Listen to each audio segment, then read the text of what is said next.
and felt a chill run down his spine at the power of his own magic. If he had been hit directly by this skill during his battle with Kanan, it definitely wouldn't have ended with just an injury. Thinking about it again made his hair stand on end. Phew!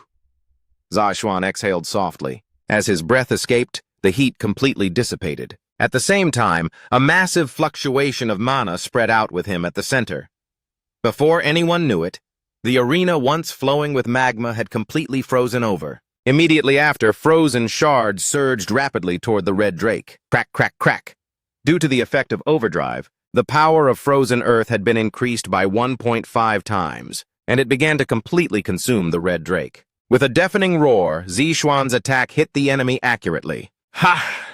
He felt a massive drain of mana from his body, and a slight sense of exhaustion. But the reward for this brief hardship would be sweeter than anything he had ever known. Successfully defeated the hidden boss, Red Drake. Special rewards issued.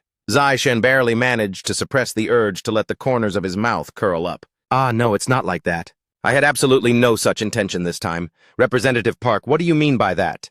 Are you suggesting that I intentionally orchestrated this during the midterm exam?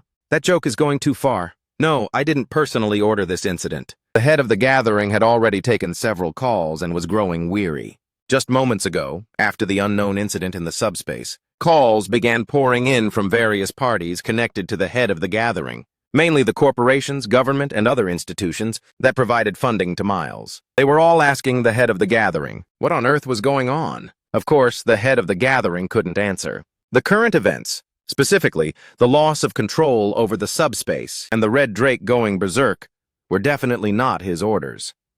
However, he couldn't defend himself. His external reputation had already hit rock bottom, and before that scandal could even settle, this incident exploded. As it stood, he was the one in the disadvantaged position. Damn it, no one believes me. The situation was dangerous. Since being promoted to chairman, he had never faced such concentrated fire. Most problems were usually resolved easily before they could escalate. There was nothing that the head of the gathering particularly worried about. However, the current situation was completely different. If I just leave Myung Zishuan be, my reputation will truly hit rock bottom. And if that happens, no matter how hard I try, there will be almost nothing left for me to do. Instructor Park Ha-jun, what is the current situation? What about the reporters? Are they under control? No, I tried to contact them, but they all refused. It seems this incident might have been intentionally orchestrated by someone. Hearing Park Ha-jun's words, the head of the gathering gritted his teeth. That bastard Myung Zishuan dared to mess things up, and even dared to crawl over my head. But something felt wrong. Zishuan is just a cadet after all. The fact that he knows information about me and can still cause such a major incident without hesitation means there must be a logical reason. Someone behind the scenes must be helping him. Who exactly is it? Just as he was fuming with rage, a figure suddenly flashed through his mind, his arch nemesis, and someone who could potentially help Myung Zishuan. Could it be? Bang! At that moment, a man burst through the door. He was one of the subordinates of the head of the gathering within Miles Academy. He panted heavily and called out to him in an urgent voice, "Head of the gathering! Something big has happened!" The head of the gathering frowned and replied, "What is it? I thought I said, you must contact me before entering the chairman's office. This matter was too urgent. I had no choice." Humph. What could be more urgent than this? The Lotus Guild has sent an official document. What? When the head of the gathering asked back in a daze, the man quickly added, "It is an official document sent personally by Representative Yu Xin-young. Please read it immediately." Sensing that things had taken a turn for the worse, the head of the gathering grabbed the document. With slightly trembling hands, he took out the thick stack of papers and began to read. His face instantly turned paler than ever before. The official document from the Lotus Guild contained content he had never expected. It was a document regarding the disciplinary actions against Miles Academy and the detention of Chairman Gu Dae-in. The incident that occurred during the second practical exam at Miles Academy that day was extremely serious. At a life-or-death moment that could have endangered the lives of cadets, Chairman Gu Dae-in had once again disappointed the nation. Following the previous guild experience incident, he had failed to keep his promise, and once again placed young cadets on the brink of death. To satisfy personal greed, he had bribed high-ranking political figures, and committed other offenses. Under the charges of violating the following 17 legal clauses related to practitioners, Gu Day-in was to be urgently detained. Furthermore, the reliability of this document was guaranteed by the Lotus Guild and its president, Yu Xin-young. He personally guaranteed it. Even so, the Lotus Guild has no direct legal obligation to intervene in this incident. Only the Practitioner Management Headquarters has the authority to issue an arrest warrant. Do you expect us to just sit back and accept this? Gu Day-in's eyes were bloodshot and crimson. He shouted in an agitated voice, "Please keep reading!" His subordinate's voice was still trembling. Gu Day-in's hands were doing the same. Gu Day-in forced himself to stay calm and continued scrolling down. Finally, at a certain point, his gaze stopped once again. Agreed upon the disciplinary action for Miles Academy and the punishment for Gu Day-in. The 4 major domestic guilds plus 29 other guilds. This matter was directly approved by the National Practitioner Management Headquarters and is irrevocable. Even the headquarters intervened in this incident. Didn't we already have the leadership over there blocked off? So why on earth is this happening? It seems there is an enemy within, Park Ha-jun said nonchalantly. Gu Day-in had already expected as much in his heart. An enemy within. That enemy was plotting a scheme to overthrow him. After experiencing the previous guild experience incident, it would actually be stranger if Gu Day-in didn't know this. The problem was who did it and for what purpose. There was no way to know. Regardless, stop them for now. Call every reporter from even the smallest outlets. Regardless, Chairman. This time it was Instructor Park Ha-jun's voice. Gu Day-in's face grew even more vicious, without a hint of backing down. However, Park Ha-jun did not flinch. As he handed his smartphone to Gu Day-in, on the smartphone screen, several similar news headlines were lined up. Gu Day-in declares war on the Lotus Guild. To check the guild's priority negotiation target, he attempted to kill the talented Myung Zixuan, who is in priority negotiations with the Lotus Guild. Who is he, already at the level of an A-rank practitioner? 17-year-old Myung Zixuan and the Lotus Guild. Lotus applies formal pressure on Gu Day-in to resign. Exposed because of student Myung Zixuan. What? Myung Zixuan is the Lotus Guild's priority negotiation target? Inside Gu Day-in's mind, the events of the past flashed by rapidly. A moment later, Gu Day-in gritted his teeth. That's right. It's finally clear now. From the very beginning, after the entrance hunt, how Zixuan was able to ignore his proposals so easily. And during the guild experience, why the Lotus Guild demanded so strongly to have Myung Zixuan sent to their guild. Finally, regarding this second practical exam for the midterm, what is the reason for Yu Seung-eun stepping forward now? The answer to every question has emerged. What if Myung Zixuan is a lapdog for Lotus? Then everything falls perfectly into place. Although I don't know how he convinced the instructors, it's highly likely that Zixuan was also the one who stole Miles's intelligence. Damn it, I should have suspected this sooner. I was too careless. Zixuan has been creating unexpected variables all along. The overwhelming force and judgment he possesses are absolutely not at a cadet's level. Gu Day-in, who had always highly appraised him, now completely refuses to believe that this incident has nothing to do with Zixuan. Gu Day-in shouted desperately, "Damn it! We have to find another way no matter what! It can't end like this!" But unfortunately, Gu Day-in's voice could not continue. "Chairman Gu Day-in, step down immediately! Step down! Step down!" Before anyone knew it, protesters and reporters had already broken through the Miles military facilities and gathered at the door. Bang, bang! Along with the sound of knocking, Gu Day-in's body began to collapse. "See, Chairman." Park Ha-jun supported Gu Day-in's weak body and said, "I will take care of you. At the very least, I won't let you suffer." Hearing those words, Gu Day-in looked at him with eyes full of resentment and shook off Park Ha-jun's hand. "It's not over yet. Do you think Gu Day-in will fall because of something like this?" Of course, he wouldn't fall easily. But for now, Gu Day-in ignored Park Ha-jun and walked toward the door where reporters were crowded. "Wait, please wait, Chairman Gu Day-in." Flash, flash, flash. As soon as he stepped out, camera flashes began to erupt from all directions. However, Gu Day-in clenched his fists and didn't even blink. Instead, he looked at the reporters, photographers, and civic groups, and spoke as if making a declaration. "I have done nothing wrong." Of course, no one believed his words. Gu Day-in's downfall was already a foregone conclusion. Immediately, the voices of the angry protesters erupted. "Drag him down right now!" Gu Day-in, the chairman of Miles, one of the most powerful figures in South Korea. This was the moment of his collapse. Chapter 125. Spotlight 1. Anon 8. Was that really an S-rank skill? A non-82, no matter how you look at it, that's not A rank level. Defeating a Red Drake solo. And what was with that swordsmanship just now? Is he even human? A non-32. Does that matter right now? What matters is that the kid survived. Hurrah, a non-93, I'm certain of it. Myung Zishun is a world-class genius. He's definitely going places, a non-41, old man. Everybody here knows that already.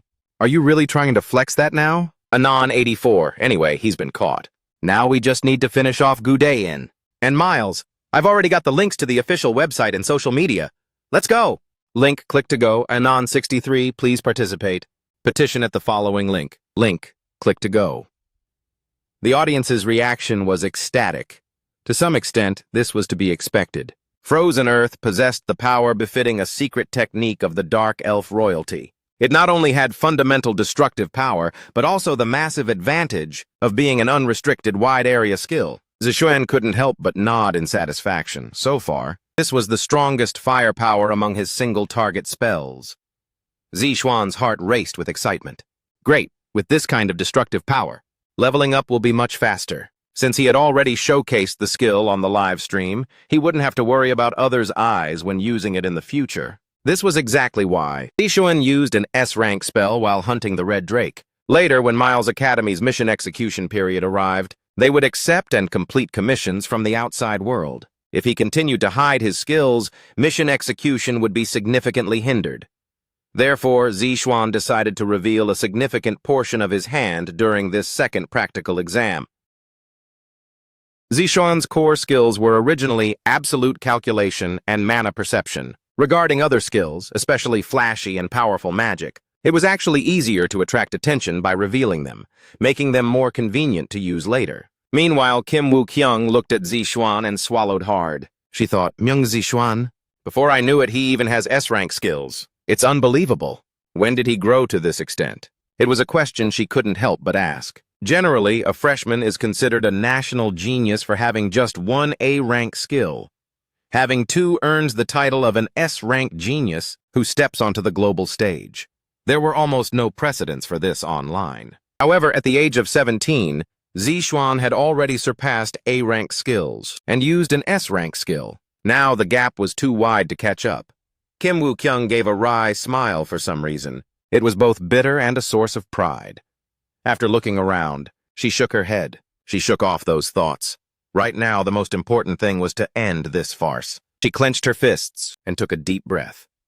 Ahead, Zixuan was running toward her. He had already dealt with the enemy. Zixuan shouted anxiously, "Hey, are you okay?" What? That acting is way too fake. It seemed he thought his own performance was very realistic. Kim Woo-kyung sighed softly, ensuring no one saw, and then collapsed directly onto the ground. Of course, these were all scripted moves. "Wake up, Woo-kyung! Wake up!" Amidst the intense shouts of her companions, Kim Woo-kyung closed her eyes. At that precise moment, Zixuan adjusted the subspace sequence right on time. Subspace connection status unstable. External transmission and reception system interrupted. Anon 34. Huh? What's that sound? Anon 3. Why did the communication system suddenly fail too? Anon 71. What the hell is going on? Are you kidding me? Amidst the heated reactions of the viewers, as the calculation formula became unstable, the nationwide broadcast was cut off. A moment later, "Sigh, your acting is truly terrible." Kim Woo-kyung suddenly sat up and opened her eyes slightly. She shot a glance at Zixuan, who laughed awkwardly and said, "Was it that obvious?" "Extremely obvious." Kim Woo-kyung's answer was firm, but Zixuan didn't mind. Regardless, his goal had been achieved. Now all that remained was to wrap things up properly. "Well, it's time to go." Zixuan scanned his companions as he spoke. He supported Kim Woo-kyung by placing her arm over his shoulder.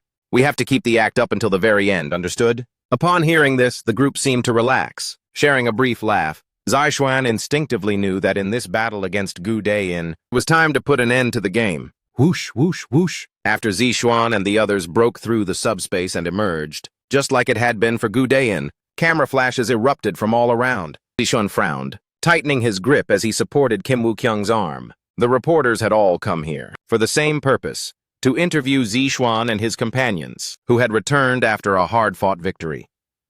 Zixuan's negative comments about Gu Dae-in during the live stream and their connection to this incident. In their eyes, I must be a walking headline. Zixuan smiled to himself, then put on a cold, stoic expression. A reporter standing in the front immediately thrust a microphone forward and asked, "Hello? I'm reporter Park Young-chul from MBC. We heard that something dangerous happened inside the subspace. Could you give us a statement?" "Hello, I'm reporter Lee Sua from VBS. You used A-rank magic and even reached S-rank skills. Could you tell us how that happened?" Various questions poured in like a flood, but one reporter running through the crowd made them all shut their mouths. "I'm reporter Young-chan from YIBS. Excuse me, Myung-zi Xuan-kun. Is it true that you have reached an agreement for priority negotiations with the Lotus Guild?" Zixuan instinctively wanted to smirk, but he forced the corners of his mouth down. It seems teacher handled things properly. He calmly looked up and scanned the circle of reporters, his eyes narrowing. "Yes, but that is not the issue to be discussed right now. Please, just a word. The detention procedures for Chairman Gu Dae-in are currently underway. During the live stream, you expressed negative opinions regarding Chairman Gu Dae-in. Did you anticipate this happening?" Questioned by the reporter, Zixuan gritted his teeth and slowly exhaled. "Due to Miles Academy's confidentiality clauses, I cannot tell you everything." Suddenly, a thick killing intent emanated from Zixuan's entire body. "This is already the third time. I hope there will be no more sacrifices among my classmates and my friends." After Zixuan finished speaking like a declaration, he walked forward through the stunned reporters. A moment of silence passed before the reporters snapped out of it and hurriedly blocked Zixuan's path. Questions flew one after another. "Wait, just a moment. Does this mean Zixuan-kun already knew about Chairman Gu Dae-in's corruption? You said this was the third time. What were the other two incidents? Is there a connection to the Guild Experience incident as well? Please, give us a statement." The reporters' questions were relentless. Zixuan paused briefly amidst the surging crowd. Then in a hoarse, trembling voice he said, "My companion is injured. Please clear the way." As his heavy voice fell, the reporters finally and slowly made a path. Just then, right on cue, the Lotus Guild ambulance arrived. This was to pick up Kim Woo-kyung and the others. If any other medical team performed the examination, the fact that there were no injuries would be discovered. As Zixuan hurried toward the vehicle, he didn't forget to add one last thing. "I hope you remember one thing." Zixuan looked back at the crowd parted on both sides. He added emphatically, "This incident was by no means an accident." Inside a meeting room at the practitioner management headquarters, Song Ji-hee and Park Jin-hoon were talking, both of their voices exceptionally excited. "Ha-ha, Gu Dae-in's downfall is finally here." Indeed. Song Ji-hee spoke first with excitement. Park Jin-hoon responded in a similarly moved voice. "It's hard to believe, but I never expected Lotus to intervene in this incident. Even less did I expect that Myung-zi Xuan-kun was a direct disciple of Representative Yu Shin-young, and for the Lotus Guild to personally ask us for help. A few hours ago, Song Ji-hee had received a call from Yu Shin-young. The gist was simple. Gu Dae-in is committing evil acts. Please prepare to take him into custody. Is that so? Yes, that's right. The remaining procedures will be handled by us at Lotus. But Representative Lotus has no reason to intervene directly in this matter, right? Because my disciple is involved. I cannot leave it unaddressed. Disciple, could it be? The boy Myung-zi Xuan is my direct disciple. Do you have all the evidence? Of course, later, we will hold a press conference to disclose the evidence of Gu Dae-in's villainy and the injustices he has committed. Understood. I will do my best to cooperate. However, there are two conditions. Go on. First, I must be present at the press conference. No problem. And the other?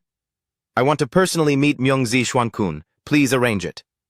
After the call ended, Song Ji-hee immediately joined forces with the Lotus Guild to issue the arrest warrant and official documents. It was the perfect opportunity to arrest Gu Dae-in. Song Ji-hee, who had lost her family, would never let this chance slip away. Ultimately, she successfully assisted the Lotus Guild in arresting Gu Dae-in. Currently, Gu Dae-in is being escorted by the practitioner management headquarters. What about Agent Kim Ji-im? Any news? He will join us as soon as possible. Good. Things are progressing smoothly, but we must be careful. First, let it be clear. We are not trying to recruit Myung-zi Xuan into the Lotus Guild. Otherwise, we might face a backlash from Yu Shin-young. Do you understand? Understood. Park Jin-hoon nodded in response. Following Song Ji-hee's instructions, it was originally impossible to recruit Myung-zi Xuan to the practitioner management headquarters to take a jewel from the Lotus Guild, the largest guild in South Korea, and bring it to the National Association. It was impossible, and most importantly, it was too dangerous. If they were to fall out with the Lotus Guild, even the association would find it hard to survive. This time things went smoothly because our interests aligned. But we must realize that problems could arise at any time. We must use Myungzi Xuan as a bridgehead. Song Ji-hee thought that if they utilized Myungzi Xuan, they might be able to establish a connection with the Lotus Guild. If he weren't a genuine disciple, the Lotus Guild would never have intervened so suddenly during such a sensitive period. Therefore, for Song Ji-hee and the practitioner management headquarters, establishing a connection with Zi Xuan was the top priority. If they could maintain a good relationship with Zi Xuan, they might be able to get help from Lotus in the future if needed. To this end, Song Ji-hee intended to present Zi Xuan with a very special proposal. Regardless, we must make a proposal that Myungzi Xuan cannot refuse. Song Ji-hee felt proud of her plan as she stroked her beard. Seeing this, Park Jin-hoon crossed his arms and smiled. It was rare for things to go so smoothly. The two looked at the constantly updating news and couldn't help but laugh out loud. The headlines were all eye-catching. The downfall of Miles Academy. The evil deeds of Miles Academy chairman Gu Dae-in. The practitioners, once regarded as a heroic group. News of the Academy's corruption and various other scandals emerged one after another, but some were particularly eye-catching. The two clicked on their preferred headlines and began reading the news within. Miles Academy chairman Gu Dae-in detained for corruption and poor academy management. Miles Academy chairman Gu Dae-in has been detained on 17 charges, including various forms of corruption, tax evasion, and mismanagement of the academy. Chairman Gu Dae-in was suspected of standing idly by during the deaths of Academy cadets during the previous Guild experience period, inside the Lotus Guild ambulance. Due to the specially treated interior design, voices from inside could not be heard, nor could the situation be seen from the outside. Zishun, sitting in a chair, calmly straightened his clothes. Once the group relaxed, they finally caught their breath and calmed their racing hearts. Kim Woo-kyung, sitting opposite him, asked with a weak smile, "Myungzi Xuan, how can you be so composed after doing something like that? Do you realize how big of a mess you've made?" Yu Shin-young, sitting beside them, expressed a rare moment of agreement and took over the conversation. "Yeah, that guild experience incident was indeed massive. But what on earth were you thinking this time? Why did you do this? Of course, it's beneficial for the Lotus Guild, so they won't complain. But if you had made one wrong move, you would have been the one consumed." Granted, the matter was handled well, but for Yu Shin-young, it was incomprehensible. Originally, Zi Xuan's methods weren't like this. He always waited calmly, seizing the moment to devour his enemies like a seasoned, typical hunter. He had always acted that way, so why this time? Did he plan to take down Gu Dae-in so urgently? Was there something pressing that needed to be handled? Zi Xuan thought for a moment, then put on his gloves and said, "I only realized after the guild experience incident. While it's good to handle things safely, saving people is more urgent. To stop Gu Dae-in, this was the best way." Zi Xuan steadied his breathing. He thought about setting aside the joy of victory for now.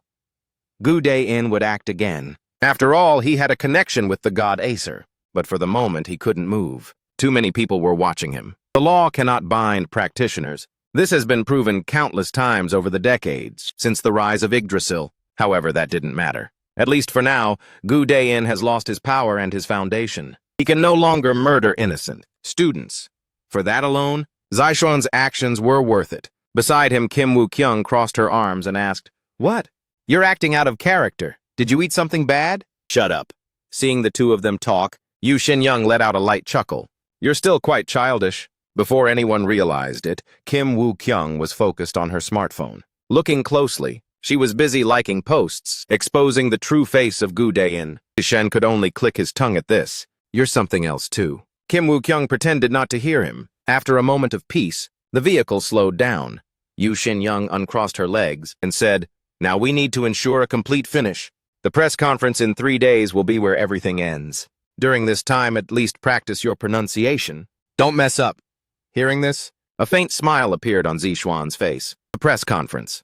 At the press conference 3 days later, Gu Dae-in's evil deeds and the official announcement of Zi Xuan as Yu Shin-young's successor will be revealed to the world. Chapter 126, Spotlight 2. 3 days later.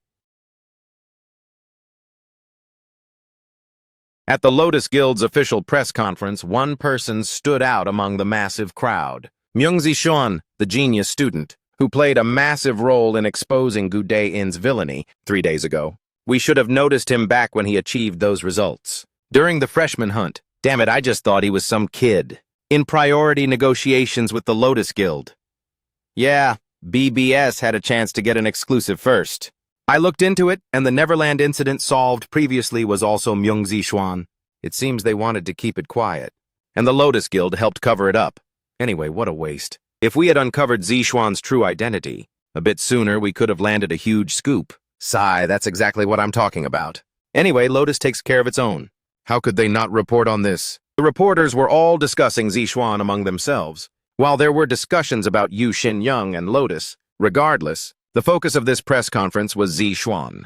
All the spotlights were on him. In a way, this was only natural. What, are you getting nervous now? In the waiting room backstage, Yu Xinyoung sat across the table and asked Zixuan. Zixuan shrugged his shoulders.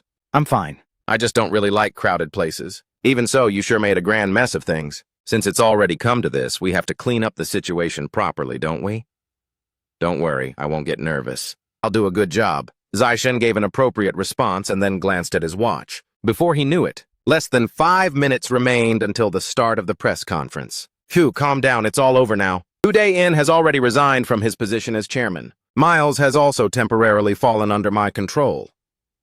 Zixuan calmly reflected on the events of the past 3 days. On the first day of the break, Zixuan went to the practitioner management headquarters with Yu Xinyoung. There, he encountered 2 familiar faces, Song Ji-hee and Park Jin-hoon. They were people he had met several times before. The two expressed a desire to see Zixuan and put forward a special proposal. What exactly was the reason they wanted to see Zixuan? At the start of the meeting, Yu Xinyoung asked bluntly with a look of displeasure. Of course, she wouldn't allow Zixuan to speak with the headquarters side alone. This was because she was worried they would invite Zixuan to join the headquarters. Although the practitioner management headquarters didn't pay much, it made entering politics easier later on. For Yu Xinyoung, this was an awkward prospect regardless. Therefore, when Song Ji-hee first proposed meeting Zixuan, Yu Xinyoung agreed on the condition that she be present as well. The practitioner management headquarters readily accepted this condition, but the practitioner management headquarters side brought up a completely unexpected proposal.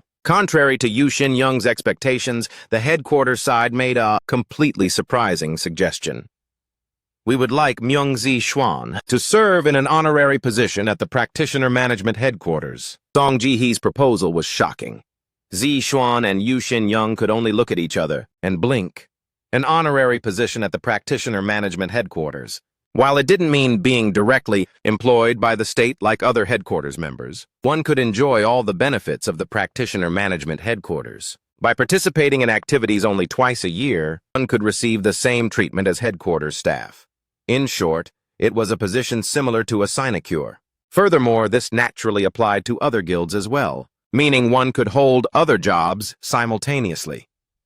While enjoying the benefits of a civil servant, one could also freely work part-time. From every angle, this was a proposal where the gains far outweighed the losses. Song Ji-hee also added that the limit of 2 activities a year was merely a formality on paper. Even simple volunteer work could fully serve as a substitute. So please make sure to reach a favorable decision. Song Ji-hee made an earnest request, and Zixuan ultimately accepted. All right, I'll do it. Since there was absolutely no downside to the contract with Yu Xinyoung, he gladly accepted the proposal. It was a contract where both Lotus and the practitioner management headquarters benefited, but the biggest winner was Zixuan. Lotus and the practitioner management headquarters. Now I can manipulate both sides as I please. Both powers now have to walk on eggshells around me. Since both sides approached him to use him, he would use them in return. That was Zixuan's way. The conversation continued like that for a long time. Finally, the formal topic began. Yu Xinyoung asked first, "Who do you plan to appoint as the new chairman of Miles Academy?" Song Ji-hee seemed to have expected this and said with a slight smile, "Don't worry, I've already thought that part through in advance. Please come in." As her words fell, the door to the office where they were talking opened. When Zixuan saw the face of the person walking in, he was greatly shocked. He never expected that person to be the new chairman. Even if it's just temporary, it's about time. Let's go. Yu Xinyoung's voice suddenly pulled him from his memories. Zixuan shook off his brief thoughts and faced reality again. He didn't need to worry about the next issue right now. The most important thing now was to properly conclude the press conference at hand. It was the first event to announce his emergence to the public. As always, Zishen would get through this smoothly as well. Flash, flash, flash. Upon entering the press conference venue, hundreds of cameras flashed simultaneously. All of these were reporters who had formally entered with the permission of the Lotus Guild, those who had contributed significantly to the process of overthrowing Gu Dayin. They had prepared 4 seats. Seats for Yu Xin-young, Song Ji-hee, Park Seung-jae, and the seat of honor for Zi-xuan. Zi-xuan sat in the middle seat with his name on it. Looking forward, he felt a bit lightheaded as so many people stared at him, but it was fine. It's not like I committed a crime. After lightly brushing it off, he maintained a poker face while looking at the reporters. It seemed the formal press conference was about to begin. Yu Xin-young picked up the microphone first.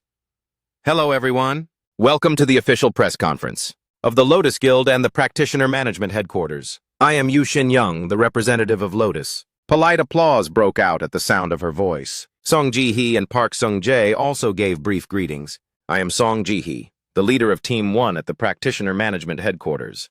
It is a pleasure to meet you all. I am Park Seung-jae, the manager of Lotus. Everyone seemed familiar with press conferences and showed no signs of nervousness. Finally, it was Zi-xuan's turn. Zishen also gave a slight bow. I am Myung Zi-xuan. The moment Zi-xuan greeted them, the camera flashes erupted once again. This was the moment the purpose of the reporters gathered here became clear. This is a chance to write a report on the person in priority negotiations with the Lotus Guild. I can't miss this. A student who used an S-rank skill after already possessing A-rank ones. This is a special report worthy of global attention. Rumor has it that Representative Yu Xin-young personally instructed Myung Zi-xuan. If we can confirm that, the reporters set their sights on Zi-xuan. Mad talent not yet fully exposed to the world, and a sense of justice that didn't hesitate to step forward to save teammates in actual combat. This would become a role model for others. If written as a report, the click rates would surely be extraordinary. We will now begin taking questions. Those who wish to ask a question, please raise your hand and follow Manager Park Seung-jae's instructions. Yu Xin-young calmly controlled the reporters. As expected, the representative of the Lotus Guild is not a position just anyone can hold. Zi-xuan smiled slightly while thinking this. Having been close with Yu Xin-young lately, he hadn't fully realized it, but she was the head of the Lotus Guild. She was someone who had handled countless major events, let alone a press conference like this. While Zi-xuan was thinking, suddenly a reporter in the front was given the floor and asked, "Is it true that the former chairman Gu Dayin intentionally murdered students and disguised it as an accident?" Yes, that is correct. After a brief answer, Yu Xin-young spoke calmly again.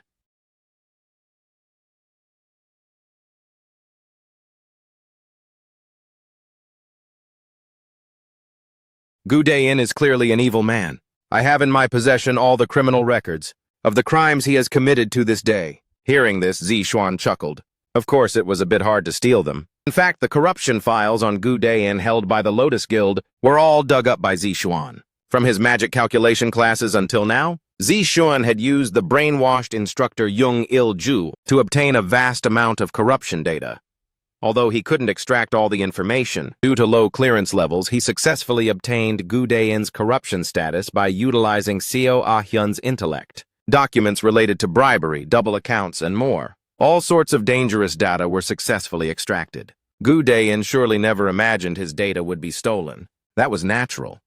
Gu Dayin only entrusted matters to his most trusted inner circle. Furthermore, these people needed a password and the mana identification of someone authorized by Gu Dayin to view Miles's internal secret files. Without these, it was absolutely impossible to view Gu Dayin's corruption files. However, Zi-xuan learned the Academy's password through Seo Ah-hyun and passed through the mana identification via instructor Jung Il-ju. The extraction of those files was successfully completed. He entered the secret data room. Once inside, extracting the files wasn't difficult. Afterward, Zi-xuan handed over all the information related to Gu Dayin to the Lotus Guild.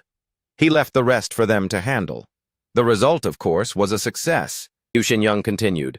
By the way, Gu Dayin's evil deeds are not a first-time occurrence. To date, he has murdered dozens of students and disguised the deaths as accidents. Miles Academy receives astronomical amounts of funding every year. There are clearly other reasons as well. This is still under investigation. The reporters quickly took out their tablets and laptops to record the details. They were dying to write their reports, their faces showing an anxious look. About an hour later, the press conference was still ongoing. As the Q&A proceeded, Gu Dain's true face was gradually revealed. How he orchestrated the accidents and covered them up, and which high-ranking figures he was connected to. Also, the 17 clauses applied by the practitioner management headquarters when detaining Gu Dain. Every time a new fact was uncovered, the reporters quickly noted it down. Most likely tomorrow, reports about Gu Dain and Miles would flood the media. Just then, a reporter asked a sharp question. Was the practitioner management headquarters unaware of these situations beforehand? It was a pointed question. However, Song Ji-hee answered calmly, "We have no excuse. This was our failure." In this exposure of former chairman Gu Dain's corruption, Lotus Guild President Yu Xin-young and student Myung-zi Xuan sitting in the middle played a vital role. Song Ji-hee was belittling herself and the practitioner management headquarters while elevating Lotus and Zi Xuan. Zi Xuan smiled slightly. So that's how it is. He immediately understood Song Ji-hee's intention. Currently, the influence of the practitioner management headquarters has been greatly weakened. Song Ji-hee and Park Jin-hoon will likely be promoted quickly because of this incident, but they won't have the same power they once did. This was only natural. Most of the high-ranking officials who actually held power had accepted bribes from Gu Dain. However, they were all arrested along with him. While capturing Gu Dain boosted their public profile, it was an obvious fact that their support base was shaken. Under these circumstances, the best way for the practitioner management headquarters to restore its strength was to align itself with someone powerful and clean. Song Ji-hee intended to take control of the practitioner management headquarters herself. To that end, she made Lotus and Zi Xuan a proposal they couldn't refuse. "There's no downside for us. I'll utilize whatever can be utilized." For Zi Xuan, this wasn't a bad thing. Song Ji-hee spoke after bowing her head slightly. "For the help provided by the Lotus Guild, Representative Yu Xin-young, and student Myung-zi Xuan, in spite of our shortcomings, we express our heartfelt gratitude." The reporter sat down without further questions. This meant the answer was sufficient. A moment later, the next reporter stood up to ask a question. Having been called on by Park Seung-jae, he looked at Zi Xuan and began to speak. Zi Xuan adjusted his posture, intuiting that it was finally his turn. Sure enough, the reporter directed the question to Zi Xuan. "Student Myung-zi Xuan, is it true that you are a direct disciple of Representative Yu Xin-young, the head of the Lotus Guild?"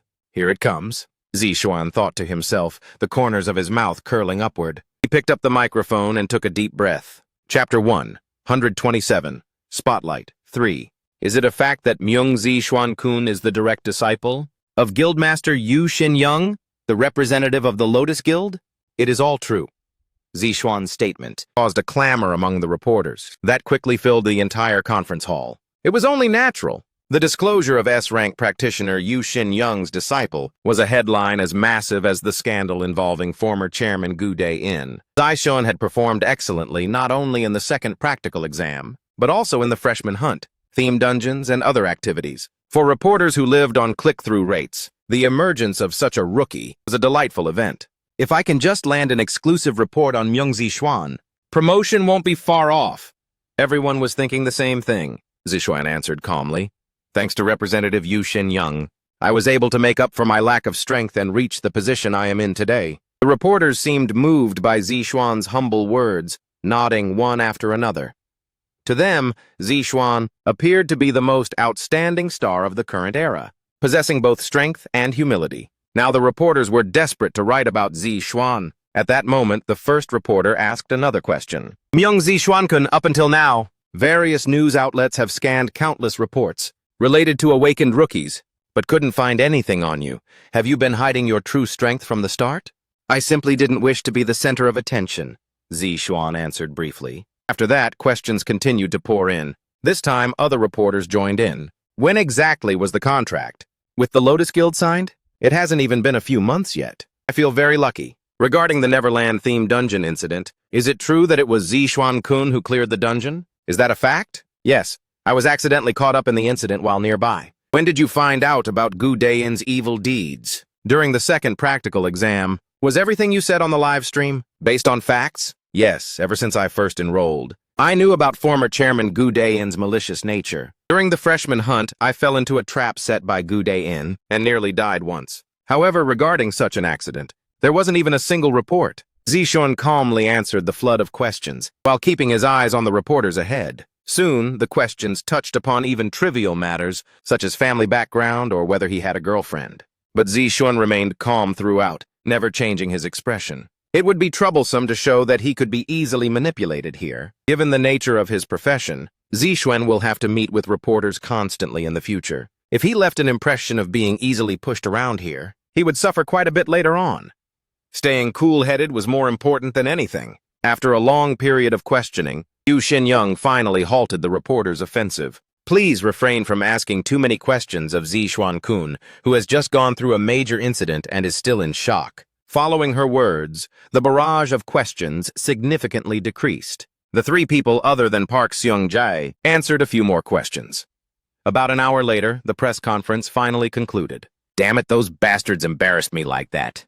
Do they think I'm going to end like this? Gu Dae-in, his hands bound, spoke in a voice laced with irritation, and shouted loudly. He thought about how things had ended up this way. Just a few months ago, he never would have imagined falling to such a state. As one of the most powerful figures in South Korea, his downfall was a reality even he found difficult to accept. From the highest peak to the lowest depth, it took only a few months. Myung Zixuan, it had only been a few months since that guy entered Miles, and yet this happened. It was a hard fact to swallow. Park Ha-jun, who had always stayed by his side, seemed to have almost entirely lost trust in him as well. At first, he had tried to convince himself there was still hope, but starting from the second day, he had pretty much given up. Gu Dae-in felt stomach acid churning in his gut. On TV, he had been portrayed as a villain for days on end, while conversely, Yu Xinyang and Myung Zixuan were being hailed as heroes. To him, this was completely incomprehensible.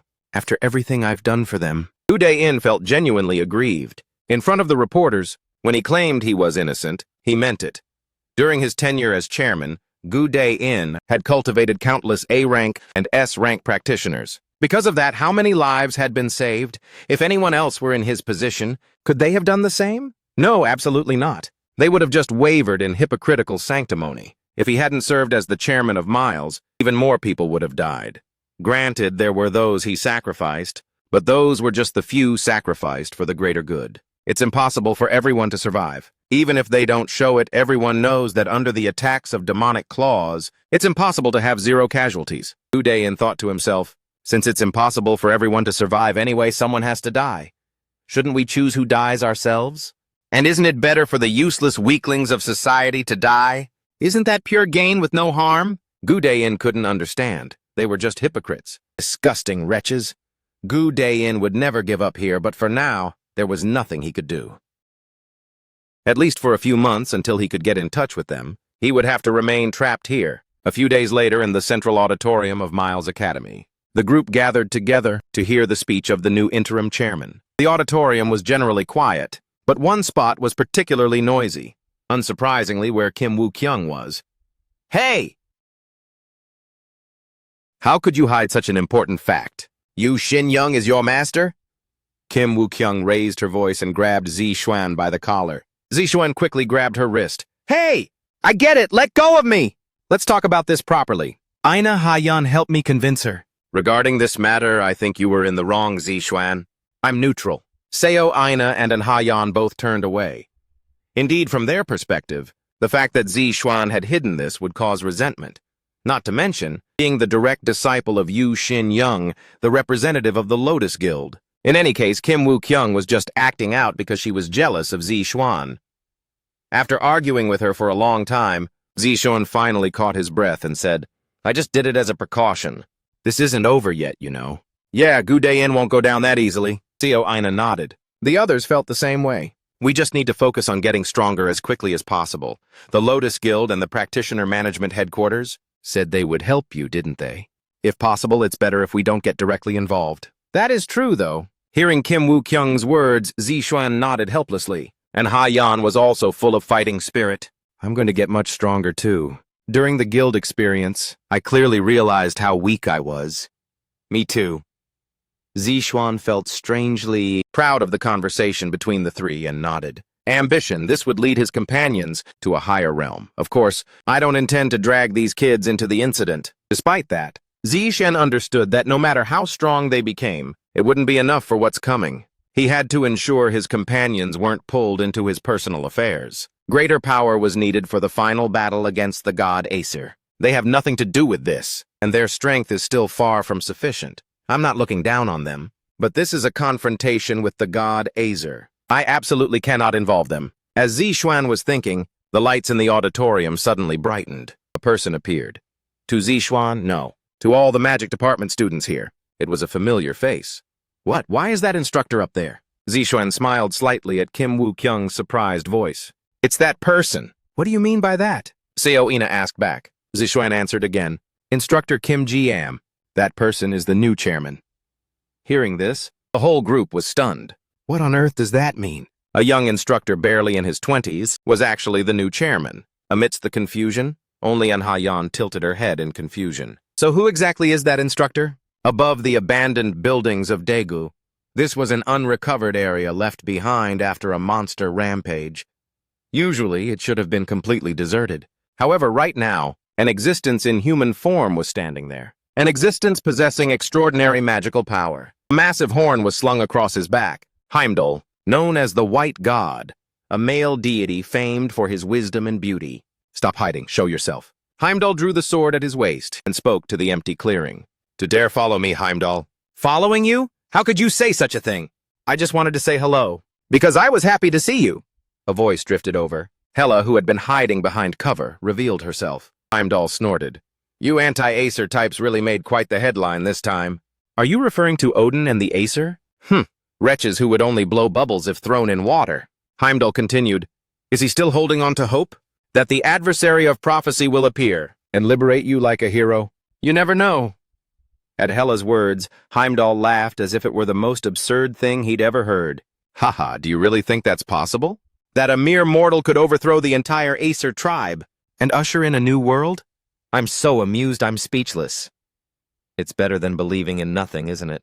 Heimdall shook his head and tried to walk past Hela to continue on his way. However, Hela blocked his path. Heimdall reached out and gripped the sword at his waist. The blade pointed accurately at Hela's throat. Heimdall warned in a low voice, Move aside. I am going to see the adversary of prophecy. I cannot let you pass.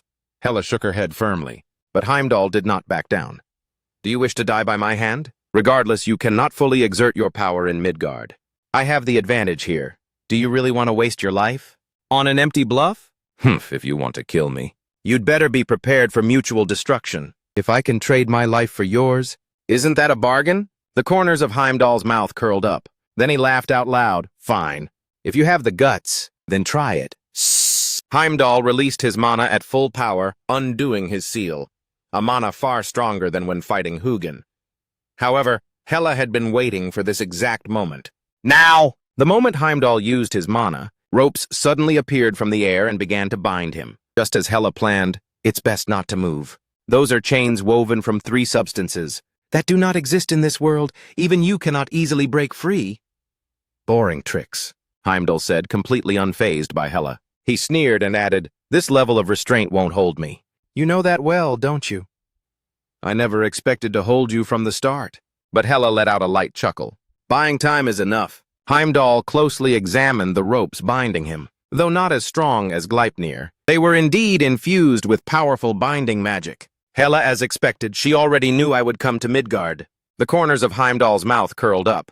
Mimir's power of prophecy. Do you really think that can change established fate? I'd rather ask you. Odin's death is already foretold. Asgard, do you really think it can escape its destiny? Intriguing, fine. Have it your way, but when these chains are undone... Heimdall paused for a moment, then stared at her with eyes full of killing intent.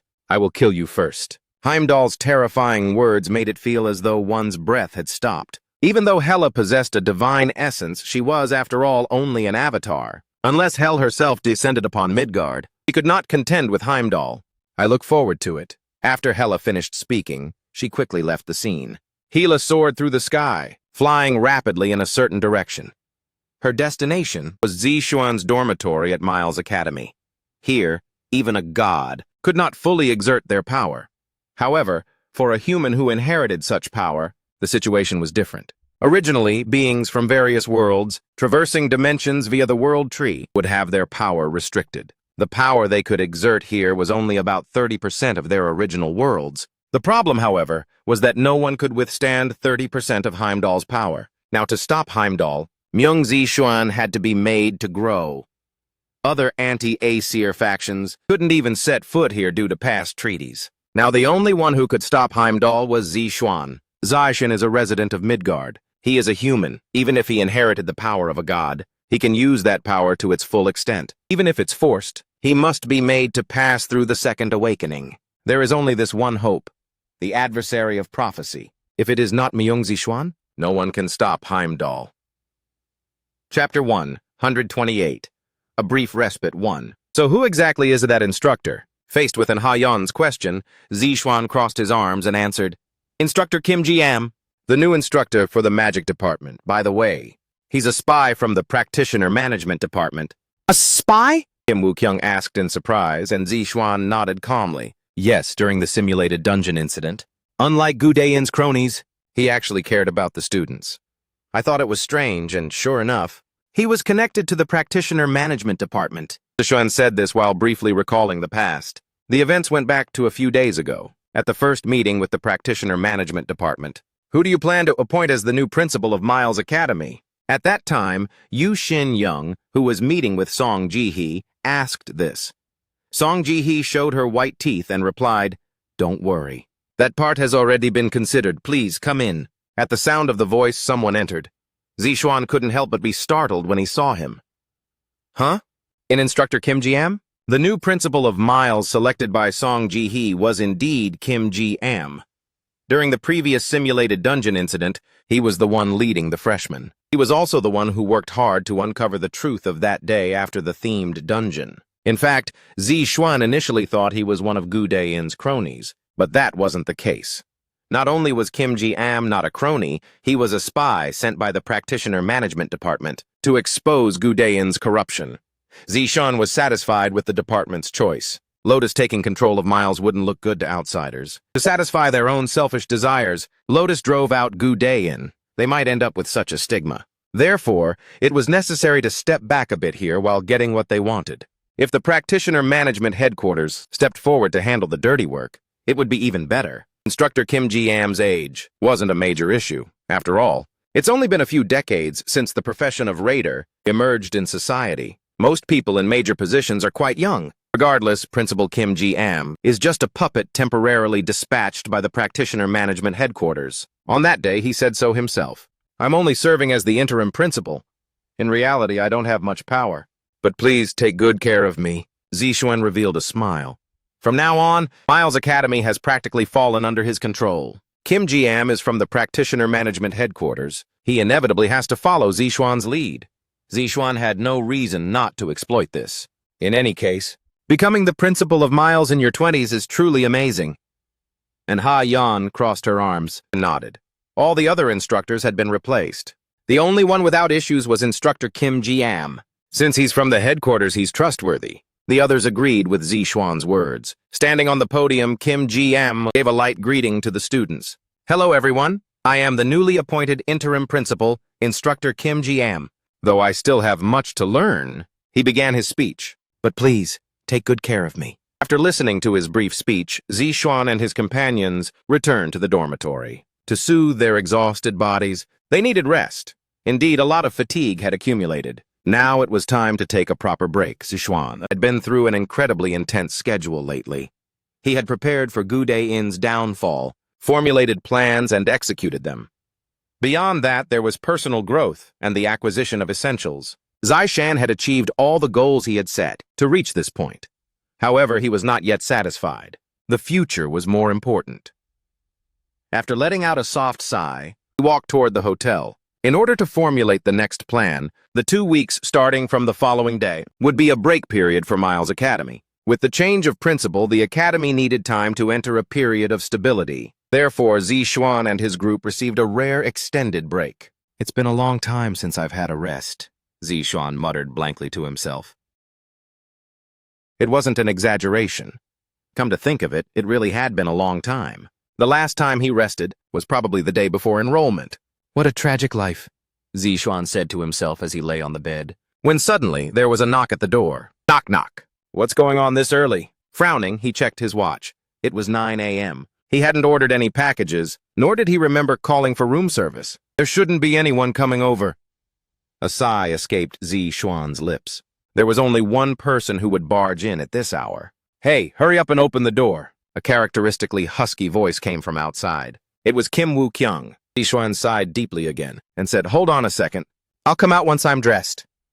After giving a casual reply, he threw on a coat and opened the door. When he stepped out, the whole group was gathered there, except for Seo Ah-hyun. Kim Woo-kyung stared at Zi Xuan and said, "You didn't forget our promise, did you?" "We were supposed to go to karaoke after midterms," Zi Xuan muttered quietly. "I think there was something like that." Then opened his mouth. "Yeah, it rings a bell." "Liar," Kim Woo-kyung scoffed. As expected of childhood friends, she saw through Zi Xuan's lie instantly. It was amazingly accurate, almost as if she were using a skill. While marveling at her intuition, Zi Xuan searched his memory. He finally remembered. Right, back before the midterms, they had made a promise.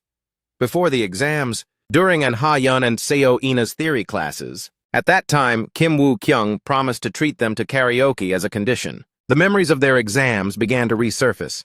"Don't worry, I reserved the best karaoke room here," An Ha-yeon said, giving a thumbs up. Lee Jae-sang nodded along. Zi Xuan scratched his head and said with a slightly irritated voice, "Fine, I get it.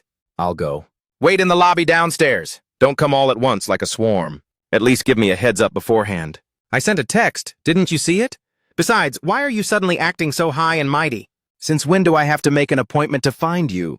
By the way, are there drinks in here?" Kim Woo-kyung walked in as if she owned the place. Zai Shen was speechless for a moment. After a short while, coming back to his senses, Zi Xuan shouted helplessly, "Well, starting now is fine. Hey! Wait, where are you going? I'm coming out right now." Kim Woo-kyung had already entered the room. The others also peeked at Zi Xuan's expression. "Sorry, excuse us." Sorry." They kicked off their shoes and rushed inside. Zi Xuan felt a headache coming on. The group was already rummaging through Zi Xuan's fridge and his bedroom closet. Eventually, he gave up on showering and just quickly changed his clothes, thinking to himself, "I'm definitely going to get revenge on these guys." Soon, the changed Zi Xuan was dragged away by them to a high-tech karaoke room within the Miles campus. A moment later, in the middle of the night, northeast arrow points, if you are all right. Southeast arrow points. Inside the room Zi Xuan's group entered. A deep silence fell. From the speakers came a sound that was hard to distinguish between singing and mere noise. No one could easily speak. Clamor came from the hallway. "Hey!" Damn, that scared the hell out of me. How can someone sing that horribly? People like that should be banned from KTV. Phew, that pitch was inhuman. Looking at the way he sings, you can tell he's not good looking. Kim Woo-kyung looked around and quickly pulled the curtains shut to prevent anyone from seeing inside. Because if the singing, or what used to be singing, leaked out, even their own faces would be shamed. "Zi Xuan is human after all," Seo Ina whispered while listening to the song. And Ha-yeon also nodded in agreement. "Yeah, as expected, no one is perfect. God just took away Zi Xuan's musical ability and his singing ability. Yeah, turns out this world is still worth living in." Kim Woo-kyung chimed in with a grin. "He's always been a terrible singer. In middle school, he was recruited by the band club because of his face, but the president rejected him immediately after hearing him sing just once." Why? Lee Jae-sang said in a weak voice. "I thought it was okay." Kim Woo-kyung got annoyed. "Brother, you're too lenient. How can you even call that singing?" "Yeah, even for a brother, that's..." And Ha-yeon added with a frown. Lee Jae-sang immediately became dejected. By the way, Kim Woo-kyung and An Ha-yeon were both good singers. While not professional level, at least no one would tell them they couldn't sing. Lee Jae-sang didn't like singing, so he didn't participate. When the song ended, Zi Xuan wiped his sweat with a satisfied look. Kim Woo-kyung and An Ha-yeon were secretly relieved. "He's finally finished. Never let Myung Zi Xuan sing again. Don't let Zi Xuan sing ever again." The two were thinking almost exactly the same thing. "Who's next?" Zi Xuan asked everyone. Seo Ina hesitantly raised her hand. "I'll take the mic." Zi Xuan handed the microphone to Seo Ina. Seo Ina quickly reached for it, and their hands briefly touched.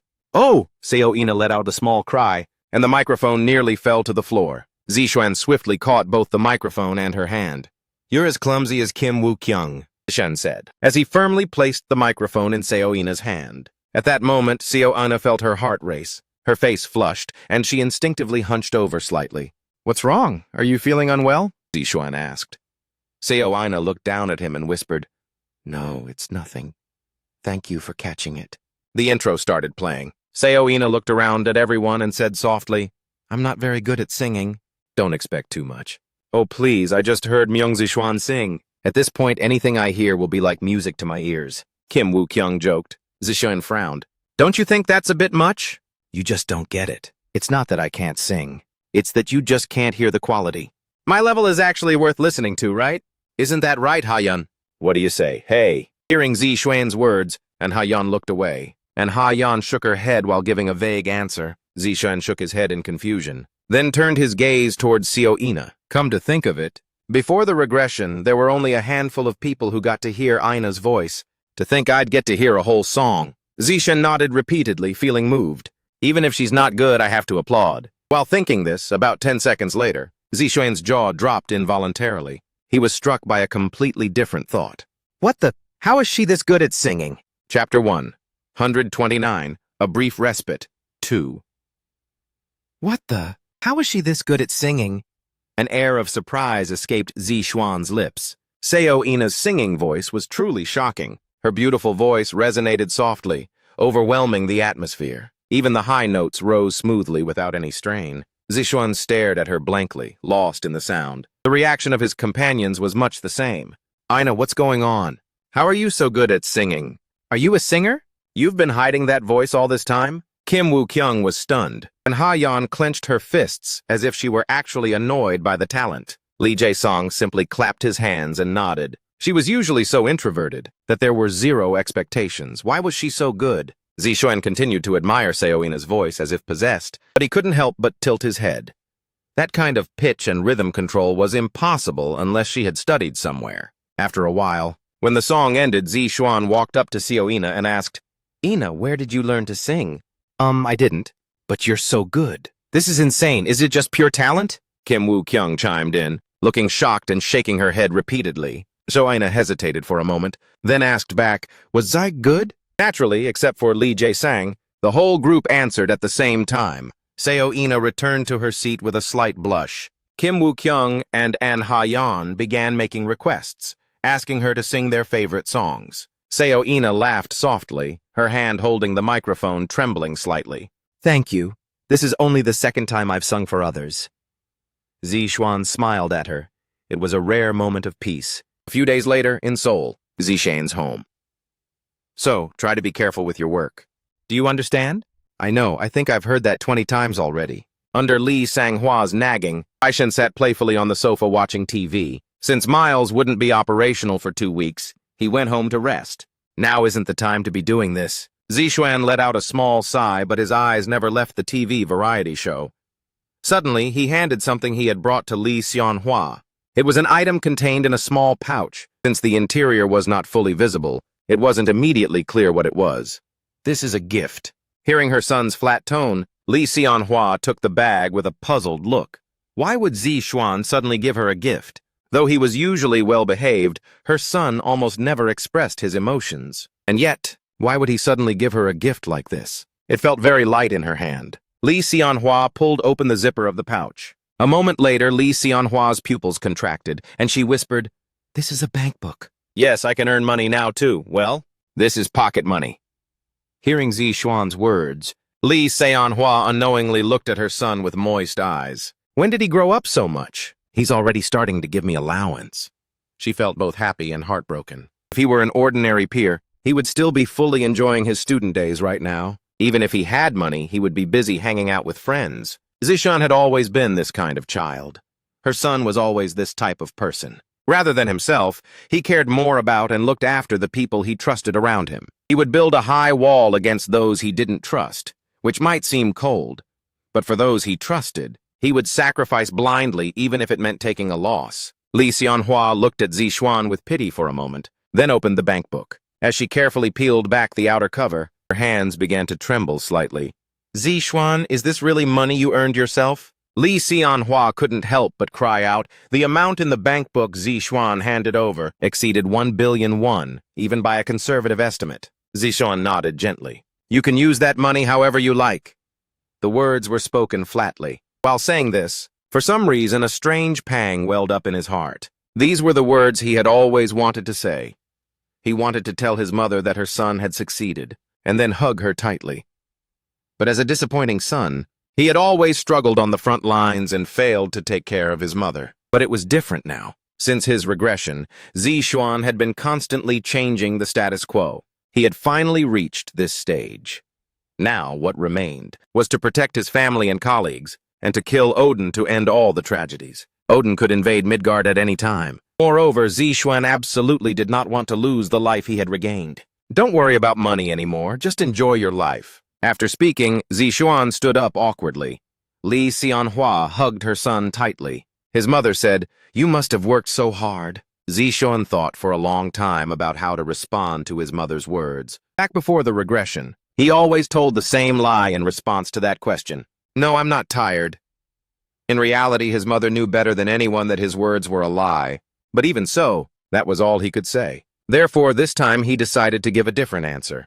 "It was hard. I know, honey," Li Xianhua said as she gently patted her son's back. Tears welled up involuntarily, but he tilted his head back and blinked, trying his best to hold them back. Just like that, at the moment the house was about to become a sea of tears, the doorbell rang. Ding dong. Zixuan wiped away the tears that hadn't yet fallen and hurriedly stood up. Since he was wearing a gray hoodie, there were some slight stains on the cuffs.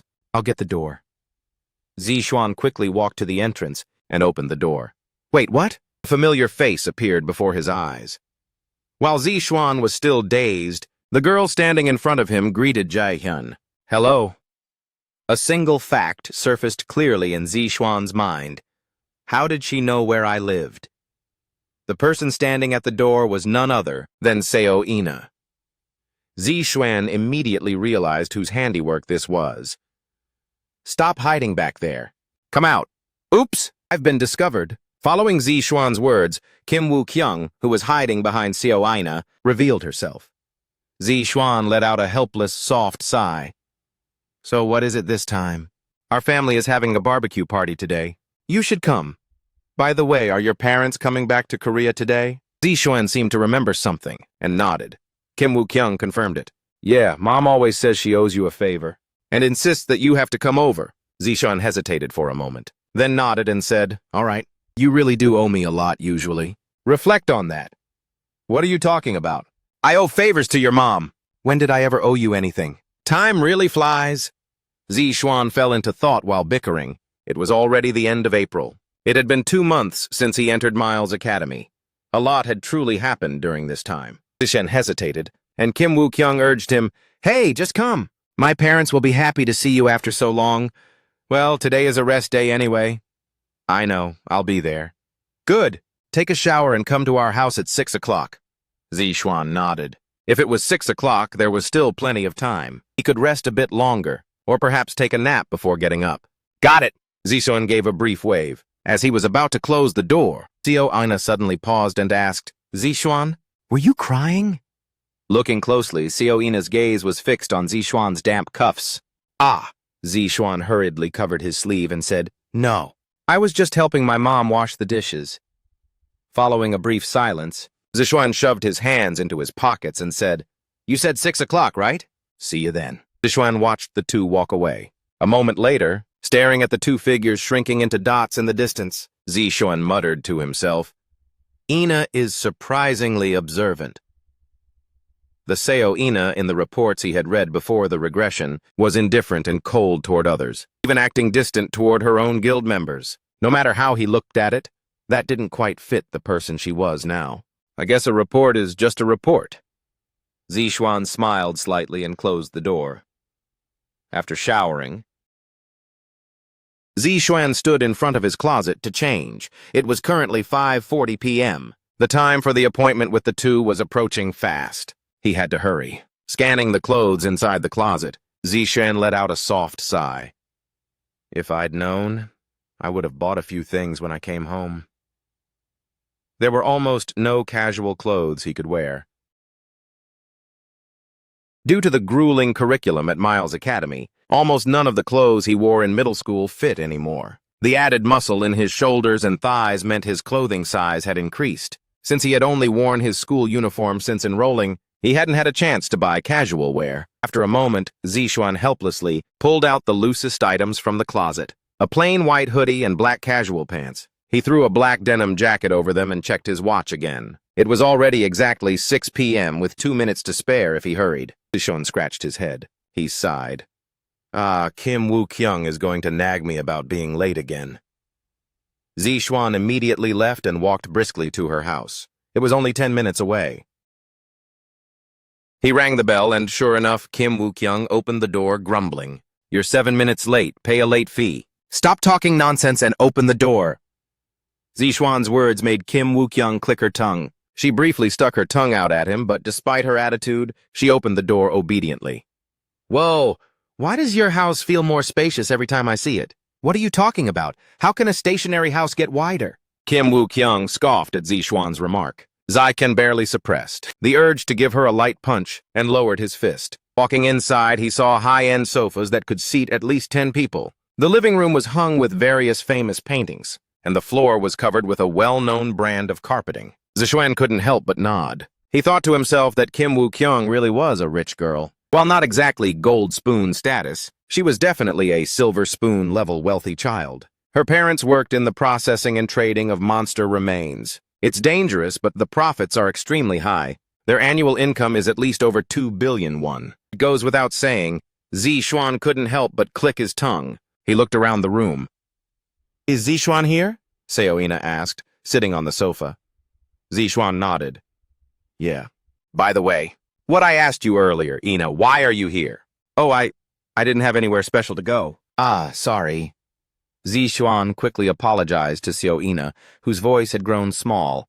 He only just remembered. But Seo-ina currently has no family. After her only grandmother passed away due to a lack of money, she was left with no one. It was obvious that Kim Woo-kyung had found out beforehand and invited her to her home. She has a surprisingly thoughtful side that doesn't quite match her personality. Kim Woo-kyung likely brought Seo-ina to her house to look after her since she had nowhere else to go. Zaishen chuckled as he looked at the back of the busy Kim Woo-kyung. Suddenly, a familiar voice reached his ears. "Oh, Zixuan is here." "It's been a long time." "Hello, sir." Zixuan greeted him with a slight bow. The person greeting him was none other than Kim Woo-kyung's father. "What? Zixuan is here?" Then a middle-aged woman walked out from the living room. It was, of course, her mother. As a side note, both of these people had taken care of Zixuan in the past. They were both passionate and warm. On the day I lost my mom before the regression, they were the ones who took care of me. Recalling this suddenly, his nose couldn't help but tingle. However, just then, the man's hug hit Zixuan directly. It didn't hurt, but the tears evaporated instantly. Zixuan thought with a helpless smile, sudden hugging must be a family trait. "Zixuan, it really has been a while. Take this chance to eat a lot and have a good time." "All right." Her mother also greeted Zixuan warmly. The father poked Zixuan in the side with his elbow and said, "Has Woo-kyung been bullying you lately? Back in elementary school, you were always getting beaten up, and then coming to me to complain." You still remember that? For Zixuan, this was a story he had heard dozens of times. Kim Woo-kyung, carrying the tableware, stepped hard on her father's foot. "Dad, instead of talking nonsense, why don't you help move the ingredients? They're heavy." Okay. Honestly, with such a quirky personality, who's ever going to want you in the future?" He shook his head and suddenly poked Zixuan's side again. "What do you think, Zixuan? Have you ever thought about taking Woo-kyung off my hands?" At the man's words, both Seo-ina on the sofa and Kim Woo-kyung, who was carrying the tableware, looked toward Zixuan. Chapter 130, A Brief Respite, 3. "What?" Zixuan asked back in an incredulous voice. The man looked at Zixuan and enthusiastically added, Hey, Woo-kyung. She's a bit crude, but she has a good heart and a sharp mind. And ouch! I'm sorry. Anyway, her temper is..." Kim Woo-kyung pinched her father's side to stop him from saying anything else weird. The man laughed as usual. Kim Woo-kyung looked back and forth between the two with wide eyes. "Just hurry up and move the meat. Myung Zixuan, you get moving too." Fine. What should we start with?" The man jumped up and started moving things. "Got it. I just need to move all of those, right?"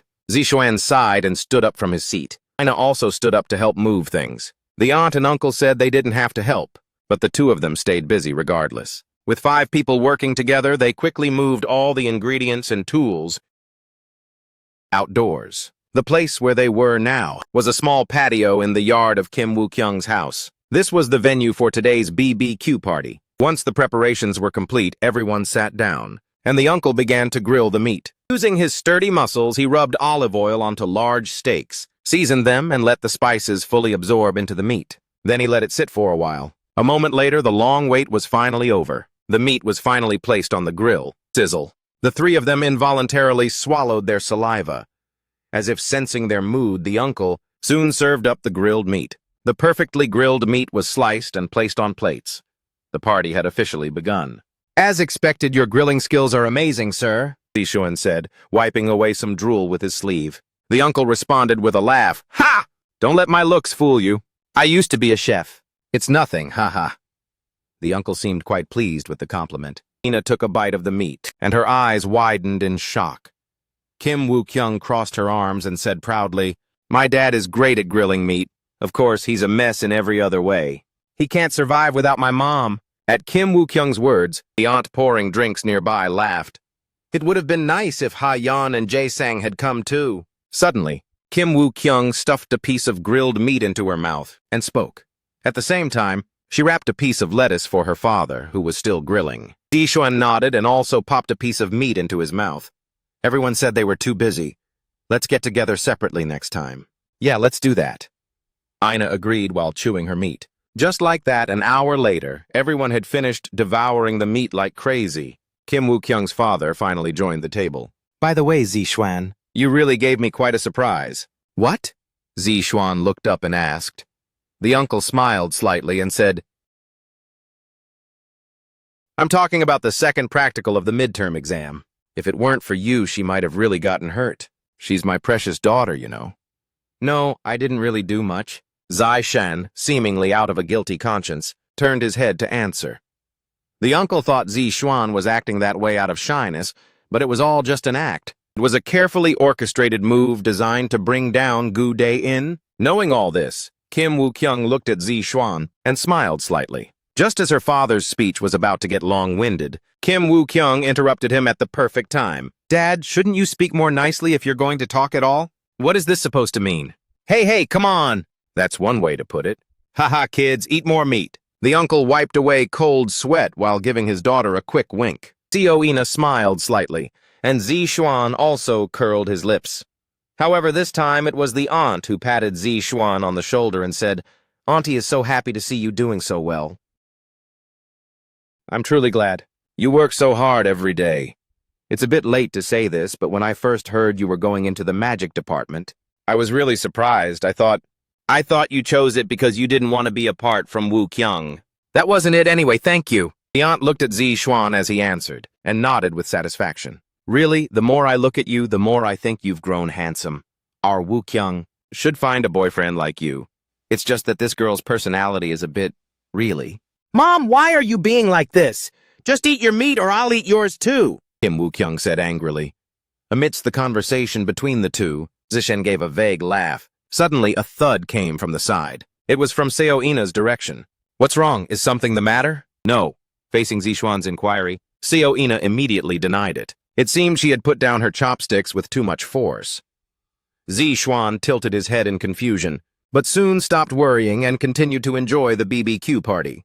"Do you have any idea what you've done?" An Seok-gu's face turned red with rage, and his voice echoed through the entire room. Standing before him, An Ha-yeon did not answer, and simply looked at her father coldly. Her father continued to raise his voice. "Principal Gu Dae-in might have been dirty behind the scenes, but he could actually support you. But what did you do?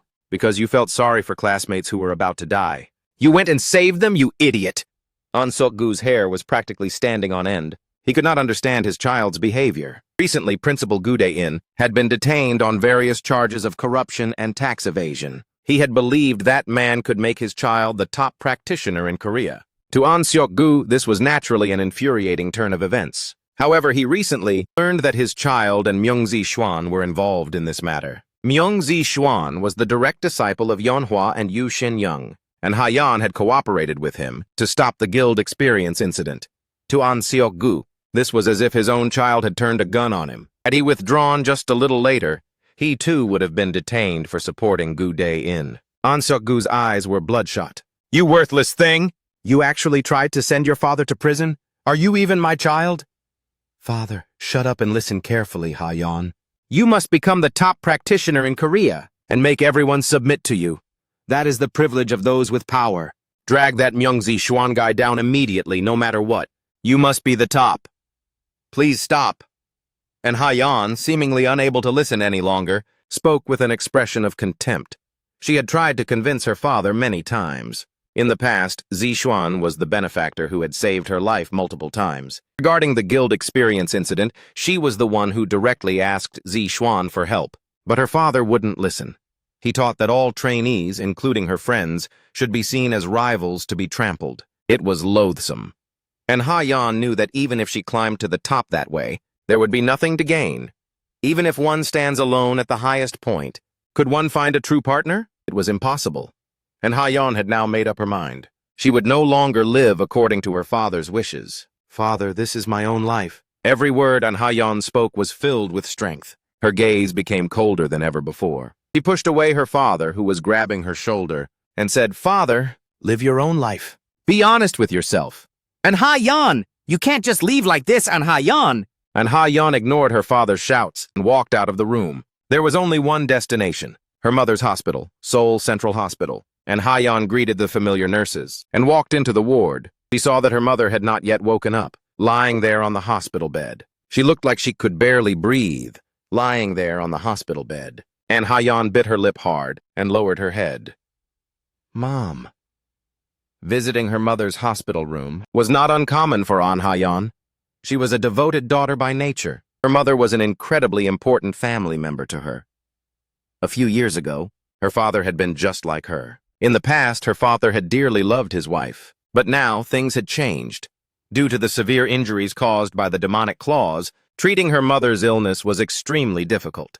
It required astronomical amounts of money and specialized treatment from healing-type raiders, but her father lacked that kind of power. The military connections he possessed were of no help. Because of this, he became exhausted. He had run himself ragged trying to save his wife, but eventually he gave up. In this new world, those with power monopolized medicine. If you lacked power and couldn't stand above others, you were abandoned. After her father gradually broke down, he became overly obsessed with Ha-yeon's talent. Because that was the only way to save his wife, he constantly pushed his child, forcing her to face even more difficult challenges. But as the years passed, her father's heart, which had once wanted to cure his wife, vanished. It was replaced by a twisted desire to make his child a special existence, to gain recognition from others, and a sense of frustration he couldn't erase. And Ha-yeon remembered her father's face as he shouted at her. He told her to defeat Zi Xuan no matter what, and to carve her name at the highest point. Of course, Ha-yeon also intended to give her all to defeat Zi Xuan, but she wouldn't win through despicable means. She would do it the right way. And Ha-yeon knew exactly what she had to do. I'll come back again. After speaking to this doctor, she left her gravely ill mother and stood up. After the BBQ party ended, the three of them did a quick cleanup and sat on the sofa. Kim Woo-kyung's parents were not at home. Because they had reserved a midnight movie, they had checked the time and hurried out just moments ago. I should get going too. Zi Xuan, who was watching TV, yawned and spoke. Kim Woo-kyung looked up at him and asked, You're leaving already? Hey, what do you mean already? It's almost midnight. Since when did we care about that? Stay a bit longer. If I stay any longer, your dad won't let me hear the end of it. Why? Kim Woo-kyung asked, leaning over from the sofa. Zi Xuan pushed her face away with an annoyed expression and replied, Your parents aren't home. It wouldn't look good to stay too long. I'll definitely get scolded. We just won't do anything that warrants a scolding, right? Right, Ina? Huh? Oh yeah. Seo Ina replied a bit late. Kim Woo-kyung tilted her head, but didn't think much of it. Zi Xuan pulled his smartphone out of his pocket to check the time. It was currently 11:53 p.m. It would be midnight soon. I'll leave in 7 minutes. Seriously, Ina is here too. So heartless. Shut up. The two bickered as they usually did. Suddenly, Seo Ina, who had been watching them, spoke up. I have a question for you both. Can I ask one? Yeah, sure, ask away, Kim Woo-kyung said, crossing her arms. Seo Ina seemed to hesitate for a moment, then spoke with difficulty. So, are you two dating? A brief silence fell. In the midst of the awkward stillness, Zi Xuan let out a soft sigh. What? Zi Xuan thought to himself. What on earth was Ina talking about? Chapter 1, 131, Item Enhancement. Zishuan looked at Xiaoina with a blank expression. There was no trace of joking in her eyes. She seemed serious. Zishan sighed, placing a hand over his face. Sigh, I don't know how you got that misunderstanding. Just as he was about to answer with a sigh, Kim Woo-kyung suddenly cut in. Where did you see anything even remotely sweet between us just now? She also had a look of utter disbelief on her face. Zishuan nodded in agreement. Just think about our usual relationship. You know this girl's personality. How many men could actually put up with her? Take that back while I'm still asking nicely. Even your parents approve of it. You really need to take a look at yourself too. The two quickly began bickering again. Xiaoina hesitated and added, Your parents seem very close too. You two seem to have a great relationship. Well, to be honest, the relationship isn't bad. But it's not romantic feelings, Kim Woo-kyung said, crossing her arms. For some reason, Xiaoina breathed a sigh of relief and nodded. I see. I asked something I shouldn't have. I'm sorry. Right, it's getting late. I should get going now. At Zishuan's words, Kim Woo-kyung shook her head, helplessly, as if giving up. All right, fine, go. Get home safe.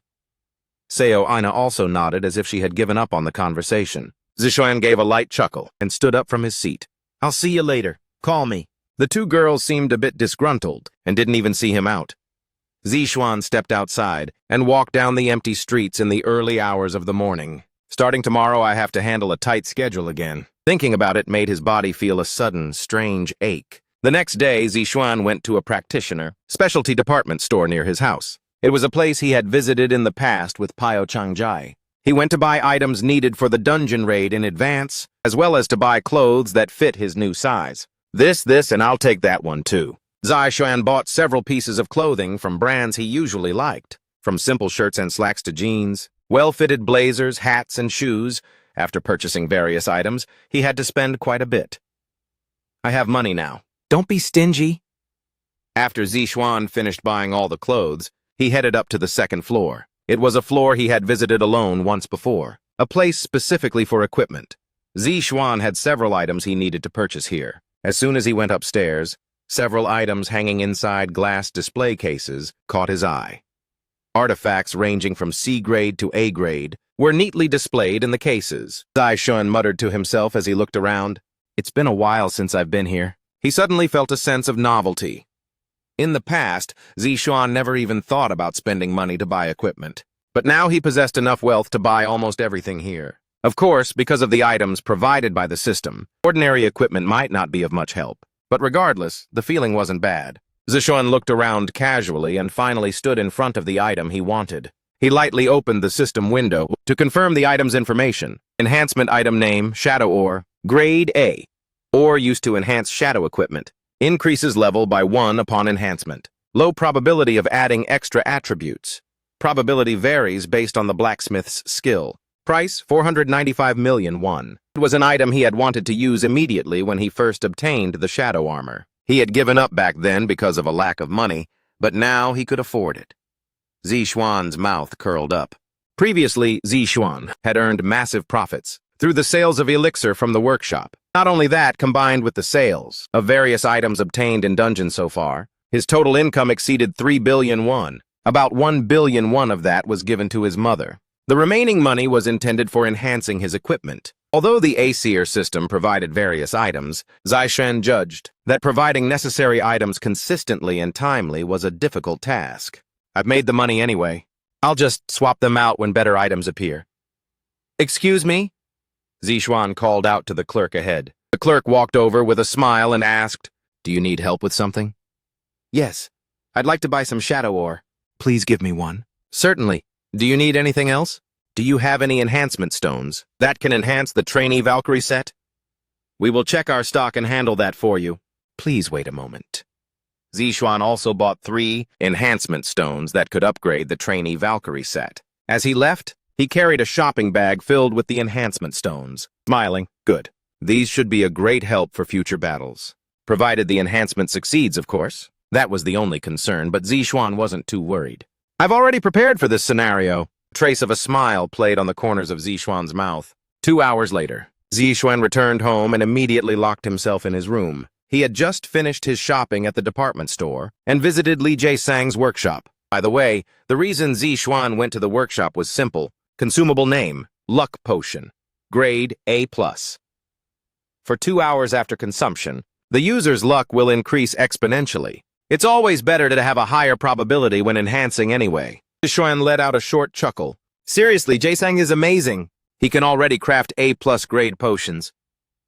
It was Li Jae-sang who first crafted the mana enhancement potion that gave Zixuan such a big boost. Recently, the growth of the Elixir Workshop had been going smoothly as well. Li Jae-sang's growth was a huge help to Zixuan in many ways. I'll have to buy him a gift later. Zixuan took a slow, deep breath and adjusted his posture. He unequipped the shadow armor he was wearing and placed it on the floor along with the shadow ore. A moment later, the two items began to resonate. The system chime followed. You can use shadow ore to enhance the shadow armor. Zixuan first checked the attributes of the shadow armor he wore. Equipment item name, shadow armor. Grade B, armor that protects the shadow. Grants the stealth skill when equipped. Effect, physical and magical defense plus 1000. Grants.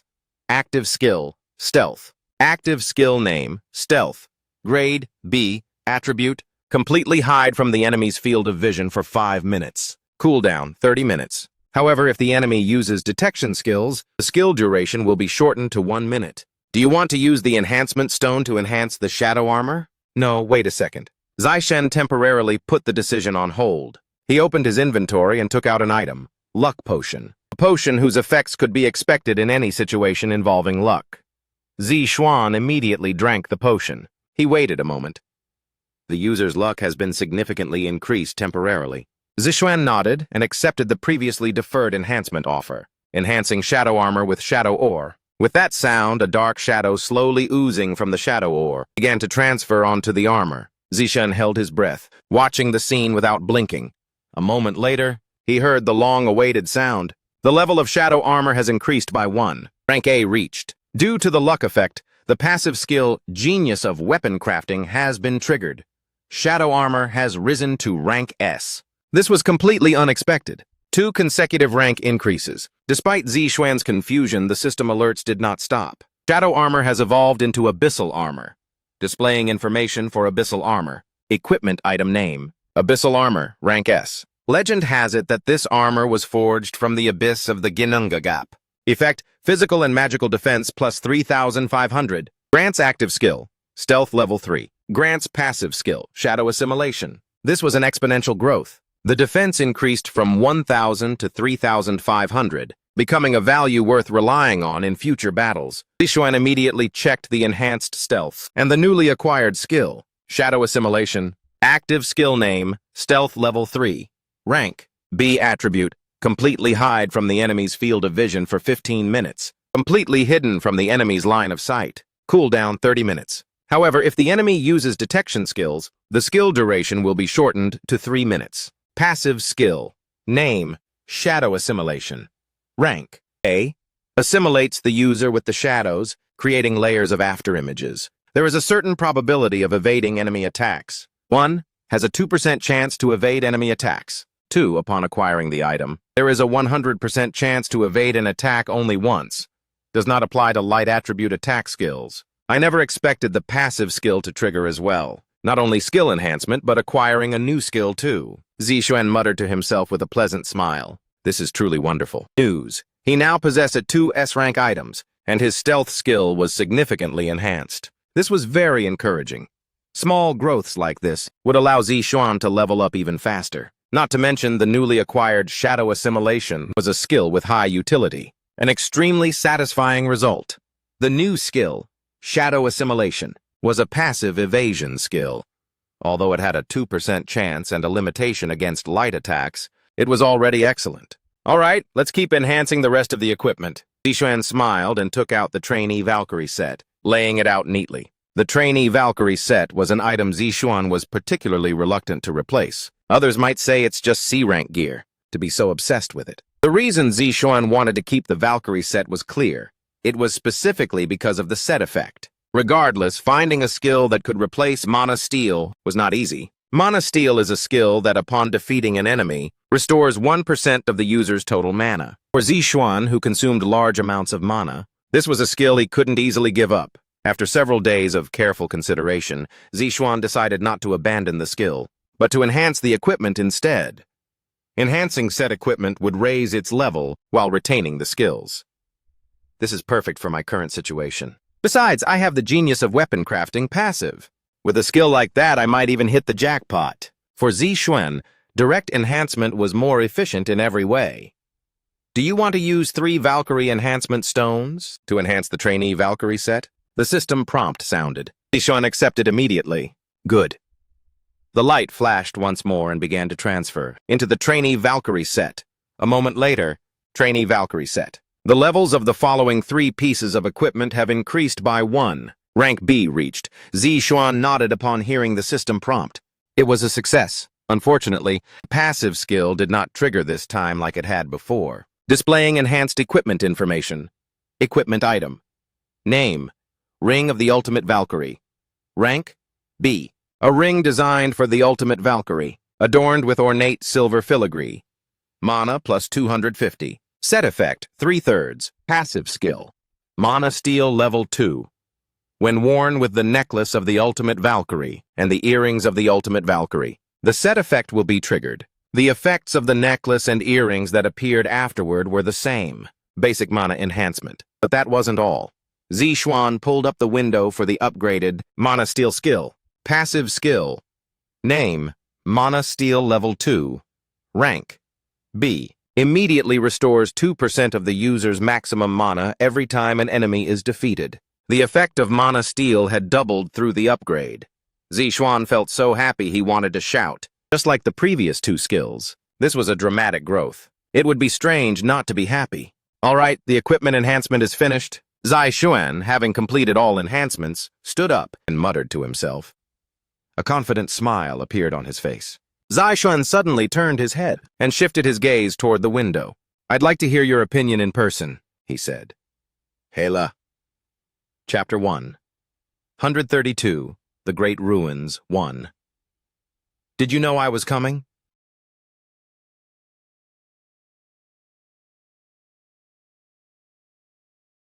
Hela, sitting by the window, spoke. Zixuan smiled slightly and nodded. Of course, in fact, Zixuan already knew Hela would come looking for him. The massive clash of mana he had felt not long ago. A being with that kind of power was at least not human. A confrontation between Hela and Hogan, or perhaps between Hela and another Aesir god. A few days ago, Zixuan felt a powerful surge of mana coming from the center of the closed city of Daegu. It was an almost identical sense of dangerous mana to what he felt during the fight between Hela and Hogan. That power was in no way human. Hela seemed to sense his realization and nodded. It seems you felt the collision of mana. Why did you come to find me? Zixuan cut straight to the point. According to Hela's past statements, Zixuan was still too weak to handle the second trial. He thought it would be a long time before he encountered her again. Why did she suddenly appear? Hela stepped down from the windowsill and took on her human form. Steam filled with mana dyed the surroundings black, gradually coalescing into a human shape. A youthful face, closely resembling the girl Hel, was revealed. We must proceed with the second trial as soon as possible. Hela's sudden declaration forced Zixuan into deep thought. Why would Hela, who said he was unqualified not long ago, suddenly change her mind? Zixuan carefully opened his tightly closed lips. You said before that I wasn't ready for the second trial. He raised his head and their eyes met. Zixuan spoke in a clear tone. What is the reason for your change of heart? Hela nodded slightly in response to Zixuan's words. Yes, you must have felt it. An immortal with immense mana has descended upon this land. Plans have changed. We can no longer afford to delay. Odin has already begun to move. Please explain in detail. Everything around you will be destroyed, Hela said firmly, her eyes shimmering. Those strange heterochromatic eyes emitted a peculiar sense of pressure. Hela bit her lip and said, even those close to you, everyone will be destroyed. Zixuan's body trembled involuntarily. His brow furrowed deeply, and a surge of anger welled up in his heart. Everything will be destroyed? Just a day ago, he had seen his mother's warm smile. The happiness he felt with his friends was only a few days old, and yet Odin was trying to snatch everything away from him again, just as he had ruined his life in his previous existence. Zixuan looked at Hela with hollow eyes. Hela remained silent. In the brief, awkward atmosphere, Hela spoke again. Heimdall has appeared in Midgard. He is watching you. Heimdall? You mean the gatekeeper of Asgard? The god from legend who carries the great horn and lives at the Rainbow Bridge, Bifrost? Yes. Moreover, he possesses the special ability to foresee the future. He is a dangerous enemy. Hela's words weighed heavily on Zixuan's heart. Zizhan bit his lip and fell into thought. I know I'll have to face the Aesir sooner or later, but right now is too dangerous. I'm still too weak. No one knew better than himself how rapidly he had grown recently. But with that kind of power, facing an immortal of Asgard was simply absurd. Right now I can't even defeat Hogun alone. Zixuan had to admit that fact. Even against Hogun, the father he once trusted, who was merely one of Odin's ravens, Zixuan couldn't stand his ground alone, to say nothing of the Aesir gods. They were several times stronger than that. Their full, divine power was simply immeasurable. The current Zixuan could be crushed with a single wave of their hand. I must become stronger. To that end, the solution Hela proposed was the second trial. After a moment of reflection, Zixuan put on his gloves and let out a breath. The second trial. He raised his head to meet Hela's gaze once more. Deep within those heterochromatic eyes lay a hidden, immeasurable sorrow. Zixuan observed her and asked in as calm a voice as possible, by passing that trial, will I possess the power to stand against Heimdall? Hela shook her head with a look of helplessness. No, to overthrow the Aesir pantheon. You must pass at least 3 trials. Divine power is far beyond imagination, and difficult to withstand. But Hela paused, swallowed hard, and spoke again. All gods outside of their own realm can only use 30% of their power. The same goes for Heimdall. 30%? Zixuan nodded as the realization hit him. Now I understand. By passing the second trial, facing a Heimdall whose power is restricted isn't impossible, right? Yes. Furthermore, for gods to manifest in the human world, they must consume a vast amount of divine energy. He won't be able to last long. Zixuan breathed a sigh of relief. The fact that gods were restricted in the human world was at least some good news, but not all questions had been answered. Heimdall, why would he manifest in Midgard in person? After all, due to the power of the prophecy, they couldn't kill me directly. That should clearly be the case. Hela seemed to sense his doubt, and added, I told you just now. The Aesir intend to destroy everything around you. Heimdall, he simply wants to destroy what you hold dear and leave you with nothing. The human heart is far more fragile than you imagine. So they intend to kill the people around me? The Aesir have done things far worse than that. There was no hesitation in Hela's words. Zixuan had to compose himself. Though the current situation was hard to swallow, there was no other way. If things continued like this, his family and companions would be attacked.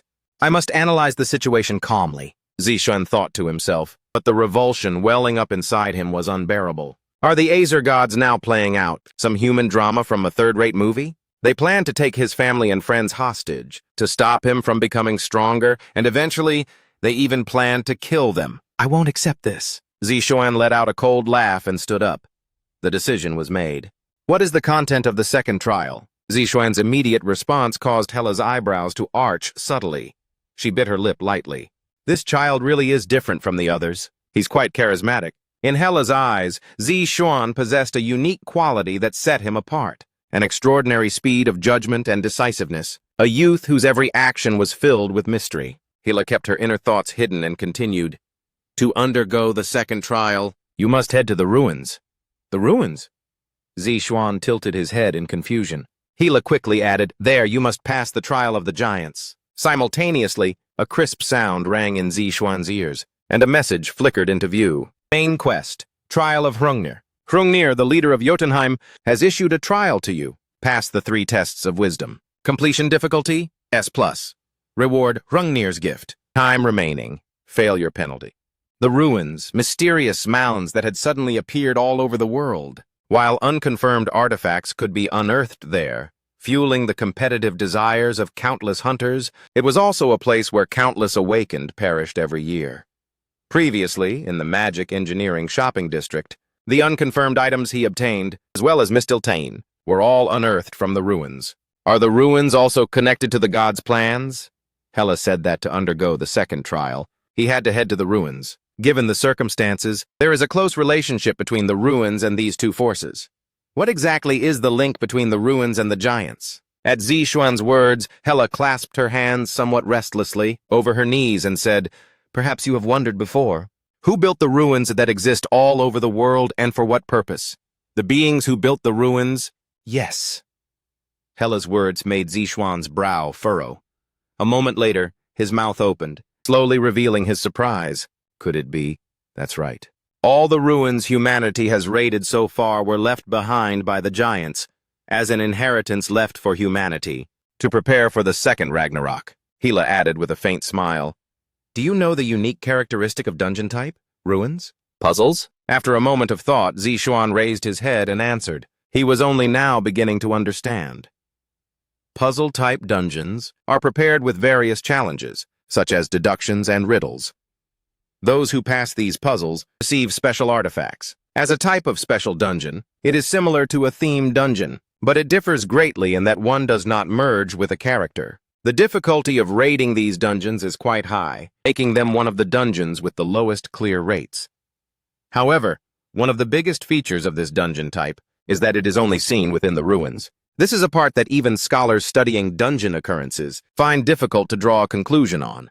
If what Hela said is true, that the giants created the ruin-type dungeons, then why are there so many puzzle-type dungeons within the ruins? I understand.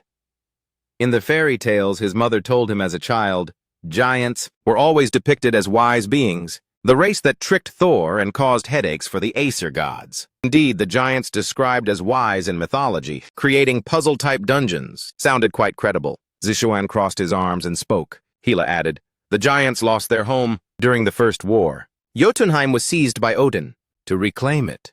The anti-Aesir allied forces must be victorious in the Second War. Therefore, they created the ruins, so that even the weakest humans could raise a blade against Odin. They intended to hand over their weapons to humanity. I see. If Jotunheim was destroyed, the giants would have no choice but to rely on humans. Zixuan nodded, but there were still some parts he couldn't understand. But why use such a troublesome method like puzzles? If it was just to share power, wouldn't it be easier just to distribute the artifacts? The giants do not wish for foolish humans to possess their artifacts. Foolish people always make mistakes and ultimately make the wrong judgments. To put it simply, the reason the giants created the ruins and set up puzzles was to filter for the right humans. Is that correct?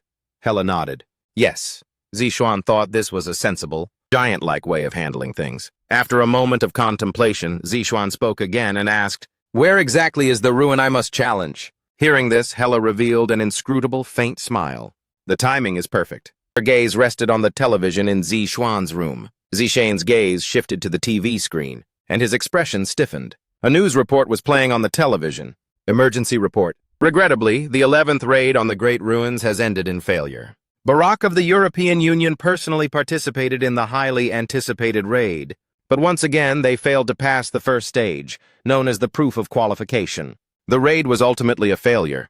The association stated that success cannot be guaranteed for the next attempt either. Listening to the voice coming from the screen, Zixuan quickly lowered his head. The Great Ruins, the largest of the many ruins scattered across the globe. Indeed, if it were there, it wouldn't be strange for the second trial to be prepared. There is only one great ruin in the world, located in Iceland. Iceland is one of the stages of Norse mythology. Everything was indeed consistent. While Zixuan was thinking, Hela confirmed it with a light laugh. Conquering the great ruins of Iceland. That is your second trial. Chapter 133, The Great Ruins 2. The Great Ruins of Iceland, a place Zixuan knew well as the world's largest ruin, a territory that had not allowed anyone to enter for decades. Zixuan frowned and asked, but as far as I know, no one has ever conquered the Great Ruins. I've even heard that no one has passed the first stage test, the proof of qualification. Because they didn't have the qualification, they couldn't prove it. Hela placed her index finger on her lips and tilted the corners of her mouth up slightly. The purpose of the Great Ruins from the very beginning was you. From the beginning, it was me? Yes, Hrungnir, the designer of the Great Ruins, left this ruin specifically for you from the start. He earnestly hopes you can inherit his power. Kill Odin and bring peace to the 9 realms, Hrungnir. Upon hearing that name, Zixuan froze for a moment and fell into deep thought. Hrungnir. He was clearly the giant described as Thor's arch-nemesis. Although my memories aren't perfectly clear, Hrungnir in the myths was a very insolent giant. He insulted Thor's wife Sif and even claimed he would take Freya as a concubine. Due to his various misdeeds, he was ultimately killed by Thor. But these stories can't be fully trusted. Hela said before, that the Aesir were distorting the myths. It was done for brainwashing. This time was likely something similar. As you know, Hrungnir is already dead. He was deceived by Thor's trickery and lost his life. Hela finished indifferently, leaning slightly against the bed. Zishuan asked, if the designer Hrungnir is dead, won't there be a problem with the second trial? No, you don't need to worry about that part. However, there is one small problem. What is it? Zishuan asked back immediately. For some reason, he couldn't hide the unease in his heart. Hela scratched her cheek. Actually, that proof of qualification isn't just one thing. You need to meet 2 requirements to enter the interior of the Great Ruins. What? Zishuan asked back with a dazed voice. Hela observed his expression. Zishuan asked urgently, what exactly is the other qualification requirement? Strength above 150, agility above 150, the realm of an S-rank practitioner. Something like that. Zishuan's face stiffened instantly. What? The realm of an S-rank practitioner? Near the Great Ruins, in the lobby of the Sikan Hotel where the European Union was staying. Damn it! How many times has it been now? A coarse voice echoed through the lobby. The owner of the voice was none other than Barak, the representative of the European Union. What kind of proof of qualification is this? We can't even get past the entrance. Calm down. The permitted raid period hasn't ended yet, right? Camilla, standing to Barak's left, replied naively. She was an S-rank mage from the United States, an elite with the record for the shortest time in the official Mana Cube test. A genius practitioner.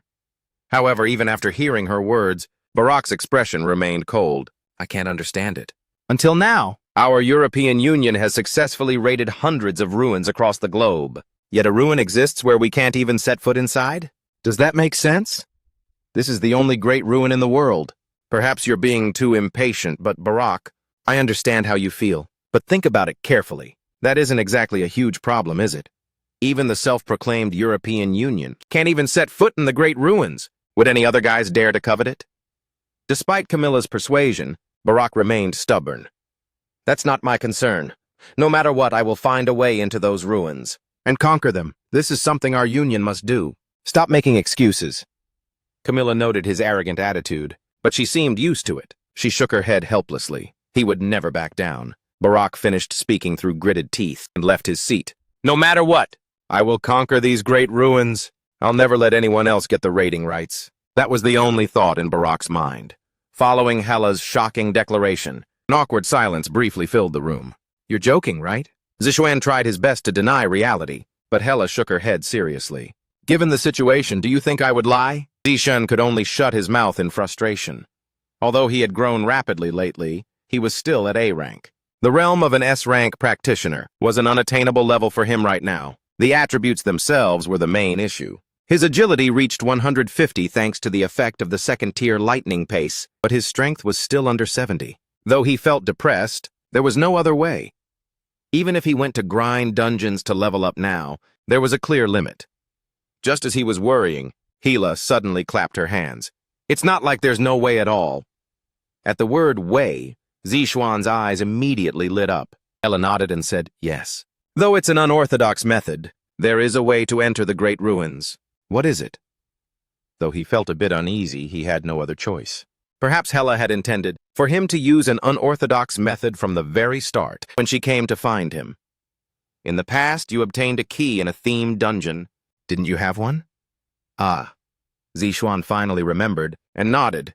Indeed, back in the themed dungeon, he had cleared the Prandia estate and received a key. Zishuan immediately opened his inventory to check the information. Special item name, Cursed Key. Rank A relic of Count Prandia, the master of the Prandia estate. Once the curse is lifted, it can open any door or chest. Cooldown, 2 hours. Zishuan nodded after reading the item description. The Cursed Key. As long as the curse was lifted, it was a skeleton key that could open any door or chest. Indeed, using this to force open the door to the Great Ruins, it's not impossible.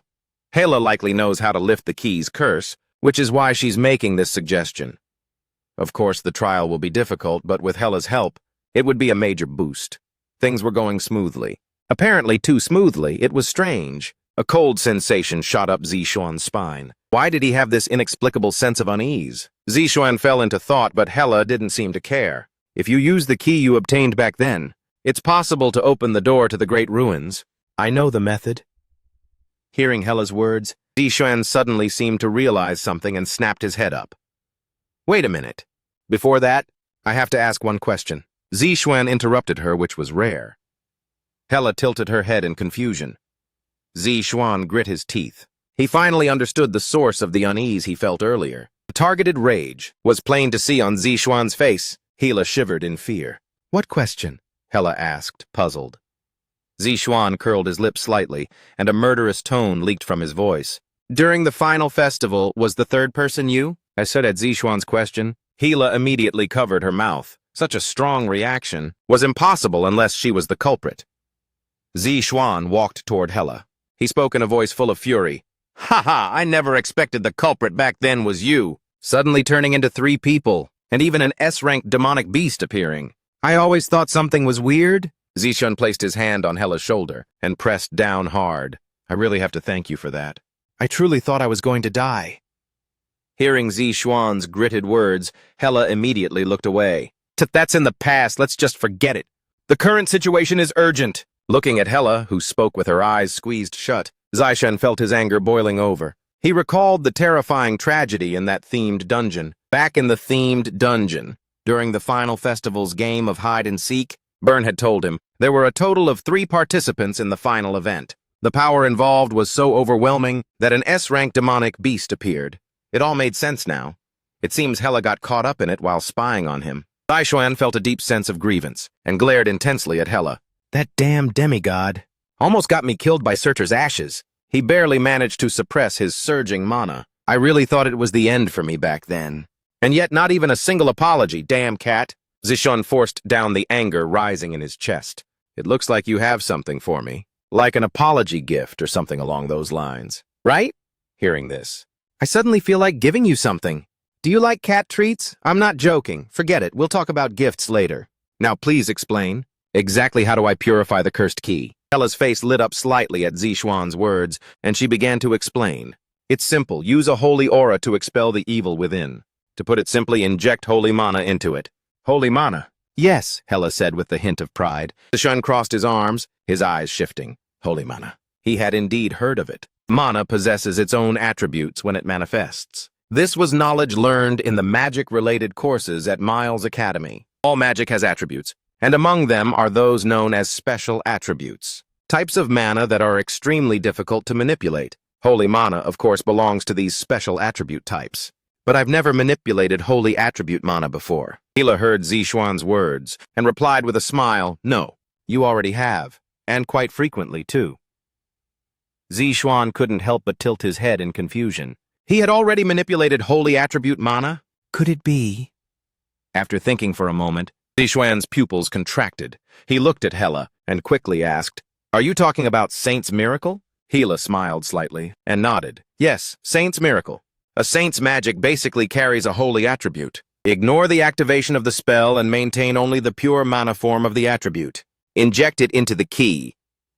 To Zixuan, this was a novel approach. He had never realized it before. He originally copied skills through blank cards and had never thought deeply about the relationship between the attributes and the fundamentals of magic. But Hela proposed a new possibility, a method to extract mana attributes from a skill, and the specific application of using holy mana to lift a curse. "First, please take out the cursed key." Zixuan complied. He took the cursed key from his backpack and handed it to Hela. Hela took the key, gave a faint smile, and handed it back to him. She explained, "Now try to inject holy attribute mana into this key.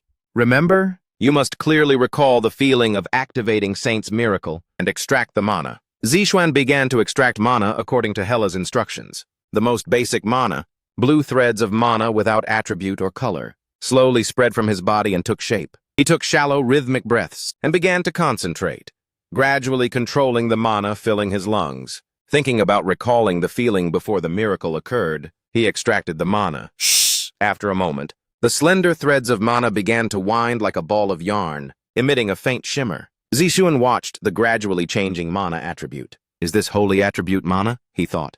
Holy power extracted only through the manifestation of mana, without using a skill. Good. Being able to do this on your first try is quite impressive.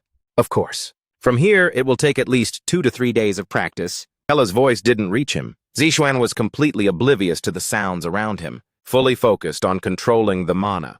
Before the magic was cast, He controlled the flow of mana and imbued it with an attribute. Mana can be said to be the foundation for casting magic. To put it simply, it's like a blank sheet of paper that hasn't been drawn on yet. Drawing the sketch and applying color onto it is what makes a skill or magic. Watching him, Hila unconsciously swallowed hard. Well, with that kind of focus, he should be able to purify the key within 3 days. Pop.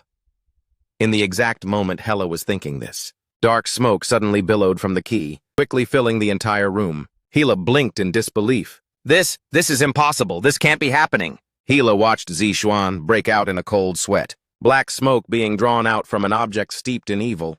In other words, the evil was starting to be purified. This meant Zixuan had successfully drawn out holy mana in just a few minutes. Hila forgot to breathe as she watched the key being purified and Zixuan. What on earth is that? She thought. That kind of talent? Even compared to those possessing divinity, it is in no way inferior. In that moment, a thought surfaced in Hela's mind. Myung Zixuan, how can he possess such staggering talent in a human body? Chapter 134, The Great Ruins, 3. The cursed key has been successfully purified, displaying the item's original information. Special item name, Prandia's Universal Key. Rank, A relic of Count Prandia, the master of the Prandia estate. Can open any door or chest. Cooldown, 2 hours. The key evolved smoothly, restoring its original luster. Zixuan carefully read the inventory and showed a satisfied smile. This should do it, right? Ah, yes. It's excellent, to be honest.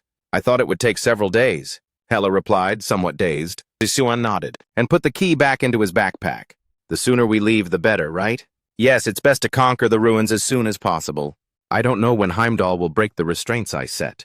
Understood. We leave for Iceland tomorrow. A few days later, on the day of the second trial raid, Zaishen used the Inchin International Portal Center and quickly arrived in Iceland. His current location was Reykjavik, the capital of Iceland and a famous tourist destination. It's this way, right? Yes, that's correct. Don't worry. Zixuan and Hela were heading toward the heart of Reykjavik, where the great ruins were located. It was originally the site of a famous hot spring, but for Zixuan, who had never traveled before, it was hard to tell one place from another. Fortunately, Hela was traveling with him this time. No, maybe that wasn't lucky at all. Whenever he thought about how Hela had driven him into a corner before and then pretended not to know, he felt the blood rush to his head. Whew, let's just endure it for now. Zixuan shook his head, shaking off distracting thoughts and looking around. The vibrantly colored roofs and the thick blankets of snow caught his eye. Though it was a sight he had only seen in brochures, the typical Reykjavik scenery still felt novel. After all, going abroad was a very rare occurrence for Zixuan. It had even taken a long time to process his international portal passport. On the contrary, proving his identity wasn't difficult. Miles Academy student ID received top-tier treatment anywhere in the world, and Zixuan was a top student even among them. Zaishen suddenly realized how different his current life was from his past. Over there, Hela interrupted Zixuan's thoughts. Zixuan silently turned his gaze toward the direction she pointed. In the center of Reykjavik, the full view of the great ruin came clearly into sight. A large crowd was gathered around the towering mound. The European Union, led by Barack? Zixuan already knew who they were. They were the ones on TV recently trying to conquer the great ruin, and failing. As Zixuan approached the great ruin, a member of the Union stopped him. Can I help you? Fortunately, there were no communication issues. Zaishen felt relieved. The translation artifact he bought recently was working. The translation necklace he had spent 500 million on was a small pendant that could automatically translate the languages of other countries. Because it was made from very expensive stones, the price was steep, but since it could easily translate languages from every country in the world, its value was very high. Zixuan asked without panicking, I just wanted to take a look. Is that okay? Not right now. The ruin had just been attempted. The guards of the great ruin began to hurriedly set up barricades. The crowd dispersed instantly, and the people who had gathered went their separate ways. Zixuan thought for a moment. Using stealth to bypass them and sneak inside wouldn't be easy. There were likely artifacts around that detected magic. He pretended to listen to the guard, stepped back a few paces, and decided to wait until there were fewer people to enter the ruin. After all, it felt like too much trouble with so many people around during the day. Zixuan turned and whispered to Hela, Let's officially make our move tonight. All right. There's no benefit to drawing attention. Hela agreed. Zixuan began looking for a suitable hotel to rest in for a while. Luckily, he quickly found a hotel with good facilities nearby. It was a place called the Shikwang Hotel, which only accepted guests when no ruin raids were in progress. After Zixuan entered the lobby, he rented a suitable room. I should look around first. I need to secure an escape route just in case. As he walked down the hallway thinking this, Hella's telepathy suddenly came through. Zixuan, I know. The corner of Zixuan's mouth curled up. After replying, he looked up at the man blocking his path. A man with a burly build, a fierce expression, and a sharp bridge to his nose. I haven't seen this face before. Wait, the face of the man speaking to him was actually quite familiar. Barak, the representative of the European Union. He was also the owner of the Dragon Slayer sword, Balmung. Furthermore, Barak was a man whose very core was steeped in a sense of superiority. His record as a practitioner wasn't bad, and he hadn't committed any particularly heinous acts, so he hadn't caused major problems. However, his character was definitely lacking. Zixuan ignored him and tried to walk past, but Barak blocked him again and asked, "What's this? You don't recognize me? Should I?" Zixuan's words caused Barak's expression to stiffen instantly. Camilla, walking beside him, frowned and said, "Barak, what on earth are you doing to a kid?" But Barak didn't stop. He placed a hand firmly on Zixuan's shoulder and said, "You're an awakened, aren't you? At least B rank or higher, right? Get out of my way." Zixuan's eyes were full of irritation. He was already going to be incredibly busy preparing to conquer the Great Ruins. Wasting time here was out of the question. Barak, startled by his intensity, temporarily let go of his hand. Zixuan shot him a glare and then walked past Barak to leave. Camilla shoved her hands into her skirt pockets and said angrily, "Why are you taking your anger out on a kid? Just because the raid on the Great Ruins failed doesn't mean you should snap at others. It's not like that. There's something strange." "What's strange?" "That guy didn't make a single sound when he walked." Barak curled his lip and said, "He's someone who hides his presence on purpose." After the brief confrontation with Barak, night soon fell over the surroundings. Once it grew dark, Zixuan immediately went into action. Although there were still several guards near the Great Ruins, they weren't worth worrying about. Let's begin. From this point on, they decided to communicate via telepathy. This was because if they encountered a practitioner with high sensory abilities, it might lead to a conflict. One careless move could attract the attention of unranked experts and invite trouble. He needed to be as careful as possible here. Activating stealth. After approaching the vicinity of the Great Ruins, he looked around. Fortunately, he didn't seem to have been detected yet. Then Zixuan mobilized a trace of mana and slowly released it toward the two guards in front of him. As guards protecting the Great Ruins, they were also practitioners. He had to be careful no matter what. Activating active skill. Hypnosis. Corrupt the mind of the designated target. Fortunately, the two of them were easily influenced by Zixuan's hypnosis. It seemed their magical achievements were not very high. This was a lucky break for Zixuan. "Can we go in now?" Zixuan asked with a smile, deactivating stealth and revealing himself. The two guards silently stepped aside to let him through. Things were progressing more smoothly than expected. However, even as he passed by the two men, Zixuan could not hide the anxiety in his heart. "If I can't finish this quickly, other practitioners might discover my presence." He had to complete it as soon as possible. The raid on the Great Ruins was a focal point for the entire world. If one day it was suddenly conquered by an unknown figure, practitioner associations and broadcasting companies worldwide, and even the European Union, would go into a frenzy trying to find the raider. Naturally, the risk of exposing his identity would increase. Zixuan lowered his head. "My name's spreading across the world. At least wait until I become an S-rank practitioner. Until then, it was too dangerous. No matter when or where he might be attacked, he had to possess the power to strike back immediately. The baseline Zixuan envisioned was S-rank practitioner, at the very least among humans. He hoped no one could match him. Be careful. While he was organizing his thoughts, Hela's telepathy suddenly came through. With the ruins right before him, a mysterious stone slab appeared in Zixuan's eyes. He pressed his lips together slightly. Looking around, an unbelievable amount of mana surged from the interior. The powerful mana made his skin tingle. Zixuan swallowed hard, staring briefly at the infinite height of the ruins. Immediately after, an unrecognizable voice came from the stone slab.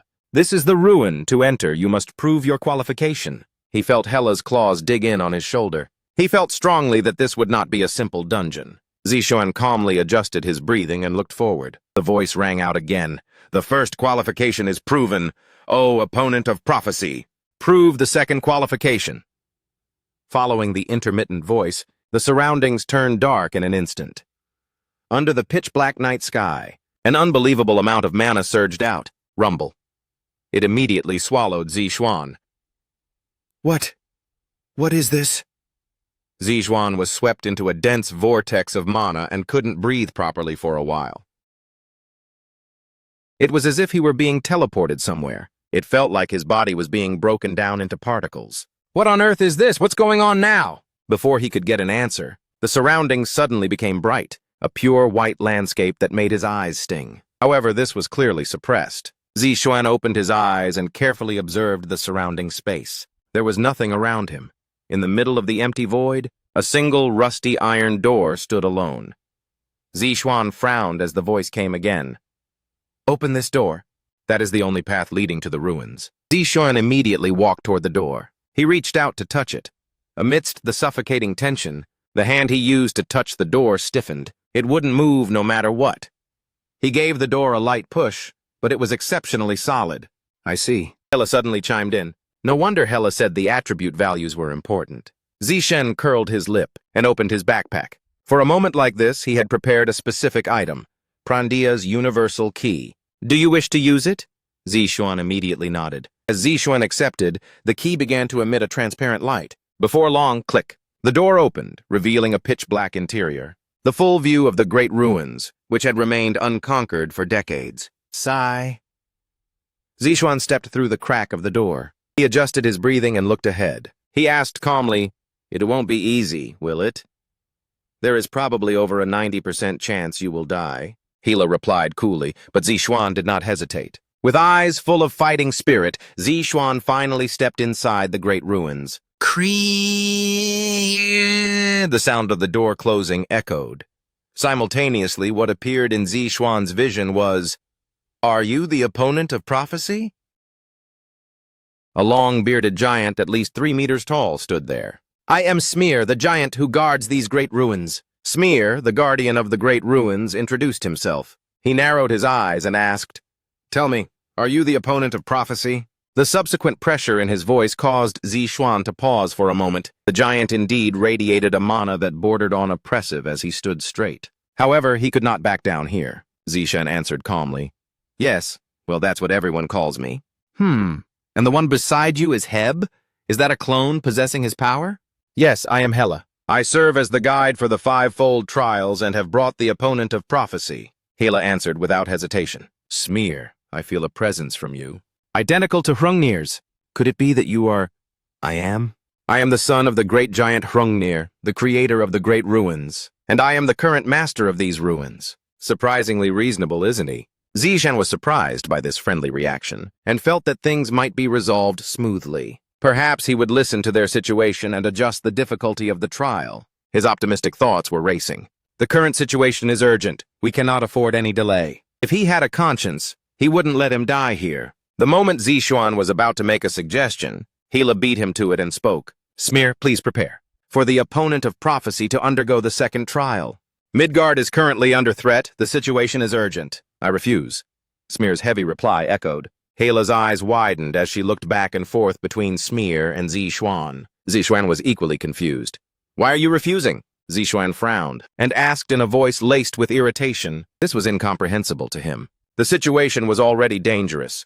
Was he not even allowed to take the trial? While Zixuan was lost in thought, Smear answered him with a sneer. You are truly foolish, opponent. You used trickery to open the door. Did you think you could pass my father's trial like that?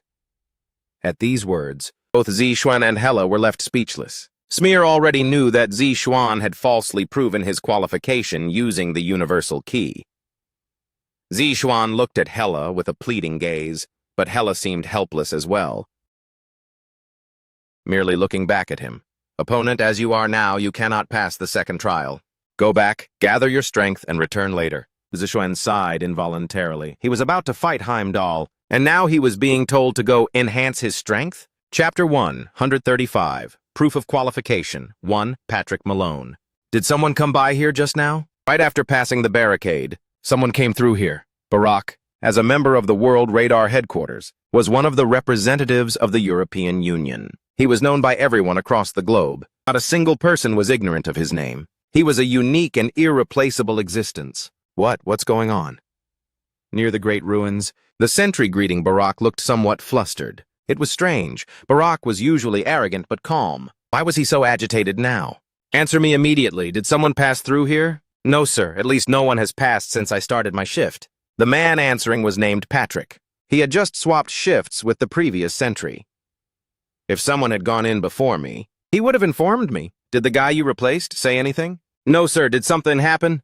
Impossible. Absolutely impossible. Barak muttered to himself, biting his lip, appearing furious.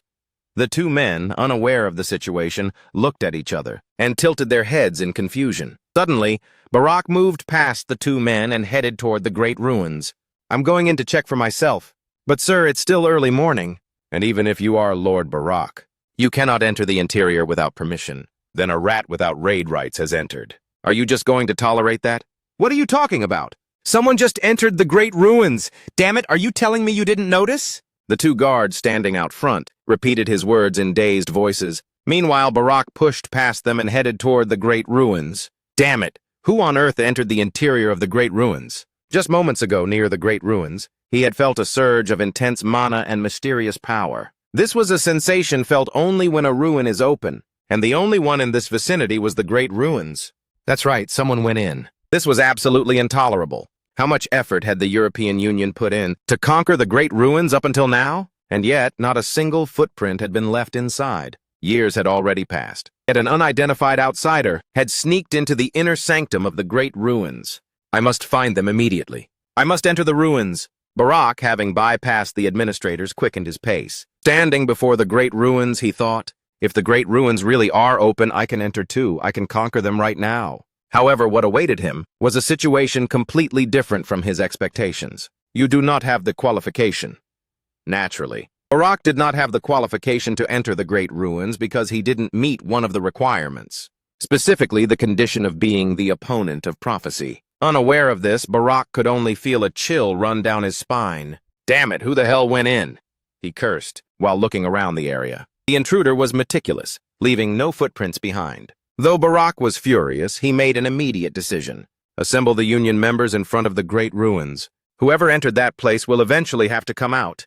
Then I'll wait a few days to unmask you.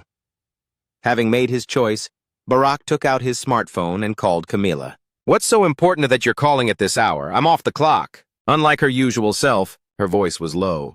It seemed she had been woken up and her tone was full of irritation. Barak answered dismissively. I'll pay whatever overtime is required. This is an emergency. Assemble the Union members in front of the great ruins immediately. Sigh, fine, but before that, you have to tell me what's going on. There is an intruder in the great ruins. As Barak said this, a murderous glint flashed in his eyes. On the second floor of the Elixir building, a group sat together, chatting idly. Kim Woo-kyung, who was reading a comic book, spoke first. Sigh. Vacation is almost over. Yeah, it felt long when we first got it, but it really flew by. At Seo Yina's words, An Ho-yeon expressed his agreement. That's true. I really don't know where the time went. Still, I'm just glad that my research time has increased, Lee Jae-sang said with a smile. Standing next to him, Seo Ah-hyun crossed her arms and muttered to herself. Speaking of which, where did Zixuan go? He isn't even picking up his phone. Who knows? He's always done whatever he wants anyway. If I don't look after him, he can't even handle his own business. Kim Woo-kyung sighed and shook her head. Everyone else burst out laughing. It was an obvious snicker. What's so funny? Kim Woo-kyung said in a murderous tone. The laughter stopped abruptly. She glanced around and then said, he's probably training. Just look at what he usually does. True, Seo Yina chimed in. At that moment, An Ho-yeon suddenly remembered something. He looked at Kim Woo-kyung and asked, oh, right. Woo-kyung, was the barbecue party at your house with just you, me, and Zixuan? Fun, huh? It was fine. Oh, right. Now that you mention it, I remember what Yina said back then. Woo-kyung? Yeah. She asked me if I was dating Myung Zixuan. I was really shocked when I heard that. At Kim Woo-kyung's words, An Ho-yeon scratched his head and asked, wait, you're not? Do you want to die? The icy response made An Ho-yeon turn his head away, pretending not to know. Sitting next to them, Seo Yina cleared her throat and said, anyway, aren't we supposed to join clubs once the academy returns to normal? Have you thought about what to do? Kim Woo-kyung, An Ho-yeon, and Lee Jae-sang, who had recently quit his club due to the workshop issue, all fell silent. Kim Woo-kyung wiped cold sweat with her sleeve and said firmly, That shouldn't Myung Zixuan handle that himself? Right. There's no way Zixuan would abandon us to join a club alone. No one really understands how this works yet, right? Seo Yina interrupted, which was rare. An Ho Yeon and Kim Woo Kyung felt a chill run down their spines. Joining a club at Miles Academy was an absolute necessity for them. No matter what, they hoped everyone could join the same club activities, especially with Myung Zixuan. They absolutely had to be on the same team. As the top student in the grade, he possessed various privileges. They could take advantage of those perks, like priority facility use, discounts, room sizes, and increased club funding. Therefore, in their eyes, Zixuan was essentially a walking welfare package. If they could stay together, they had to seize the chance at all costs. They had only one thought in mind. An Ho Yeon nodded after a brief moment of thought, reaching a short conclusion. When Zixuan comes back, we'll treat him well. All right, Seo Yina replied, and the conversation between the four came to a temporary end. Lee Jae-sang locked himself in the workshop to brew new infusion potions for Zixuan. Just as Hella said, time was running out. Please give us a chance, Zixuan requested as politely as possible, but Smear was stubborn. I cannot agree. Smear, if you keep being this stubborn, Midgard will fall into chaos, Hella shouted. However, this had little effect on Smear. Principles are principles. Opponent, my father's trial is extremely difficult. You cannot withstand it with your current strength. I am being lenient with you right now. Everyone in Midgard might die. Is that okay with you? Threats do not work on me. Jotunheim has already been destroyed. We giants have nowhere to go. I am simply guarding this place according to my father's orders. I help you only because I must follow my father's commands. The conversation was going nowhere. Irritation rushed in like a tide. How did it come to this? He couldn't even take the test. Of course, Zixuan had already guessed the reason. Smear was afraid of fighting the Aesir gods. I am Smear. My father was taken by Thor. In this situation, it would be strange not to be afraid. But as for Zixuan, he didn't have much time to convince him. Hella knew this too, and struggled to get permission. Smear, please change your mind. Wasn't your father, Hrungnir, one of the leaders of the anti-Aesir allied forces, as his son? If you abandon the opponent of prophecy now, what will happen during the second Ragnarok? That which has vanished will not return. My kin, my father, and Hella, you are a clone too, don't you understand? So much has already been lost. What on earth are you all fighting for? Hela realized then Smear had already given up. Hera understood Smear had already yielded. Ever since his father's was taken by Thor, he had been suffering from severe helplessness and disillusionment. How exactly was she supposed to convince him?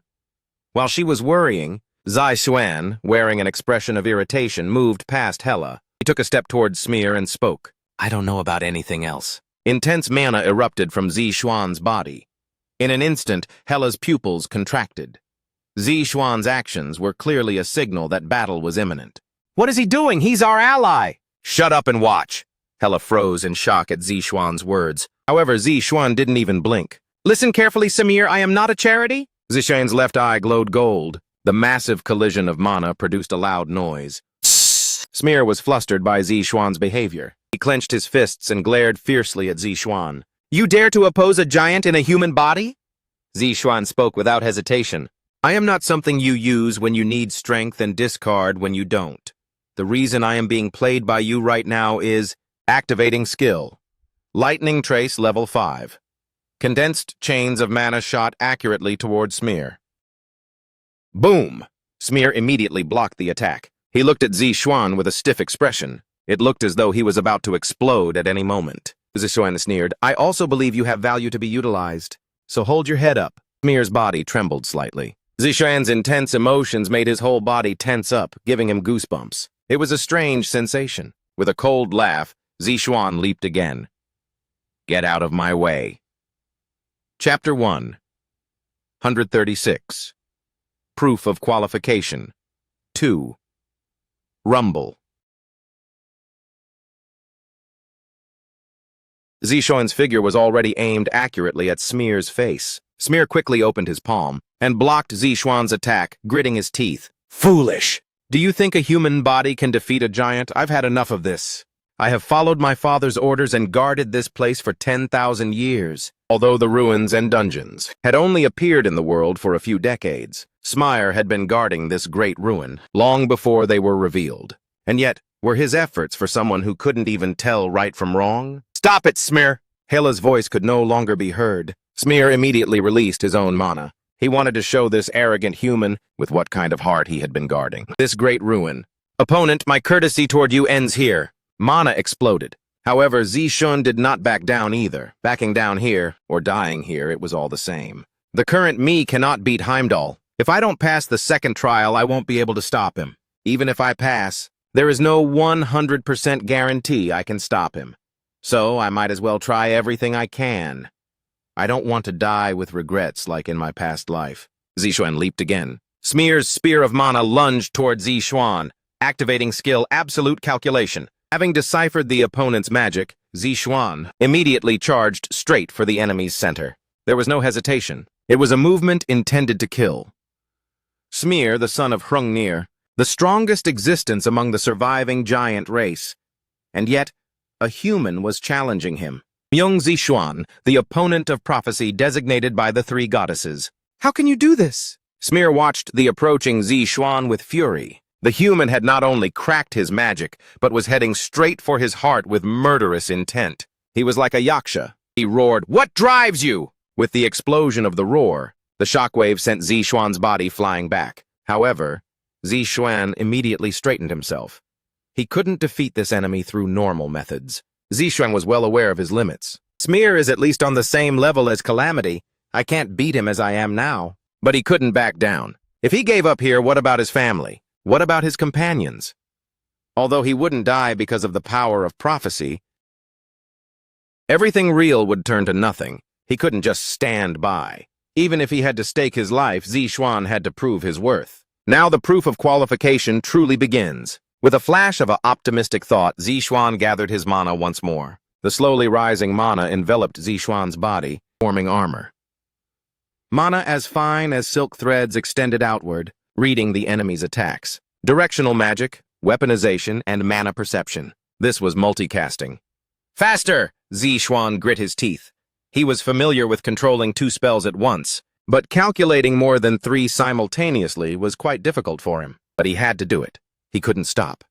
Zixuan reached out and deployed a 3rd spell, activating skill, Frozen Earth. The bone-chilling frost rising slowly from the ground made the enemy hesitate. Zixuan did not miss this opportunity. He increased his mana to boost the power of the attack. Smear frowned and pulled his own weapon from subspace, gripping it in his hand. How is this possible? A human using the secret arts of the Dark Elves? Although he couldn't understand it, blocking the attack was more important now. Like the gods, he could only use 30% of his power in Midgard. Even for a great giant, taking a direct hit from an S-rank skill would cause significant damage. You are quite useful, opponent, but too weak. Smear swung his long spear and dismantled the attack. Crack, shatter. The ice blocks rushing toward Smear were crushed and scattered everywhere in a single strike. Zixuan had been waiting for this moment. Now! He immediately deployed a new spell. The spell he cast without pause was Fire Strike, a fire spell that countered the ice attribute. Whoosh.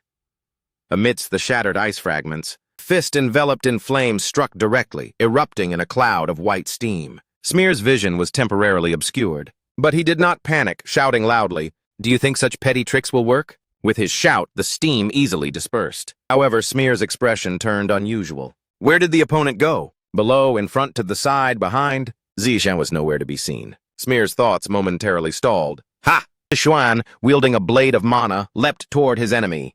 Did he use stealth? Smear understood instantly. Zixuan had used the ice fragments to disrupt his vision, and then activated stealth, to hide his figure and prevent his mana from being detected.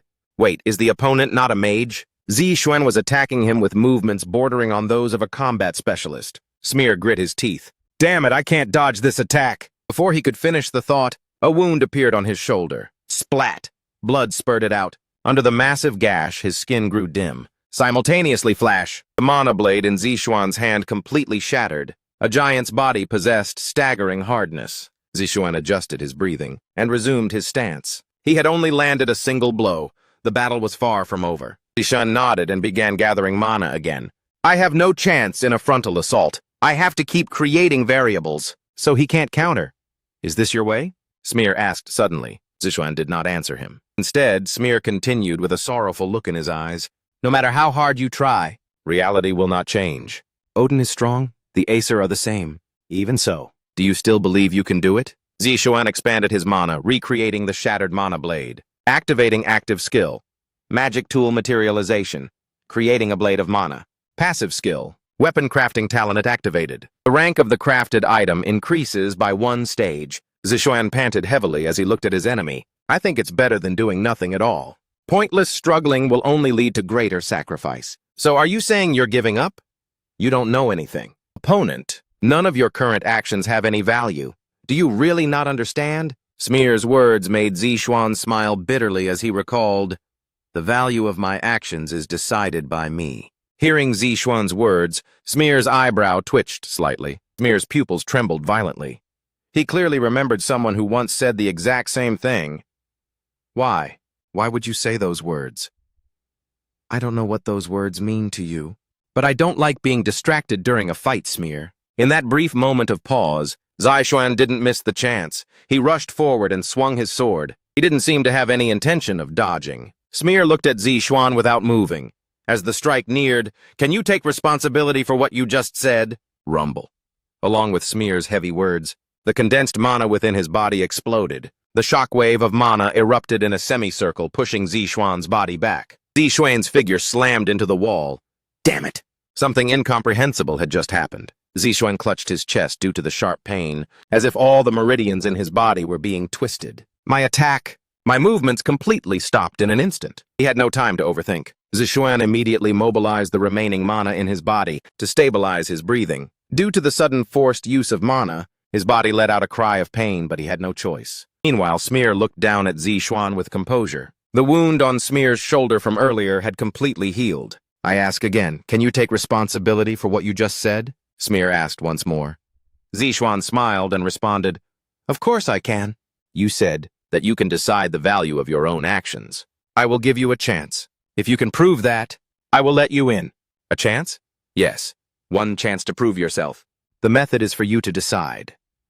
Hearing Smear's words, Zishuan curled the corner of his mouth meaningfully. Then, standing up, he looked into the giant's eyes and said, I will withstand your full power strike.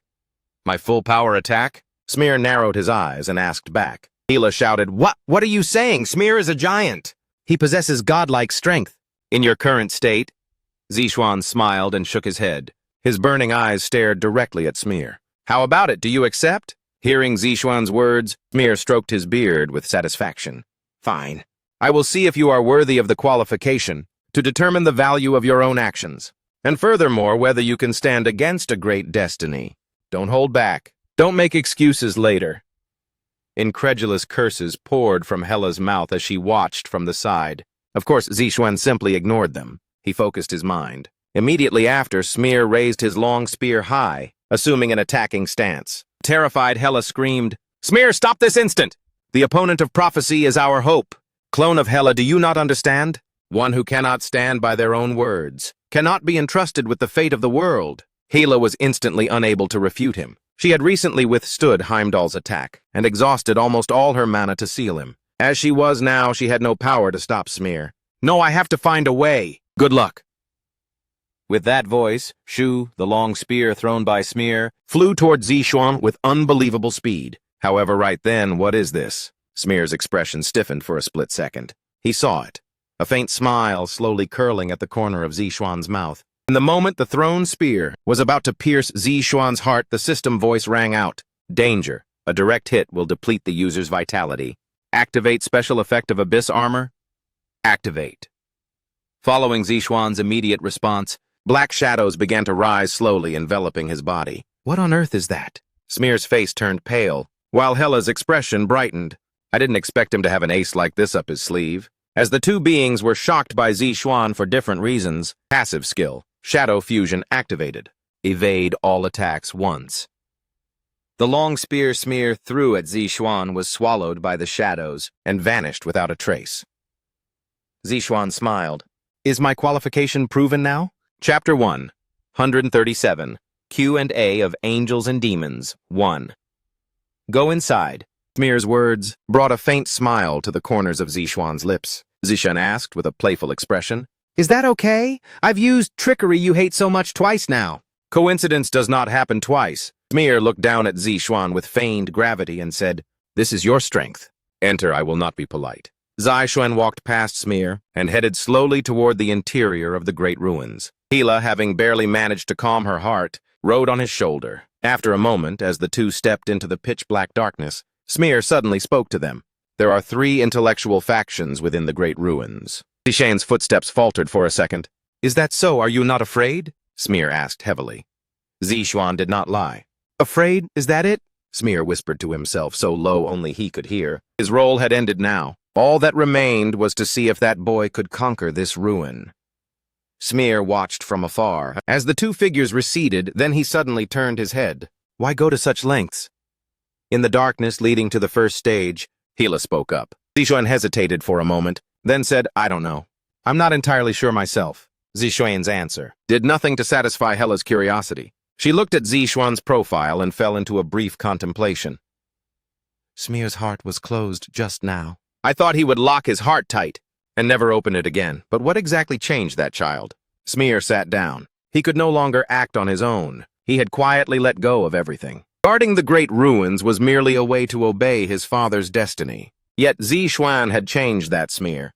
The opponent of prophecy, the weakest human designated by the divine realm who would kill Odin. These were all words and phrases referring to Zixuan. Hila glanced at Zixuan briefly, then shook her head. A moment later, the 2 passed through the empty corridor and reached the first stage of the trial of wisdom. The sight unfolding before them was something they could never have predicted.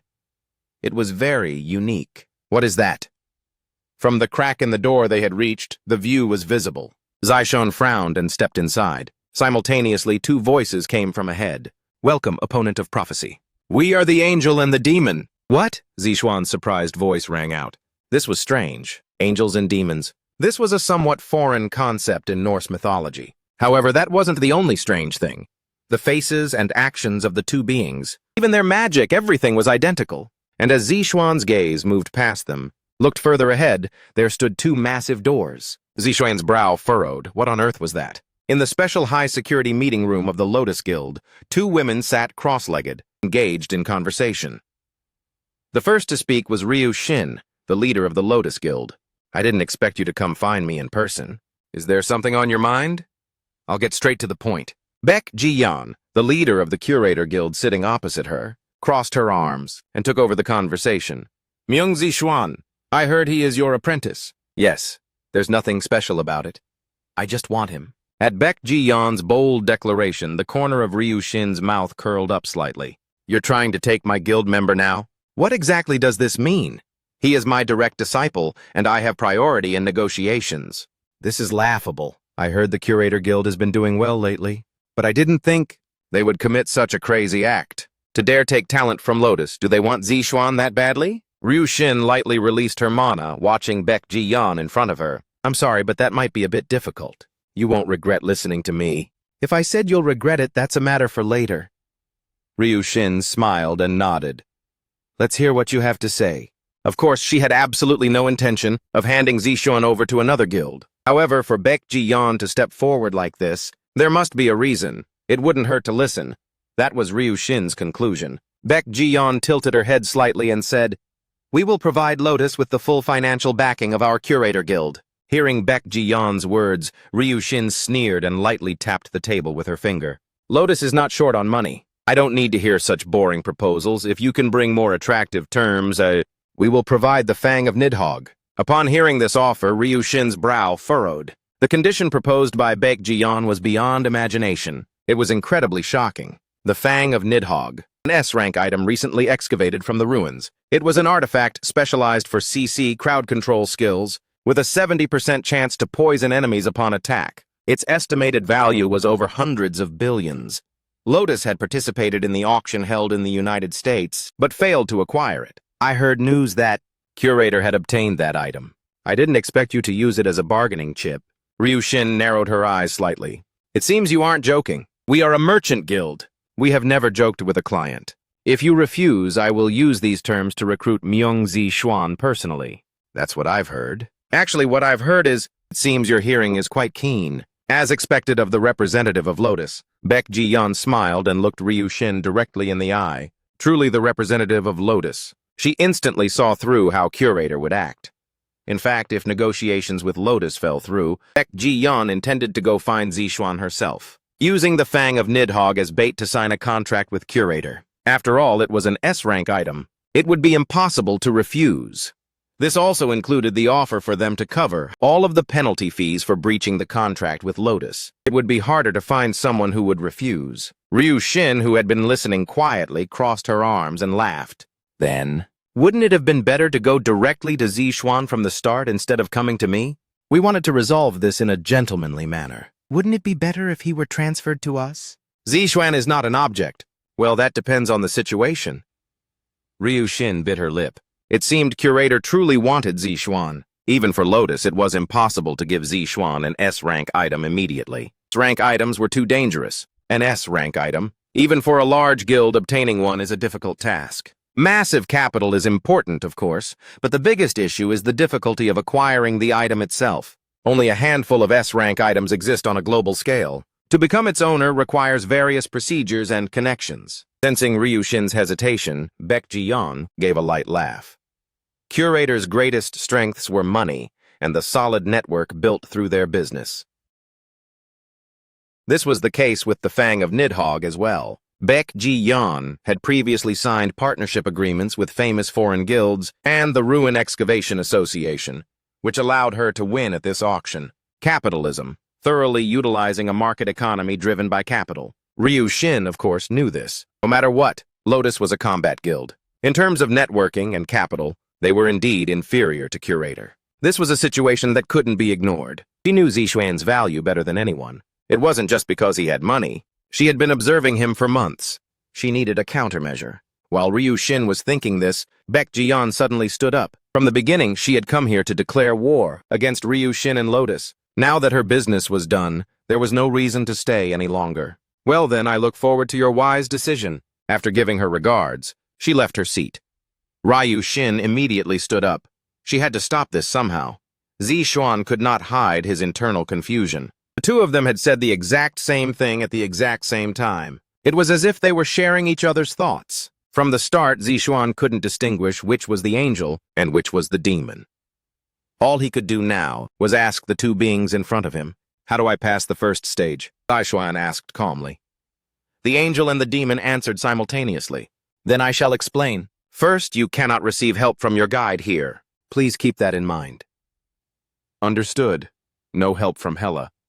Though it was a pity, he still nodded. What mattered most now was focusing on their explanation. The ruin was essentially a puzzle-type dungeon structure. He had to maintain absolute focus. Between us, one is an angel, and the other is a demon.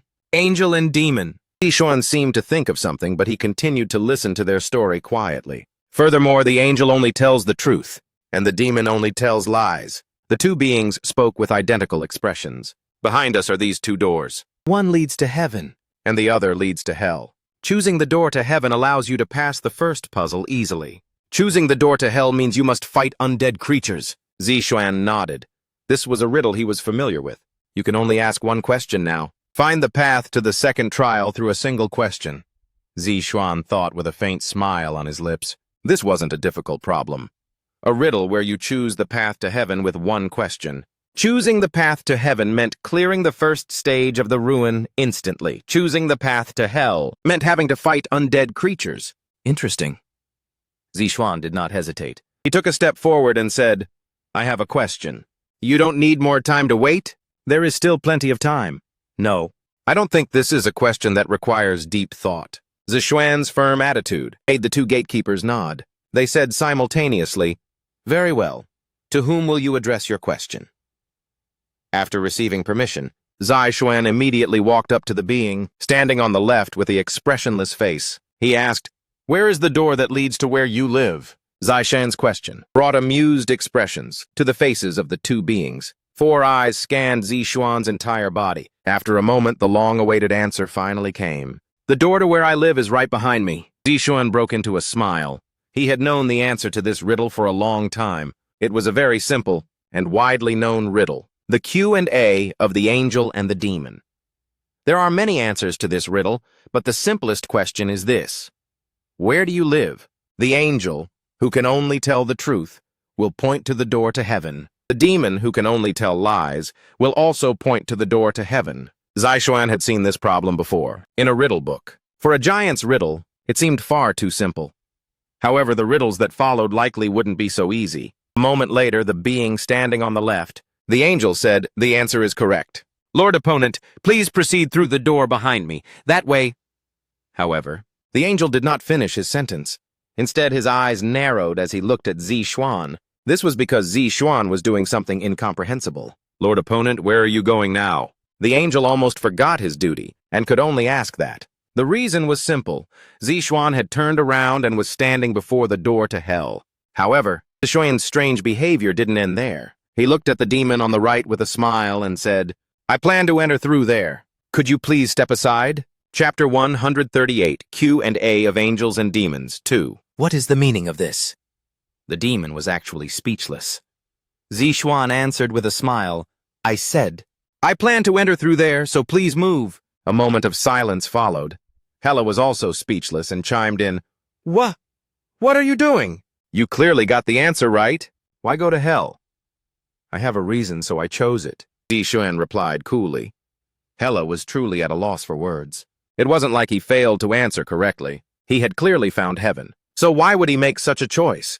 It was truly hard to understand. The angel on the left asked, "Going that way will indeed lead to the second trial, but you will have to fight enemies." "I know," Zishuan replied readily, causing the demon to reluctantly step aside. "Aren't you coming?" To his question, Hela gave a long sigh and climbed onto Zishuan's shoulder. She looked like she had almost given up now. Jaehyun greeted the angel and the demon and said, "Well then, I'm off." "Won't you reconsider?" The angel was about to ask, but Zishuan had already disappeared behind the door to hell. The two remaining beings looked at each other and shook their heads helplessly.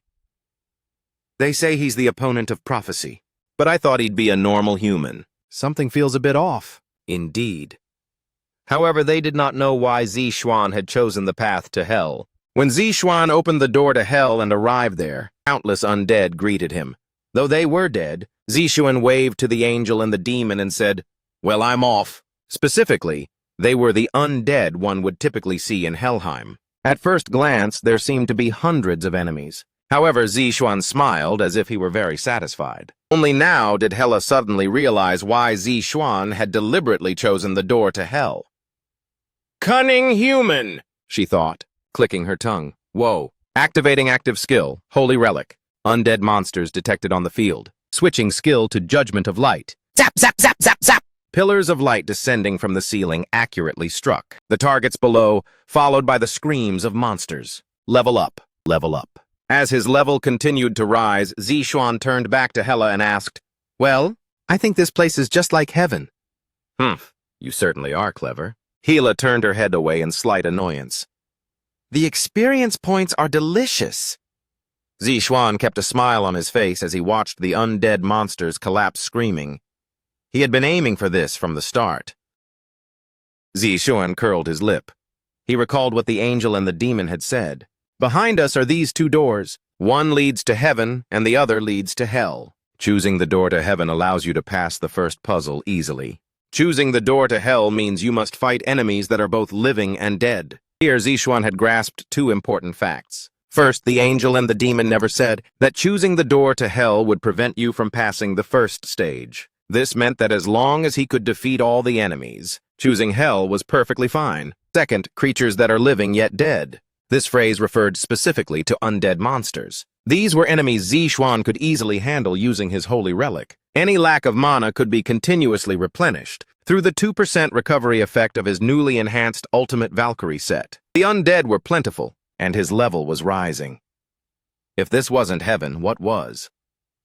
With a demonic smile, Zishuan slaughtered the undead monsters. Hela watched for a good while and clicked her tongue. I honestly don't know which one is the real monster. Hela truly felt that way. About 2 hours later, Zishuan had slain nearly 3,000 undead monsters without using a single mana potion, gaining 4 levels in the process. Shortly after, a powerful beam of light hit Zishuan's body. Teleportation magic? Is it guiding me to the next trial? Zishuan didn't dodge, he simply smiled. "Welcome to the second stage." The light gradually faded, The first thing he heard was the voice of a middle-aged man. Despite the weight of years, there was still a hint of playfulness in his tone. His vision, which had been blurred by the light, quickly cleared. Zishun immediately looked straight ahead. Is this a junkyard? It was a space so cluttered that it made one think exactly that. Various items were piled high all around. The ceiling was barely visible. The most conspicuous thing was the altar in the center and the complex runic magic circle beneath it. There were white chalk marks on the floor and a sharp-tipped quill stuck into the ground. Zishun looked at the runes and lightly rubbed his chin. This was a startup magic, and an incredibly complex one. He had seen something similar during his guild experience. Setup magic that would produce a logical conclusion, once specific conditions were met. This was primarily used for high-level magic. Meet the conditions and escape. Those were the terms of this trial. The moment Zishuan finished his thought, the man's voice rang out again. Your assumption is correct, O opponent of prophecy. Who are you? Zishuan asked. The owner of the voice gave a dry laugh. Zishuan couldn't help but feel a bit tense. The owner of the voice was nowhere to be seen, yet the sound was crystal clear, transmitting directly into his mind rather than his eardrums. This, too, was magic, and of a very high order. It was necessary for Zishuan to remain vigilant. What if the owner of the voice was an enemy? He had already used the evasion effect of the Abyss armor during his fight with Smear. It was a special effect that could only evade a single attack of any kind. As it stood, Zishuan had no additional safety measures. Are you the gatekeeper for this second stage? I don't care much for such formal titles. But I suppose I am for now. At that voice, Hela, who had been silently observing the surroundings, perked up her ears and chimed in. Zishun turned his head and asked, Is this someone you know? Of course, and not just me. You probably know him too. Zishun tilted his head at Hela's words. He had never heard this playful voice before. Just as Zishun was about to ask who the owner of the voice was, the other party beat him to it. I am Mimir, the giant of wisdom and the creator of the Nornire system. The voice said with a laugh, I am the being who designed your destiny. Mimir, the giant who played a central role in Norse mythology, and the being who had bestowed Odin's blinded eye upon Zishuan. Zishuan recalled the day his fate changed. New operating system downloaded. Execute?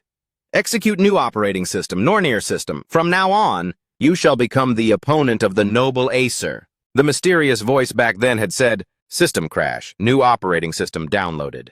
You have become the opponent of the noble Acer. Designed my destiny? Can you explain that in more detail? Precisely.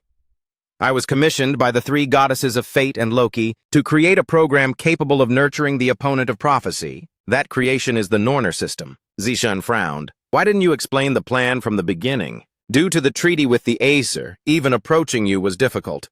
Moreover, the Acer system you were originally using, or rather, the one all awakened use, that was the real stumbling block. Mimir seemed to find it difficult to explain further and changed the subject. Because of the treaty, all information could not be revealed. Zishuan nodded. They had their own difficulties. He had heard as much from Hela. Mimir, I heard you were guarding the second trial. This was Hela's question. Mimir answered with a laugh. Yes, that was the original plan. But Hela, don't you know as well? The situation is changing. Odin. He has already realized the opponent of prophecy is on the move, and is actively working to suppress him, though he had expected things to be bad. If Ragnarok comes early, the life of the opponent of prophecy cannot be guaranteed. You're discussing my life in a rather macabre way? Zishan chimed in with a bitter smile. Mimir laughed heartily. Well, regardless. The reason I am intervening in the second trial this time is simple, to test your qualifications. Why have you only contacted me privately now? Because there are too many eyes watching. In fact, the reason I can speak with you now is because we are inside the Great Ruins. Here, we don't have to worry about the Acer's scrutiny. It was a logical explanation. In reality, entering the interior of the Great Ruins was extremely difficult. Even the European Union and its representative Barak could not find a way into this hidden land. It was natural that it would be relatively free from the Acer's influence. Zishuan thought for a moment, clenched his fist and spoke. I have only one question. Ask away. Why did you never ask for my consent when choosing me? Since I am the opponent of prophecy designated by fate, my own will shouldn't have mattered. This was a natural thought. After all, these were beings beyond humanity. The decisions of gods and giants, it was impossible for a mere human to defy such a decision. If they wanted to, they could have suppressed Zishuan with power to control him. To the pondering Zishuan, a completely unexpected answer appeared. Because we did not want to entrust the fate of the world to someone who lacked the strength to stand on their own. destiny. Hearing Mimir's answer, Zishan murmured to himself in a daze. Correct. I simply gave you an opportunity. Would you change your fate, standing back up?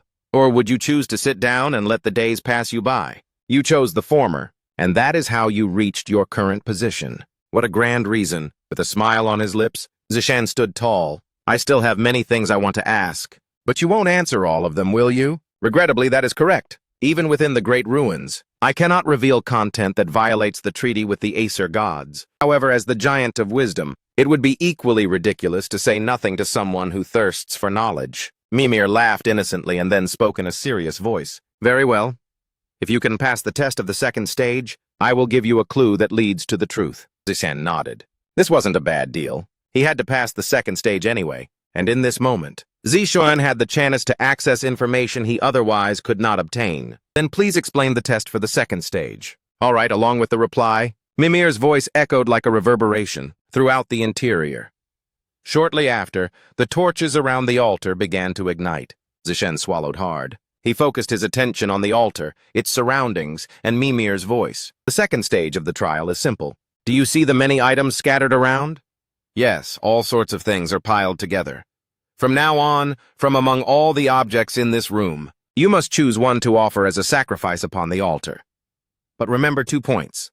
First, the sacrifice offered to the altar is for the purpose of obtaining wisdom. Second, you have only one chance. If the altar does not accept your offering, Zishan's pupils shifted toward the scattered clutter. Mimir said with a laugh, You will die here.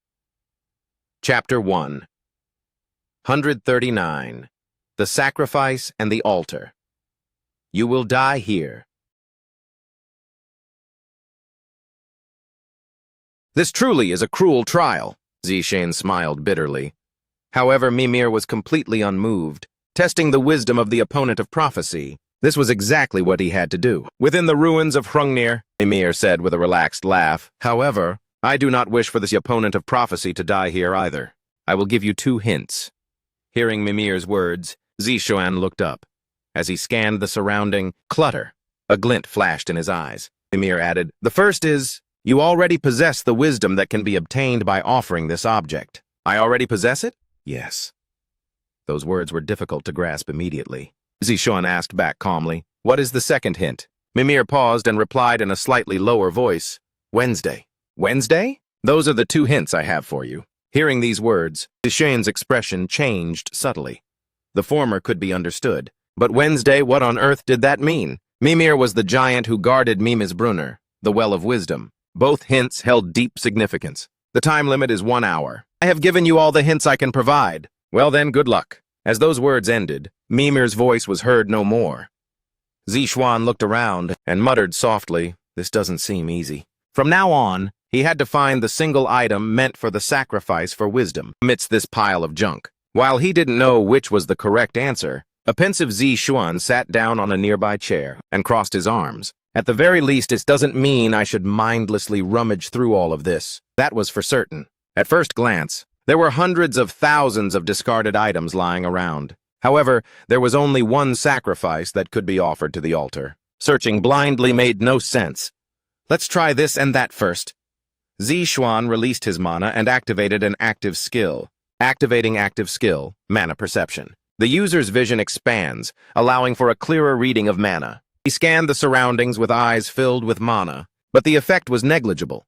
It seemed that here, relying on the power of mana perception was indeed difficult. Mana perception is a skill specifically for sensing objects that possess mana. In other words, for objects without mana, its utility was far too low. The only thing in this room with mana is me. Zishan gave a light sigh and fell back into deep thought. First, he began to reflect on what Mimir had just said. The wisdom I already possess, and Wednesday. Time continued to slip away between bouts of contemplation. The time limit set by Mimir was 1 hour. If the problem wasn't solved within that time, Zishan would lose his life. The words of a god are never wrong. Zishan sighed. He stretched. Keep it cool.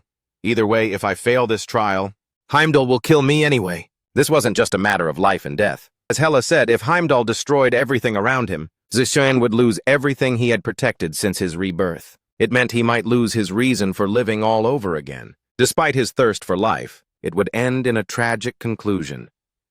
Hadn't he sworn many times never to return to that state? I fought Smear to the death, so backing down here is impossible. To steady his mind, Zishuan adjusted his breathing. To lighten the burden on his brain, he ensured it had enough oxygen and enveloped his body in mana to keep his blood flowing smoothly. He did everything possible that might help, however insignificant. Like densely falling snowflakes, Zishuan maintained a stable posture and focused his attention. Then the tangled knot of thoughts began to unravel. Zishuan smiled slightly. Looking at the piles of antiques around him, he said, "I know what Mimir was trying to say." Zishuan immediately stood up and walked toward the altar. He held nothing in his hands, but there was no hesitation in his steps. He walked to the front of the altar at a brisk pace. The corners of Zishuan's mouth turned up, and his clenched fists were full of strength. At that moment, a voice rang out. "What is the sacrifice to be offered to the altar?" It wasn't Mimir's voice. It was a pre-programmed mechanical sound. To Zishuan, it was a familiar voice. It was identical to the Norner system's voice, another of Mimir's creations. It was a system voice he had heard countless times. Zishuan took a light breath and spoke clearly. "The sacrifice I offer to the altar is myself. Is it correct that the sacrifice is the opponent of prophecy himself?" A moment later, the voice asked back. Zishuan nodded. "Of course." As he spoke, the clutter surrounding the area began to shatter one after another. The ground beneath his feet shook violently. His vision flickered for an instant. "Correct, opponent of prophecy." This time, it was definitely Mimir's voice. As expected, his guess was right. Just moments ago, Zishuan hadn't stood before the altar without a plan. He stood here alone with intense confidence. The reason was simple. There were the two clues Mimir had given. Once deciphered, the problem became very simple. First, the first clue. The wisdom Zishuan already possessed. That was his knowledge of the runes. He had obtained this when he first acquired Odin's lost eye. This was what he received. Thinking back, within the knowledge of Norse mythology, among the things Zishuan had acquired, this was the only one that held real significance. But based on that alone, Zishuan's decision to offer himself as the sacrifice wasn't made until the second clue, the keyword Wednesday. In fact, this became the decisive clue, because in Norse mythology, the meaning of Wednesday is clear. The English word Wednesday originates from the Old English Woden's Day, meaning Woden's Day, and Woden is another name for Odin. In other words, this wisdom was related to Odin. Zishuan immediately recalled a story related to this, the method by which Odin mastered the runes. It was a story he had read in Norse mythology in the past. Long ago, in order to obtain knowledge of life and the underworld, Odin offered himself as a sacrifice. He hung upside down from the world tree Yggdrasil, pierced by Gungnir, and endured for 9 days. As a result, he mastered the language of the underworld, the runes. Zishuan had just recalled this mythological plot. Furthermore, he was certain that this story was connected to this altar. Therefore, on this altar, there could be only one sacrifice, himself. That was Zishuan's conclusion. Fortunately, the result was correct. "Very good, opponent of prophecy, a natural-born youth," Mimir said in a light voice. "However, regrettably, the trial is not over yet. You know that, right?" "Damn it." Zishuan felt a bit uneasy, but he managed to nod. Mimir laughed heartily. "Very well, from this moment on, I, Mimir, the giant of wisdom, shall test you." With that voice, the long spear stuck in the ground flipped and pierced directly into Zishuan's abdomen. At the same time, Mimir's voice came again. "For the next 2 hours, you must endure the pain of being pierced by this spear." "Of course, do not worry. This is merely an illusion. You will definitely not die." Zishuan grit his teeth. According to the myth, Odin obtained the knowledge of life and the underworld after being pierced by Gungnir for 9 days. Zishuan knew very well what it meant to offer himself as a sacrifice. Risking his life and enduring a near-death crisis was something he had already experienced. During his first life, due to Young Woo Myung's attack, Zishuan had lost his life. If it weren't for the item's effect, and if it weren't for the power of the Norner system, Zishuan would have certainly died there. But as the spear shaft turned red and blood gushed out from below, Zishuan endured the agonizing pain that almost made him lose consciousness. He did not close his eyes. Faced with the continuous pain, he tried to become numb. The pain he would have to endure in the future would be many times harder than this. If this were only physical pain, it would actually be easier. Zishuan reached out and grabbed the spear stuck in him, the spear shaft in his abdomen. "I don't have much time. Can we finish this quickly?" With those words, Zishuan thrust the spear shaft deeper into his abdomen. You are truly insane. Exactly, what are you doing? Mimir's bewildered voice and Hela's scream rang out at the same time. However, Zixuan only smiled. About an hour later, the spear stuck in Zixuan's abdomen vanished. The trial was over. This meant he had passed the second stage. Mimir's voice continued with confirmation. The trials are all finished. Zixuan grit his teeth, forcing himself to stay conscious as he slowly raised his head. Covered in blood from head to toe, his appearance was shocking. Even Mimir clicked his tongue and whispered, I'd heard you were ruthless, but I didn't expect it to be to this extent. You're even tougher than imagined. That spear was coated in poison. It hurt several times more than a normal spear. It would have been nice if you told me that earlier. Zixuan took a deep breath and looked down at his abdomen. There was no wound from the spear, so it really was an illusion just now. However, there was no time for deep reflection. Zixuan straightened his back and stood up tall. Does this mean the second trial is completely finished? Of course, I hope this trial has brought you a great revelation. Aside from the lesson that poisoned spears hurt more, Mimir made a dry joke, but Zixuan's reaction was cold. Mimir clicked his tongue in slight disappointment. Now it is time to fulfill the promise. I've been waiting. Mimir had said earlier that if Zixuan passed the second trial, he would give him a clue to approach the truth. Zixuan had been waiting for this, and he had successfully passed the test. Now only Mimir's answer remained. After a moment of silence, Mimir steadied his breathing and spoke. From now on, I will give you 3 words to help you approach the truth. These 3 words will combine into a sentence. That will lead you to the truth. You sure make things complicated with this method. This is to avoid detection by the Aesir gods. Don't hate it too much. Zixuan nodded and clenched his fists. Finally, after his return, he was about to touch the first truth hidden by the gods. Mimir added, By the way, this is something even Hela, the guide of the 5 trials, does not know.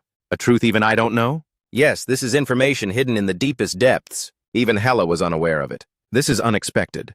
Hela, as the guide of the 5 trials, has accompanied me all the way here. However, does a hidden truth exist that even she doesn't know? Then I shall tell you. Mimir cleared his throat and spoke. 3 words will form a sentence of truth. Chapter 140. Memories of Hrungnir 1. 3 words will form a sentence of truth. Shinier. Practitioner. I. The 3 words spoken by Mimir caused Zixuan to frown. There was too little information. What on earth did those words mean? Mimir said. These 3 words represent a true sentence. A true sentence. Zixuan gently rolled the words on the tip of his tongue, lost in thought. But a conclusion was not easy to reach. Zixuan unconsciously crossed his arms and sighed. A moment later, Mimir broke the silence. He added, Thinking is good, but I haven't told you all the clues yet. Let me tell you one last thing. Doubt the system. Doubt and doubt again. Only those who reach the end. Mimir paused. Only they can reach the truth. It was an incomprehensible statement. Up until now, Zixuan had passed 2 trials that weren't particularly difficult, but he felt this current problem wouldn't be easy. Well then, I look forward to the day we meet again. Hela, you've worked hard too. Clang. Following Mimir's final farewell, the iron door behind them opened. 2 trials passed. Now only the last one remained. However, Zixuan's heart was not at ease. Ha! He let out an involuntary sigh, then mulled over Mimir's words again. Shinier practitioner I.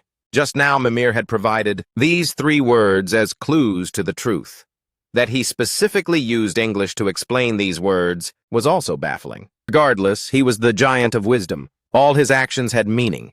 3 words, 1 sentence. Although it was frustrating, it was nearly impossible to know anything right now.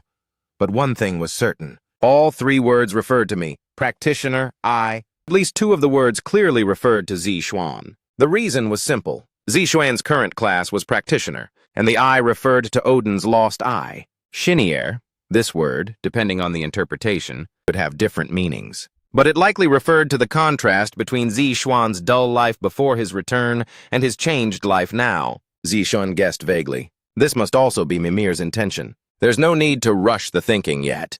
Currently, the most important thing is to pass the second trial and stop Heimdall. Zixuan muttered softly. Hela agreed. I think so too.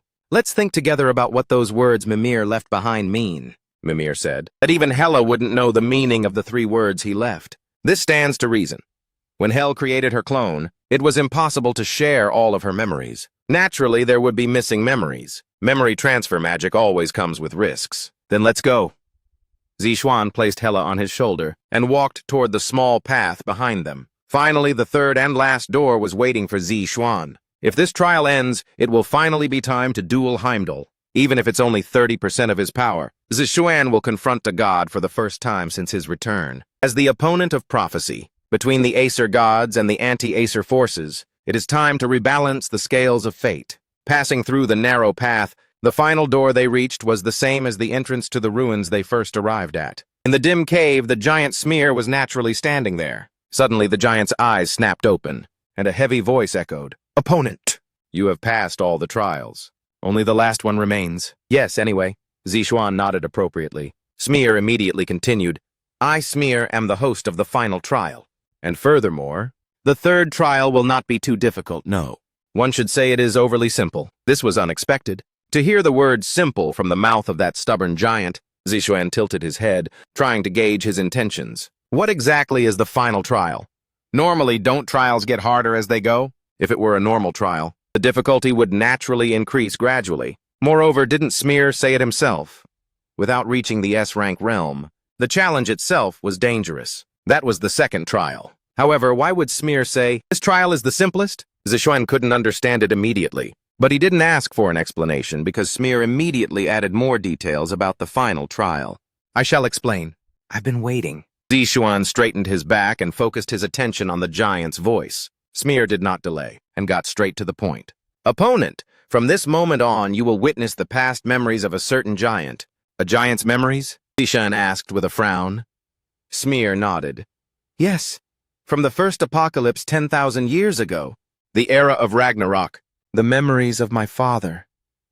Zixuan's pupils contracted. This was a story that sent a jolt through his spirit. "You're going to show me the memories of Hrungnir?" Zixuan's mind quickly raced. "Since my return, I've been at the mercy of the gods, but I've never heard a true account of what happened during Ragnarok. This final trial would be a perfect opportunity to satisfy that craving." Smear continued, "Opponent, from now on you will see the memories of my father, the great giant Hrungnir, and then return to answer my question. Once all of this is complete, it will be considered that you have passed the final trial." Zixuan listened to Smear, and after a moment's thought added, "Is there a specific answer you're looking for?" This was a vital question. If Smear's final test required a specific answer, Zixuan would inevitably have to find the exact response Hrungnir and Smear desired. But Smear's reaction was entirely different from what he feared. "No, simply providing an answer will end the final trial. Whatever answer you give, it is not my place to judge. Find your own answer." That is the giant's trial, the final stage. He seemed to vaguely understand the intention. Hrungnir, the designer of the great ruins, wanted Zixuan to find his own answer by showing him memories of the past, to see how Zixuan would move forward in the future. That seemed to be the goal of this final trial. Mimir had said something similar. Not long ago, when asking Mimir why the anti-Acer forces didn't force him or use him, but instead gave him the right to choose, Mimir's answer was simple. They didn't want to entrust the fate of the world to someone who lacked the strength to stand on their own. This seemed to be a characteristic of the giants, who only trust and acknowledge those who proved themselves. Once acknowledged, they would give everything. After thinking for a moment, Zixuan nodded and said, "I understand. Please let me try." "Good. I hope you find your own answer." Smear stroked his beard with satisfaction and released his mana. Simultaneously, the ground began to vibrate, and the surrounding pillars started to shake. Thump, thump, thump, thump. What's happening?" Zixuan shouted in panic. Smear replied calmly, "It seems some maintenance work is required. It hasn't been used in 10,000 years. Better be careful. It'll be dangerous if you get swept away." Following Smear's words, a massive mirror rose from the ground. After a moment, the kicked-up dust completely settled, revealing the mirror in its entirety. Adorned with ancient decorations, the mirror's surface was like water, calmly containing magic. Smear pointed to the mirror and said, "This is the mirror of the first of the three goddesses of fate.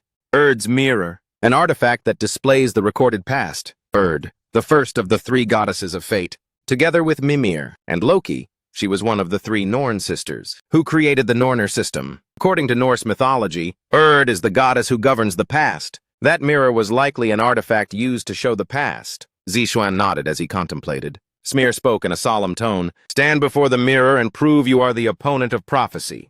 A single drop of blood is all it takes. Zixuan stood before the mirror as Smear instructed. Activating skill. Manifestation of magic tool. He successfully created a low-level magic sword. Using the magically conjured blade, he made a small cut on his hand. A single bead of blood slowly formed and dripped onto the mirror. Wait a moment. Verifying user information. Security code is running. Please wait. Opponent of prophecy confirmed. Just like the time with Mimir, the familiar system voice rang out. The resonance of the Norner system sounded once more. Memory prepared for the opponent of prophecy. Do you wish to view? Yes, Zixuan answered without hesitation. The mirror began to vibrate. Soon a piercing sound came from within. The cruel truth of the past is here. Simultaneously, the mirror was stained the color of blood. Pitch-black darkness poured out, falling like a curtain and causing his vision to flicker. Zixuan took a deep breath and clenched his fists tight. This is the end. Zixuan steeled his resolve and steadied his breathing. A moment later, the darkness engulfing Zixuan completely dissipated, playing the first memory of the master of the great ruins. Hrungnir, caution. User existence cannot be recognized within the memory. Interaction is impossible. What on earth is this place? Zixuan looked around and muttered to himself.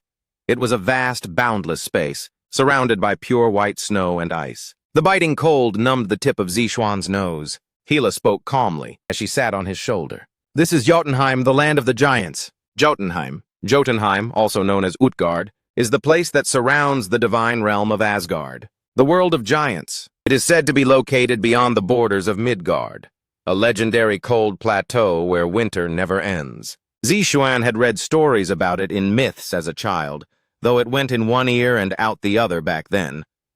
A moment later, the snowy landscape vanished. The place surrounding them shifted. A very large house. Zixuan tilted his head in confusion. By the way, this is supposed to be the first memory, and I'm suddenly transported into a house this big? As he said, the place they had arrived at was a massive dome-shaped hut. Its size appeared to be nearly 3 times that of a normal house. Judging by the dimensions, it seemed to be a giant's home. I feel like one of the tiny people from Gulliver's Travels. It is a giant's home, after all, Zixuan muttered to himself. Hela answered immediately, nodding as she looked around the house. Suddenly, the sound of a conversation reached them. It was a voice coming from behind the door. Zixuan peered through the crack in the door, focusing on the sounds of the dialogue. There was a young boy's voice and a steady man's voice, 2 in total. First came the steady voice of the middle-aged man. Smear, what do you think a true monarch is? A true monarch? The boy's voice was that of someone Zixuan recognized. It was likely Smear as a child. Naturally, then, the giant sitting in front of him was Hrungnir. Presumably the designer of the great ruins, Hrungnir was 2 heads taller than Smear and stroked his long beard with pride. Young Smear listened intently to his father's words, appearing to think about how to answer. After a moment, Smear finished his thoughts and spoke with difficulty. Power is the most important thing, right? Haha, that is certainly a necessary virtue. But listen to me, Hrungnir playfully ruffled Smear's hair and said, a good monarch is someone who cares for and looks after others, just as they care for themselves. They are not blinded by foolish power, and they acknowledge their own deficiencies. Such a monarch is the one to be envied, the one called a worthy ruler. I hope you can become such a giant as well. Hearing Hrungnir's words, Smear lowered his head despondently. But I am not a great giant like you, father. I am weak and cowardly.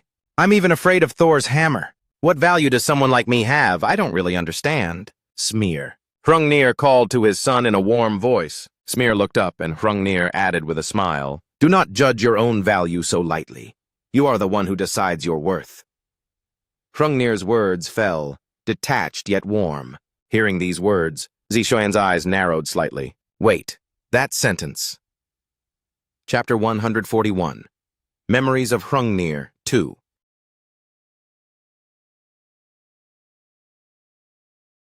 Do not judge your own value so lightly. You are the one who decides your worth.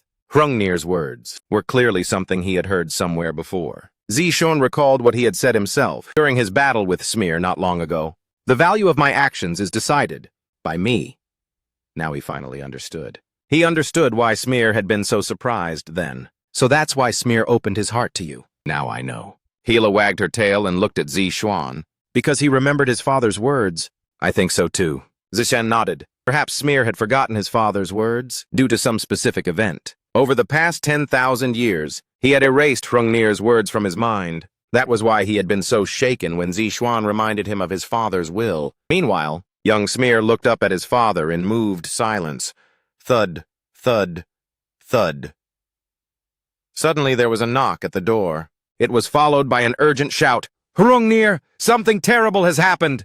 Thor and the Aesir gods are attacking. Thor, I understand. I'll be right there. Hrungnir rose hurriedly and grabbed the whetstone hanging on the wall. This was the weapon he usually used to fight his enemies. Hrungnir bent his knees and shared a brief look with his son. He said, Smear, I'm going. But father, it's too dangerous. Thor's hammer against a giant. I cannot let our kin die. Heavy words. After saying this, Hrungnir had already walked out the door. Immediately, a conversation between two giant soldiers, and Hrungnir began to drift in. What about our forces? How many are left? There are only about 20 survivors. My younger brother has also... Stay calm.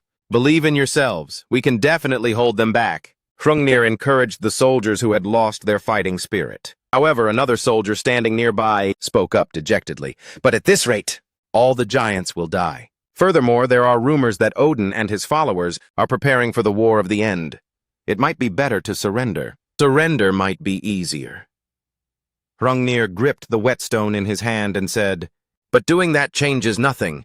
Have you forgotten the goal of Odin and Thor? They don't just want to conquer Jotunheim. They want to bring the 9 realms to their knees. We must fight. If you lose your noble values, it is not true living even if you are alive. However, despite Hrungnir's words, the soldier kept his head down and remained silent. With an expression of regret, Hrungnir added calmly, Do not worry, I, Hrungnir, will protect our kin no matter what. Smear turned his head, watching the receding figure of his father's back. Just as Zishuan was about to follow Hrungnir, a message suddenly rang in his ear. Playback of the first memory is complete. Starting playback of Hrungnir's second memory. Whoa. After the first memory ended, the place where Zishuan and Hela arrived was both familiar and somewhat strange, the City of Giants. It was the same place where Hrungnir's house had been just moments ago, but it felt different. There was a sense of dissonance. Crunch. Zishuan stepped through the deep snow and walked forward quickly. As he picked up his pace, Zishuan understood the source of that dissonance. The places they passed had been reduced to ruins by war. Not a single building remained intact. It was a truly tragic sight. The corpses of giants lining the streets were so numerous that one could almost step on them. The bodies were covered in blunt force trauma. This was a massacre in the midst of war. Zishuan bit his lip and tried to look away. Is this a scene from after Ragnarok? Yes, this is the situation after the war ended, but before the treaty was signed. Hela nodded solemnly. Judging by her raspy voice, she felt uneasy seeing this sight again. It was a natural reaction. The horrors of war leave deep scars on anyone. Zishuan didn't ask anything else, and continued down the street. Suddenly, the sound of life came from somewhere. Zishuan turned his gaze toward the source of the sound. Something's wrong, something is happening. Zishuan immediately began to run. The sound didn't stop. Soon, Zishuan reached the source and frowned. This was a shocking sight. The scene unfolding before him was unbelievably cruel. The corpses of countless dead giants, a blood-covered smear, and the figure of Hrungnir kneeling powerlessly beside Thor came into view. Zishuan's expression was colder than ever. This is one of the many things the Aesir gods did to the anti-Aesir forces. Hela's sharp voice came from beside him. Zishuan could only clench his fists. The fate of a world and its giants? Could it be that because of a single war, everything collapsed so easily? It was truly unbelievable. However, it wasn't just this that made Zishuan angry. The man with the cold expression, standing atop the corpse of a dead giantess, Zishuan quickly recognized the identity of the wicked Aesir god who had slaughtered the giants during the war. The one holding the hammer that killed the giants. The thunder god holding Mjolnir. Thor. Zishuan's murderous gaze locked onto him. Thor. Thor. Perhaps there are few people in the world who don't know that name. Thor, god of thunder, son of Odin, the legendary god who wields Mjolnir. In Norse mythology, he is described as a figure nearly reaching the status of a protagonist, and yet here he was within these twisted memories. Zishuan looked at this god before him, who radiated a crushing sense of pressure, and fell into a brief moment of contemplation. Strong, unbelievably strong. His current self couldn't even hope to rival him. The sheer aura overwhelmed any sense of parity. The gap in basic physical strength and mana was simply excessive. The Thor in this memory was in a state where he could exert his full power. Even if Zishuan reached S rank, he might be defeated in an instant. Exactly how strong would he have to become to match him? How much effort would it take? Zishuan asked with difficulty. However, Hela did not answer. She only reminded him of a steadfast fact. Pass the 5 trials. All of this will lead you to the righteous path, eventually making you a god-slayer capable of killing Odin. It was a rigid answer, one Zishuan found hard to believe. The main quest, Path of the God-Slayer. If he really executed that quest, could he truly defeat the monster before him? While Zishuan's worries continued, Thor's lips suddenly moved. A voice full of flippancy and bitterness rang out. Haha, giants truly are stupid. If you had surrendered earlier, it wouldn't have come to this, right? Shut up! Save my mother! Save my mother! Smear cried out, covered in blood. Zishuan's eyes narrowed. Hearing the young Smear's plea, Zishuan's gaze immediately shifted to Hela. Is Smear's mother that giantess? He asked with his eyes. Hela opened her mouth helplessly. Yes, the woman Thor is stepping on is indeed Hrungnir's wife. Zishuan felt a sudden suffocation, a sharp pain surging like a tide. Why the anti-Aesir forces wanted to stop Asgard, he understood now. He himself still had vivid memories of losing his mother. Even now, thinking of that day was painful. Every day was filled with agony, yet even he had not witnessed his mother's death with his own eyes. But Smear was different. He lost his mother right before his eyes, and eventually lost Hrungnir as well. It was nauseating. I feel truly enraged. Is all this just to obtain the 9 realms? The reason Odin is so obsessed with that goal, what exactly is it? But Zishuan is still too weak. He cannot solve these mysteries. Because he is too weak, he cannot face them. Nor can he ask. At first I thought, why must I go through this pain? Why must it always be me who suffers this cruel fate? But that wasn't the case. There are far more people who have experienced pain like him than he imagined. Because of the greed of Odin and the Aesir, those who have died, lost loved ones, and eventually lost themselves are countless. This is the war of the end. Ragnarok, Hela said coldly, her tone tinged with tension. However, Thor paid no mind to Smear's cries, and continued, young giant, why blame me for your mother's death? How ridiculous. You should blame your father. If he had dueled me sooner, your mother and countless kin could have survived. It is all your father. Hrungnir's fault. No, that's not... Smear stopped before he could finish. Covered in blood, his body had reached its limit. He collapsed, barely propping up his upper body before finally falling flat on the ground. Hrungnir, who had been watching all of this, finally lowered his head. Thor, if I fight you, will you truly spare the rest of my kin? Of course, Thor answered impatiently. He added mockingly, I swear by the name of a god. If you agree to fight me, I will kill no more giants. Of course, Jotunheim must be surrendered to Asgard. Hrungnir listened to Thor's words and bit his lip hard. He looked around over the piles of giant corpses, his friends, his family, even his wife. He could no longer continue this war. Though he would not yield in spirit, he could no longer sacrifice those dear to him. After a moment, Hrungnir finally made his decision and spoke. I understand. Nearby, Smear shouted with his head pressed against the floor, but Hrungnir had already decided. Thor's lips curled into a slight smirk as he said, Good. Then I will send word of the time through my soldiers. See you then.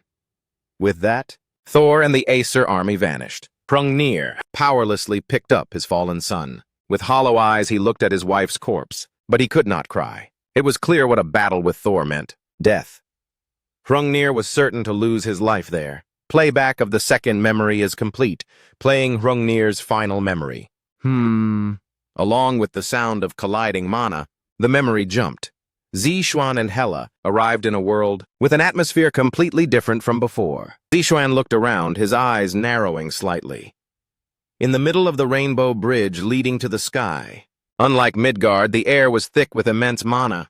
Asgard, Zishuan muttered inadvertently. Hela nodded. Yes, this is Asgard, the world where Odin and the Aesir gods of Urd's well reside. Asgard, just as Hela said, this was the world inhabited by the Aesir, such as Odin and Thor. While Zishuan nodded thoughtfully, the scenery suddenly changed again. It was followed by a blinding white light. The place they arrived at was a massive circular arena. Hundreds of spears radiated a dazzling glow. Zishuan stood not in the spectator seats, but in front of the contestants' tunnel.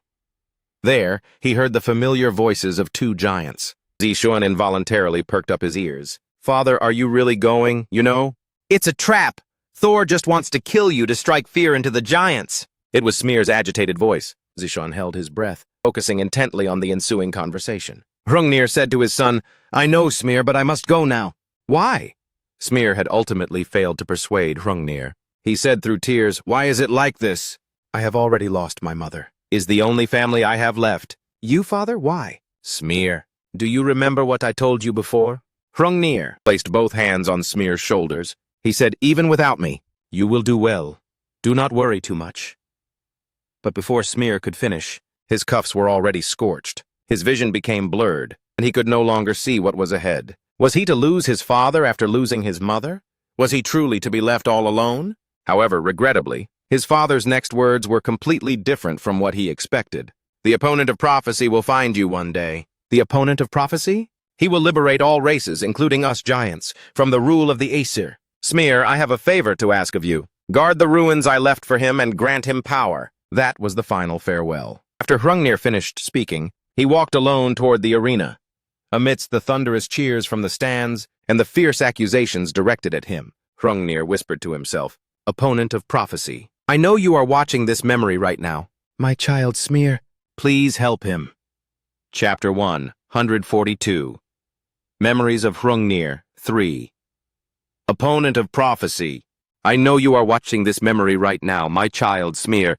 Please help him. Hearing these earnest words, Zai Xuan unconsciously clenched his fists. So Hrungnir intended for me to see his memories from the very beginning. He must have made an arrangement with Erd. One could tell by the way Erd's mirror resonated with the Norner system. From the start, Hrungnir was preparing for the end. For the son he would leave behind and the opponent of prophecy who would appear in the future, he created the great ruins. He never gave up, not even at the very end. Zishan took a deep breath. Although the current situation was infuriating beyond endurance, he had to bear it. Getting angry here wouldn't change a thing. Thump, thump.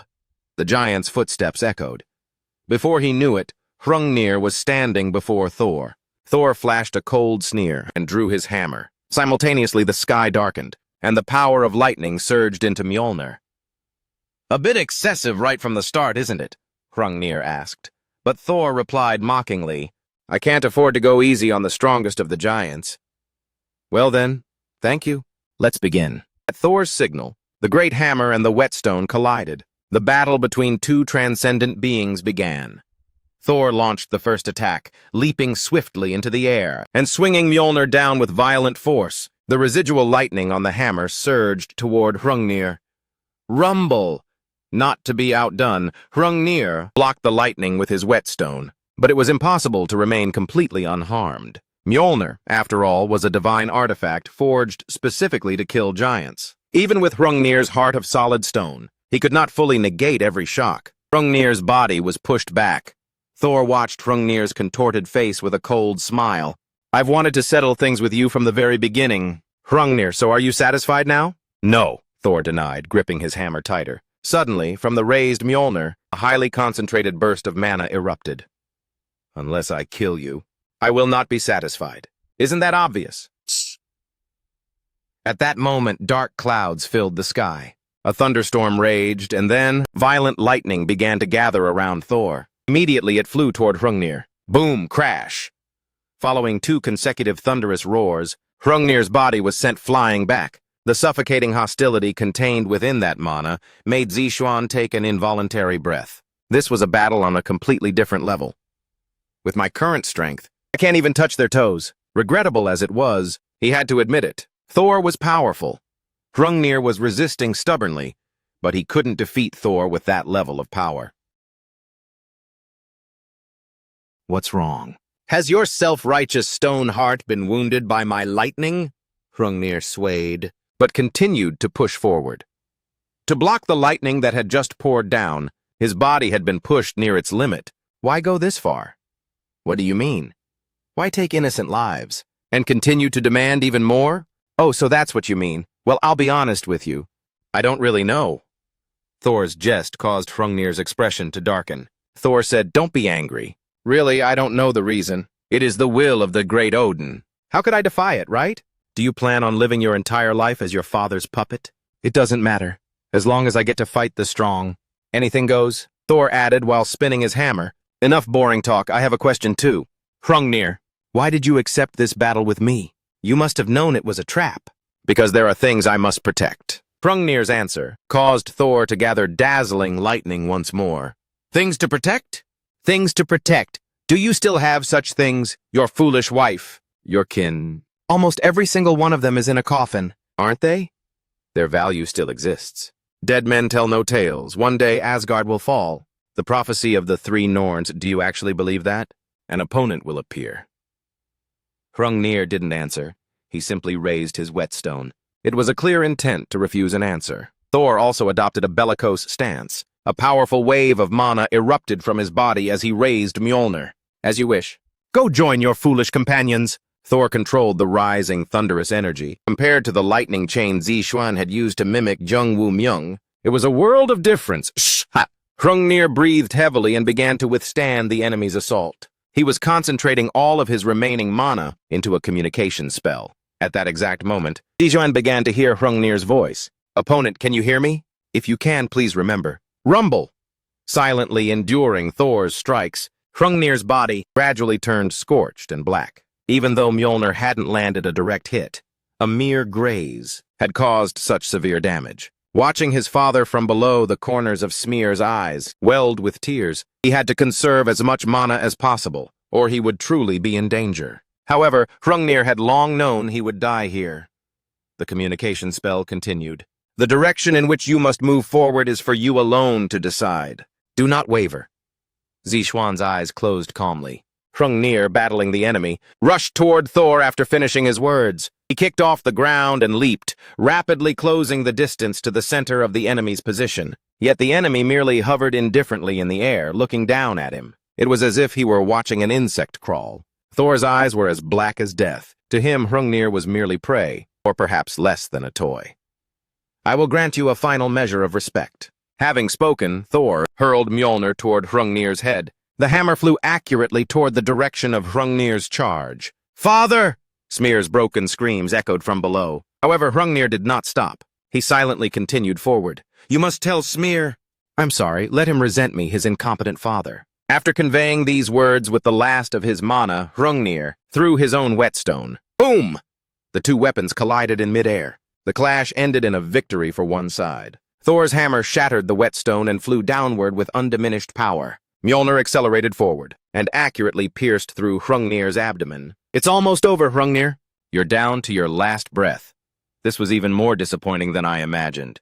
Thor finished with a cold sneer. At that same moment, a tiny anomaly occurred. One of the whetstone's fragments flew accurately toward Thor's forehead. The shard embedded itself precisely in Thor's brow. Ah! Thor clutched his bleeding forehead, hissing at Hrungnir in rage. You never intended to win from the start. You did all this just for this? Damn you! Now he understood. Why had Hrungnir, who had been on the defensive, charged at him at the very last moment? It was to use the fragments to attack him. His power had not been fully unleashed. Thor was not the only one surprised. Thor's mana was decreasing. Zixuan's eyes narrowed. He quickly used mana perception to remeasure Thor's overwhelming mana that he had felt earlier. However, the result was completely different from before. Thor had grown weaker. At the very least, his total mana had decreased by more than 20%. But why? Hrungnir's whetstone possessed the power to negate an enemy's mana. That fragment pierced his head, which is one of the mana cores. So, it is only natural that the mana he can utilize has decreased. With Hela's explanation, Zixuan finally understood how the situation had unfolded. It was planned from the very beginning, wasn't it? Sacrificing himself to weaken Thor's power. This was a decision made for you. To be precise, it was for the person who would fight Thor in the future. Zixuan corrected her, but soon he had to focus on the ensuing situation. An infuriated Thor descended to the ground, standing before the fallen Hrungnir, who could only manage a faint wheeze. The giant looked no different from a corpse. Zixuan held his breath without realizing it. A moment later, Thor's trembling voice was heard. To think, a mere thing like a giant dared to humiliate me like this. Do you think you can be forgiven? Heh. I don't need to ask for forgiveness. Heh. However, Hrungnir could not finish his sentence. Before anyone knew it, Thor, once again wielding Mjolnir, approached Hrungnir and stomped his foot onto his chest. Hrungnir could not resist. Everyone in the arena intuitively knew that the giant's life was effectively over. Watching all of this, Zixuan said heavily, what a terrible ending. This is also the future you need to change. Yeah, you people really pushed this difficult fate onto me. Seeing the giant fallen on the ground, countless spectators cheered. They celebrated Thor's victory. However, in the eyes of the isolated giant, there were only endless tears. Smear, having witnessed the deaths of both his mother and father, felt something snap inside him. Amidst the surge of intense emotion, only pitch-black emptiness and loneliness remained. After going this far, what exactly did my father gain? Smear's hollow voice drifted over. Zixuan lowered his head. Simultaneously, a torrent of emotion was released along with his mana. Zixuan's mana spread like wildfire, circulating through Asgard. The magic activated by the atmosphere gathered at Zixuan's fingertips and then radiated outward, spreading in the form of silk threads. Hela calmly advised him, "Zixuan, withdraw your mana. These are just memories of the past. If you increase your mana excessively, there might be problems with the memory regeneration." Zixuan ignored Hela and gave a faint smile. "Yeah, it's dangerous, but there's enough possibility that it's worth a try." Zixuan knew. However, doing nothing would change nothing. Even if weakened, Thor remained an overwhelmingly powerful being. To fight against such a powerhouse, he had to find even the smallest shortcut. Hela, failing to understand Zixuan's intent, continued, "You cannot change this memory right now. Even if you did, nothing would change. As smart as you are, you should know that, right? Don't worry. I'm not an overly sentimental person. That guy is dead anyway, so it doesn't matter what happens. I just find this really annoying." As Zixuan spoke, he quickly opened his subspace. Hela tilted her head in confusion. A moment later, what Zixuan pulled out from his backpack was a blank card.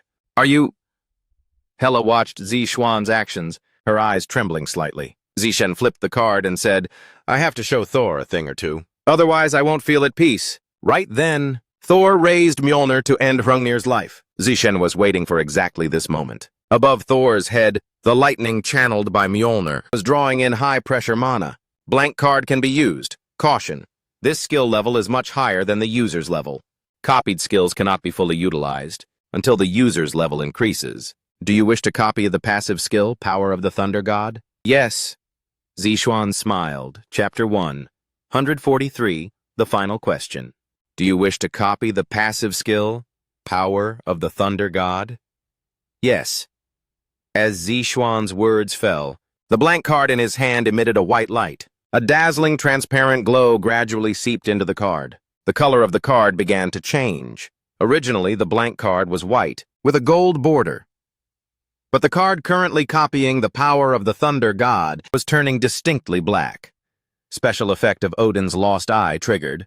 Can copy a skill one rank higher than one's own skills. However, the penalty for using the skill will be borne entirely by the user. Please avoid using skills without being fully qualified. Successfully copied the passive skill, Power of the Thunder God. Displaying acquired skill information.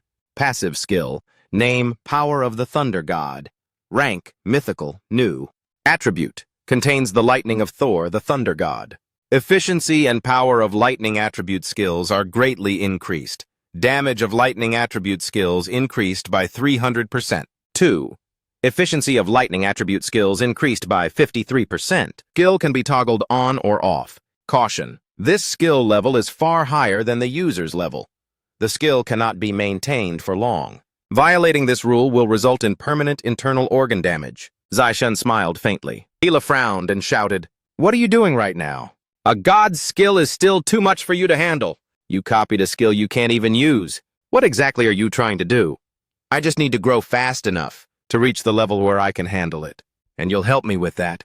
These words might have sounded reckless, but looking back at Zixuan's usual behavior, one had to take them seriously. Meanwhile, after the skill was stolen, Thor's attack accurately struck Hrungnir. Boom, accompanied by a massive explosion. Hrungnir's stone heart was blown to pieces. Hrungnir's body twitched a few times, and soon became motionless. "Father," Smear's desperate whisper drifted over. Zixuan observed Hrungnir's death with a blank expression.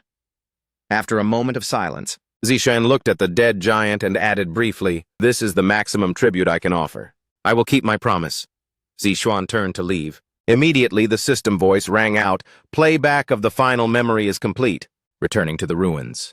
Familiar dark walls and flickering lights blocked his path. Zixuan passed through them and returned to the ruins once more. At the entrance of the ruins, Smear was still standing there. His massive frame brought a sense of pressure, but for some reason, those heavy shoulders looked a bit lonely. "Did you see the memories?" Smear spoke first.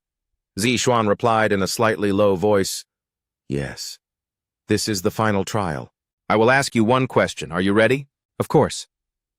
Zixuan's prompt reply left Smear momentarily speechless, but he soon spoke again. "Opponent of prophecy, can you remain calm even if you lose something precious?" Zixuan smiled faintly, clenched his fist, and then released it. "No. I will definitely be shaken. I will be sad, and I will be in pain, just as you once were." Zixuan barely swallowed the rest of the sentence. Smear listened to his words in silence. Zixuan took a deep breath and continued in a raspy voice, "But I will stand up again if I must move forward." Hela and Smear, the two transcendent beings, shared a brief look. A deep silence followed. Smear stroked his beard. A few minutes later, Smear grunted a low sentence and then added, "You have passed. Opponent of prophecy, you are worthy of passing the second trial." With Smear's permission, a translucent window appeared before Zixuan's eyes. "You have passed the second trial, level increased by 4. Main quest, Hrungnir's trials. Hrungnir, leader of Jotunheim, has challenged you to a trial. Pass the 3 tests of wisdom. Trial complete. Difficulty, S+Y. Reward, Hrungnir's gift. Remaining time, none. Failure, penalty, none." With a sound, the quest window Hela had initially shown surfaced again. To think his level increased by 4. Not only that, but the Hrungnir's gift mentioned in the rewards must be at least an EX rank skill. Just as Zixuan was thinking this, acquired Hrungnir's gift. Acquired passive skill, Hrungnir's Wrath. Displaying new skill information, passive skill name, Hrungnir's Wrath. Rank EX, attribute anti-Acer. When facing the Acer gods and Valkyries, physical attack power and mana are doubled. Zixuan's eyes narrowed. What? Such a skill exists? Of course, the overall efficiency of this skill wasn't as high as his other EX rank skills. Hrungnir's Wrath is only effective against the Aesir and Valkyries. Under normal circumstances, one shouldn't expect much from it, but in an emergency, the situation is different. This is why I insisted on completing the second trial as soon as possible. Hela puffed out her chest and spoke confidently. For the first time, Zixuan felt she was helpful and stroked her in her cat form. "Wait, what is this?" As a demigod, Hela felt humiliated, but Zixuan didn't care. He was in a great mood because the rewards hadn't finished settling yet. Acquired consumable Blood of the Giant. Zixuan checked the next item. Consumable name, Blood of the Giant. Rank, S+, attribute, none. The blood of a giant possessing both strength and wisdom.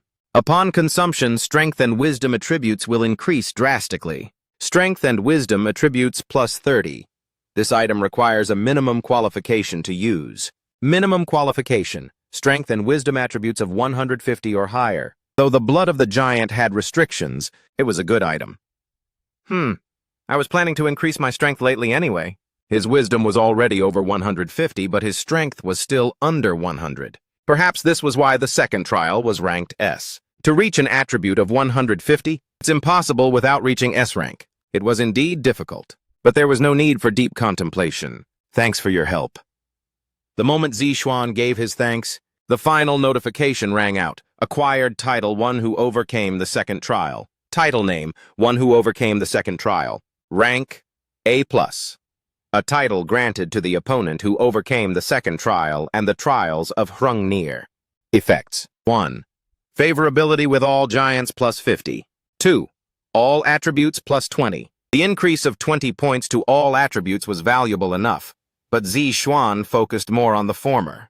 To oppose the Acer gods in the future, he needed to establish allies. The power of the giants, in particular, had been clearly demonstrated. In Hrungnir's battle just now, if he could win over the giants, the chances of victory in the upcoming second Ragnarok would increase significantly. To Zixuan, this was more important than an immediate attribute boost. "It seems I've taken everything I need to take." "Are you leaving?" Smear asked suddenly. His voice was no longer cold as it had been at their first meeting, but warm. Zixuan put his hands in his pockets and replied, "There's nothing left to handle in these dark ruins." "Go then," Smear said, and just as he was about to close his eyes again, Zixuan took a step toward him and said, "No, there's one more thing to do." He had almost forgotten the task. He said he was sorry. No further words were needed. The subject of who was conveying this message was clear. Zixuan's expression was somewhat stiff. He said you should resent him. Though, of course, that isn't the answer you wanted, is it? After Zishuan added that in a whisper, he turned and walked toward the exit of the great ruins. The promise had been kept. Zishuan finished his final sentence and stood on the path leading outside. A moment later, the darkness greedily swallowed Zishuan's body. Smear was left alone in the empty cave. The entrance to the great ruins closed, followed by an unspeakable silence. The corners of Smear's mouth turned up slightly. Not for a single day have I resented him. This sentence, too, needed no subject explained. When Zishuan was swallowed by the darkness and returned to the entrance of the great ruins, he couldn't help but feel flustered. A situation of being besieged on all sides was waiting for him. This is crazy. So many people have gathered after catching the scent. Zishuan hid behind nearby cover and took a brief look outside the great ruins. Dozens of European Union team members had already surrounded the great ruins. It seemed they had realized there was an intruder inside. Every one of them is an expert. It will be hard to escape. Hearing Hela's words, Zishuan bit his lip. Just as she said, escaping from here secretly would be extremely difficult. From their perspective, Zishan was nothing more than a grave robber. The probability of them letting him go quietly was practically zero. Currently, the rights to conquer the great ruins belonged to the European Union. How much did those rights cost? It was likely upwards of 200 billion. Zishan let out a sigh. The mana of the hunters surrounding him was at least A rank or higher. Furthermore, Barak and Camilla were also here. With my current strength, it would be difficult to handle 2 S ranks alone. He calmly organized his thoughts. To figure out how to escape with minimal losses, Zishan arrived at one answer. He had to fight. He immediately released a faint trace of mana, ensuring Barak and the European Union wouldn't detect it. Activating active skill, manifestation of magic tool. Successfully crafted equipment item. Cloak of cognitive error, black. After donning the cloak created by his skill, Zishuan gestured to Hela. I'll buy us some time. I'll leave the escape route to you, understood. Although I'd rather not use that method. I'll give the signal. Please create an opportunity to distract the enemy. Got it. The cloak of cognitive error. This was an item Zishuan had previously examined at the Hunter department store. It wouldn't last forever, but it could at least confuse the enemy. And he had another way to sow chaos. So it's fine. Zishuan nodded, then took a soft, deep breath. In my past life, I always wished I had even half of their strength. I never thought I'd be facing S-rank hunters, known as the denizens of the celestial realm so soon, but I must. There was no time to delay. Heimdall's seal had already been broken. An entity possessing massive, unstable mana had begun to move. Only Zishuan could stop him. Step, step. Zishuan revealed his hidden presence. Of course, he was still wearing the cloak. Halt! A shout rang in his ears. Immediately, a bright light illuminated Zishuan's head. Dozens of Union members armed with weapons pointed their swords, spears, and staves at him. At that moment, a man stepped out from the crowd. Was it you? The one who broke into the great ruins? The man's identity required no explanation. Barak, the representative of the great ruins, pointed his sword at Zishuan. You'd better answer truthfully, if you don't want to die here. Chapter 144, 2 Swords, 1. You'd better answer truthfully, if you don't want to die here. Facing Barak's bellicose attitude, Zishuan offered a faint smile. Yes, you're right. I have conquered the great ruins, just as I thought. Zishuan's words caused Barak's expression to darken. This guy is telling the truth. I no longer feel the mana from the ruins like before. But how is that possible? No matter how you look at it, the great ruins aren't at a level that can be cleared by one person. In the past, Barak had endured a long, bitter struggle in a much smaller ruin. He nearly lost his life, and the artifact he received after barely clearing it was Balmung. Therefore, for this great ruins expedition, nearly 100 A-rank hunters had been assembled. This was to prevent any potential accidents. But despite all these efforts, Barak and the European Union were blocked by a strange barrier called proof of qualification and could not enter. Yet one person cleared the great ruins, a person whose identity wasn't even known. But I have to believe it. The ruins have indeed been conquered, regardless. I must find out who that guy is. He definitely knows something. Barak scrutinized Zishuan with a contorted face. Zishuan shrugged his shoulders casually. It seems you won't let me off easily. Of course not. Not only did you break into the European Union's great ruins, you even conquered them without permission. Do you have any idea how much of a loss this incident has caused the Union? Did you think I'd just let you walk away? Then what do you want? At Zixuan's words, Barak took a step forward. He said, "You must provide proper compensation." "Of course, before that, I must first uncover your identity." Barak's eyes widened, and powerful mana surged from his body. Zixuan expressionlessly circulated his mana. As expected of an S-rank hunter, he's a dangerous opponent. But compared to the overwhelming mana of Thor and Hrungnir, this is nothing at all. Thinking this, Zixuan cleared his throat loudly and said, "One thing is for certain, even if you keep trying, you would never have been able to conquer the Great Ruins. If it weren't for me, it would have been impossible." Though it sounded arrogant, he was telling the truth. According to Hela, no one except the opponent of prophecy could set foot inside the Great Ruins. However, to Barak, who knew nothing of the inner workings, this was an infuriating response. He frowned and said, "You are far too conceited. Are you suggesting the European Union lacks the power? Aren't you the one who knows best? If you were really that capable, why did you fail dozens of times? I heard that you guys couldn't even enter because you failed the qualification check. Doesn't that just mean you're unqualified, you bastard?" Even though it was a low-level provocation, Barak took the bait easily. According to the information Zixuan had from before his regression, Barak was an extremely bellicose individual. He was hot-tempered and never refused to fight. Zixuan intended to take full advantage of this. In battle, emotions are the most meaningless thing. The one who shakes their opponent and creates an opening is more likely to win. "I originally wanted to talk sense into you, but judging by your attitude, that seems difficult. So can I go now? I have a TV show I want to watch tonight." Zixuan spoke casually. Barak's eyes narrowed coldly. His mouth twisted into a cold sneer. "Still so confident in front of an S-rank hunter. It seems you have some backbone, but it's meaningless. I'll make sure you understand that clearly." Following his thought, a surge of mana erupted, shaking the entire area. The concentration of that mana was so high it was hard to believe he was just a 5-star. Barak didn't stop. He opened his subspace and gripped a sword. Zixuan's eyes narrowed. It was a great sword wrapped in golden cord, a familiar artifact. Pulling out Balmung right from the start, it seemed he was truly furious. Balmung. This was a weapon Zixuan had handled before. During the second phase of the midterm exams, he had pulled a replica of Balmung from among countless swords in a rocky crevice and used it to easily defeat a red dragon. But this time was completely different. That was the real thing. He had to face a power incomparable to a replica. Zixuan tensely prepared for battle. Barak raised his sword and said, "I'll capture you and make you tell me how you got inside the ruins and how you conquered them. Give it a try if you're capable." The moment Zixuan finished speaking, Barak kicked off the ground. Snap!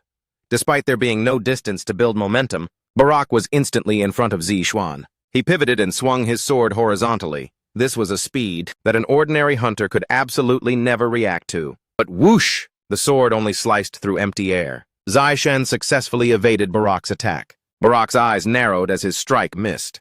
"My attack missed?" Zixuan stepped back a few paces and taunted, "I didn't expect you to be so slow." A few hours ago, in the center of the sealed city of Daegu, a massive dragon known as a calamity appeared. As one of the boss monsters, it was a beast that once plunged the entire world into fear. The black dragon, unlike the red dragon Zixuan had faced before, its rank was as high as S rank. It not only possessed a much tougher body, but could also use high-level magic. It was a formidable existence. Although it looks like a dragon, it is classified as such only because of its resemblance. In truth, it is a top-tier predator that rivals actual dragons. Roar! A world-shaking howl filled the entire area. Simultaneously, the black dragon began to move slowly, searching for prey. A dragon's main diet consists of life forms containing mana. In other words, awakeners or monsters of its own kind. However, hardly anyone had visited the sealed city recently, making the black dragon exceptionally ferocious. Even those with the faintest trace of mana had no chance of survival once they stepped foot here. Yet before this beast, there stood a conspicuous presence. It was an entity containing mana on a completely different level from any awakener or monster it had ever eaten. He was marked like a dot, seemingly bound by something. Growl. Driven by unbearable hunger, the black dragon opened its massive maw and lunged at the mysterious figure, a man possessing unfathomable mana. Just as it was about to swallow him whole, sudden deafening explosion erupted, accompanied by a shockwave of mystical mana. The earth shattered and dust billowed everywhere. Fissures on the ground continued to widen. triggering a series of secondary explosions. Boom, boom, boom. Buildings collapsed, and everything in the vicinity was obliterated beyond recognition. A moment later, the dust settled. A shocking sight was revealed at the site of the explosion. The black dragon's upper body had vanished, as if precisely excised. This magical beast looked as though it had been subjected to a specific attack. Its wings were incinerated, and its barely remaining legs soon petrified and crumbled. Despite the surrounding devastation, only one thing remained standing. It was the man the dragon had first tried to devour. He alone stood there, completely unscathed. He looked around. It seems Odin was right after all. I cannot exert my full power in Midgard. Perhaps Hela knew this as well, which is why she dared to oppose me. But if she thinks this is enough to weaken me, she is dead wrong. Between the fragmented sounds, sunlight soon spilled across the man's face, casting a pale, watery glow. He carried a massive horn on his back and a sword at his hip. Heimdall, the guardian of the Aesir, had finally broken his shackles. He was free. I've changed my mind. Fine, let's make this more interesting. He cast off the chains that bound him and laughed, revealing white teeth. Just wait, opponent of prophecy. I, Heimdall, shall hunt you down. How on earth did you dodge my attack? Even among the 5 stars, his speed was top tier. If I'm not careful, I might actually be defeated. Barak stared tensely at Zishuan before him. He truly was a powerful fellow. Otherwise, he wouldn't have had the guts to challenge me. Zishuan simply shrugged, offering no response. However, Barak's wariness toward him was rising sharply. Among S-rank hunters, there are few who are faster than me. Aside from the guildmaster of South Korea's Fengshan Guild, everyone else is on the same level. But what on earth was that movement? Meanwhile, Zishan saw right through Barak's thoughts. That guy must be panicking right now. But the real test starts now. Zishuan smiled, gently releasing his mana. Sss. The shape of his mana at his fingertips began to change, quickly forming a complete shape. I don't know what you're trying to do, but do you think I'll just stand by and watch? Barak leaped again, swinging his sword at Zishuan. His speed was noticeably faster than before. It seemed he was using a speed correction skill simultaneously. However, Zishuan remained calm as he watched the enemy's attack. Sss. Barak's hand, which was in the middle of a horizontal sweep, suddenly faltered. This was because some kind of weapon seemed to be forming in Zishuan's hand. Barak hurriedly changed his sword's trajectory, aiming a vertical strike. But this choice was a mistake. The artifact forming in Zishuan's hand was much faster. A moment later, seeing the artifact formed of mana, Barak's gaze wavered. Simultaneously, clang! His sword was blocked by something blunt. A simple but clean upward parry, perfect for deflecting an attack. Barak's heart pounded wildly. His blood felt like it was flowing backward, and every nerve in his body became hypersensitive. Strange. That was his first thought. This is impossible. Normally, he would consider why an attack had no effect, evaluate the enemy's strength, and plan his next swordsmanship move. But now was no time to ponder such trivialities. Barak quickly kicked off the ground to widen the distance. Danger. The thought swirled in his mind, blurring his logic. How do you have the same artifact as me? An exclamation burst from Barak's mouth. Zishuan smiled faintly and spun the sword in his hand. The sword Zishuan now held was identical to the one in Barak's hand. The Dragon Slayer, the legendary sword Balmung. Chapter 1. 145. 2 swords. 2. About 3 minutes ago, facing Barak, Zishuan's plan was simple. To counter Balmung, he needed something of the same rank. No, at least a legendary sword 1 rank lower. My swordsmanship might lag behind, but if it's just about creating a split-second opening, I can make it happen no matter what. That was a clear conclusion. By the way, I can't use conspicuous magic. If I expose the fact that Zishuan is a battle mage here, my identity might be compromised. So caution is required at all costs. Zishuan hasn't reached S rank yet, and he himself cannot withstand attacks from other major guilds. For now, it's best to properly hide his existence. Safety is more important than anything. Of course, the situation isn't great. He's surrounded by countless enemies, especially Barak and Camilla. To think there are 2 S-rank hunters facing them is no different from a hellish experience for an ordinary hunter. Even with 2 lives, it's a battle one should absolutely never attempt. Therefore, Zishuan chose a slightly different method. Disrupt the psychology of Barak and Camilla. Buy time no matter what. The result was the replica of Balmung currently in his hand.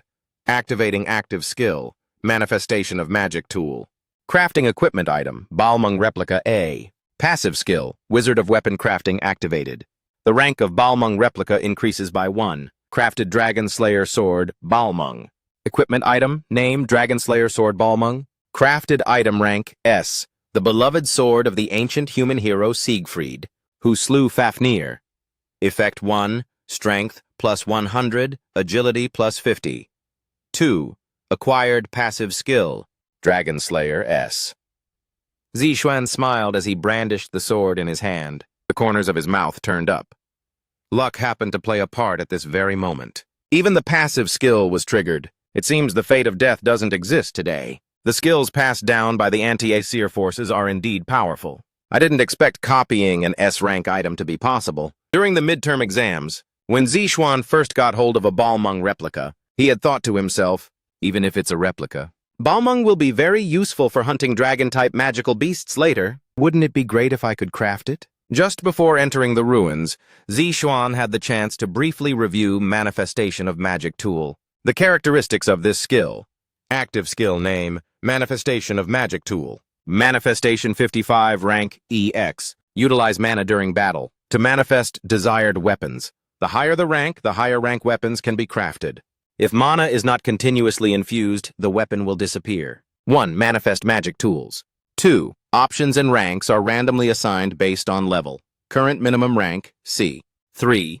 If the weapon's rank is too high, it will be downgraded according to the user's level. Zixuan carefully savored the skill description. The corners of his mouth turned up slightly. Nowhere did it mention that this skill couldn't craft certain items. What was displayed on the status bar was only the duration and the required mana, along with the fact that if his own level was low, he wouldn't be able to fully unleash its power.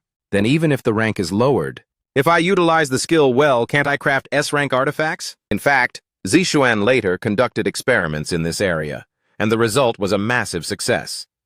The Balmung he had used in the subspace during the midterm exams could now be crafted and used on the outside as well. Of course, the only weapons he could craft were those he had personally touched. Weapons seen for the first time could not be crafted. This was perhaps only natural.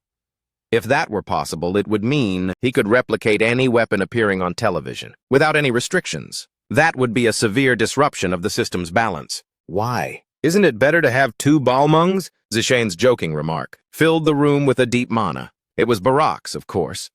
Zixuan gripped the sword again. Just as he was about to push forward one step further, Camilla's voice rang out, "Barak, be careful! That guy's weapon seems to be fabricated. I feel a powerful vortex of mana. Within that artifact, be careful!" As expected of an S-rank mage. Has she already noticed? As soon as Camilla saw Zixuan's weapon, she immediately realized.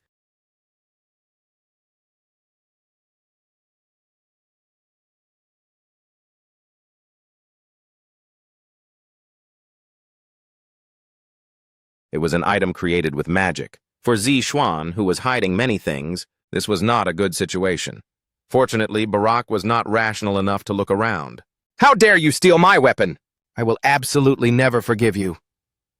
For Barak, anger was only natural. To him, Balmung had been the proof of his strength over the past few years. It was the symbol that had elevated him to the summit, a weapon that everyone looked up to. Yet his core artifact had been stolen, or rather replicated, but that distinction didn't matter to him right now. Zixuan's lips curled, being shaken by something like this. It seems S-rank hunters are only human after all. Is that all you've got? I'll show you right now. Barak immediately infused mana into his sword hand and activated a skill. Zixuan swallowed hard. What that guy was about to perform was his signature skill, the invisible sword. The ritual of the invisible sword.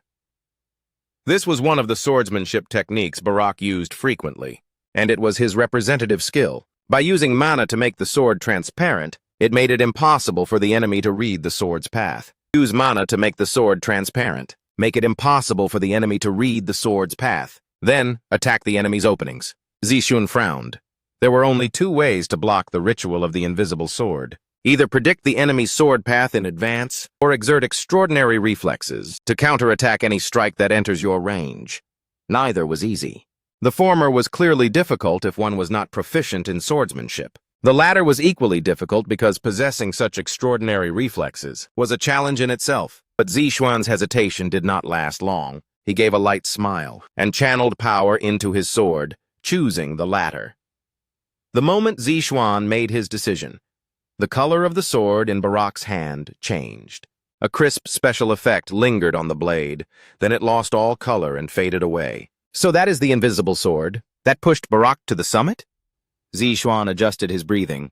He couldn't afford to be shaken by the enemy's flashiness. While he could roughly read the trajectory of the sword through the movement of the wrist, the man was an S-rank hunter. He could not let his guard down. However, Zixuan was not overly worried. "I won't kill you, but as for your limbs," Barak's voice suddenly rang out. But Zixuan interrupted him with a frown. "Wait, those words, I've heard them before from a guy much worse than you.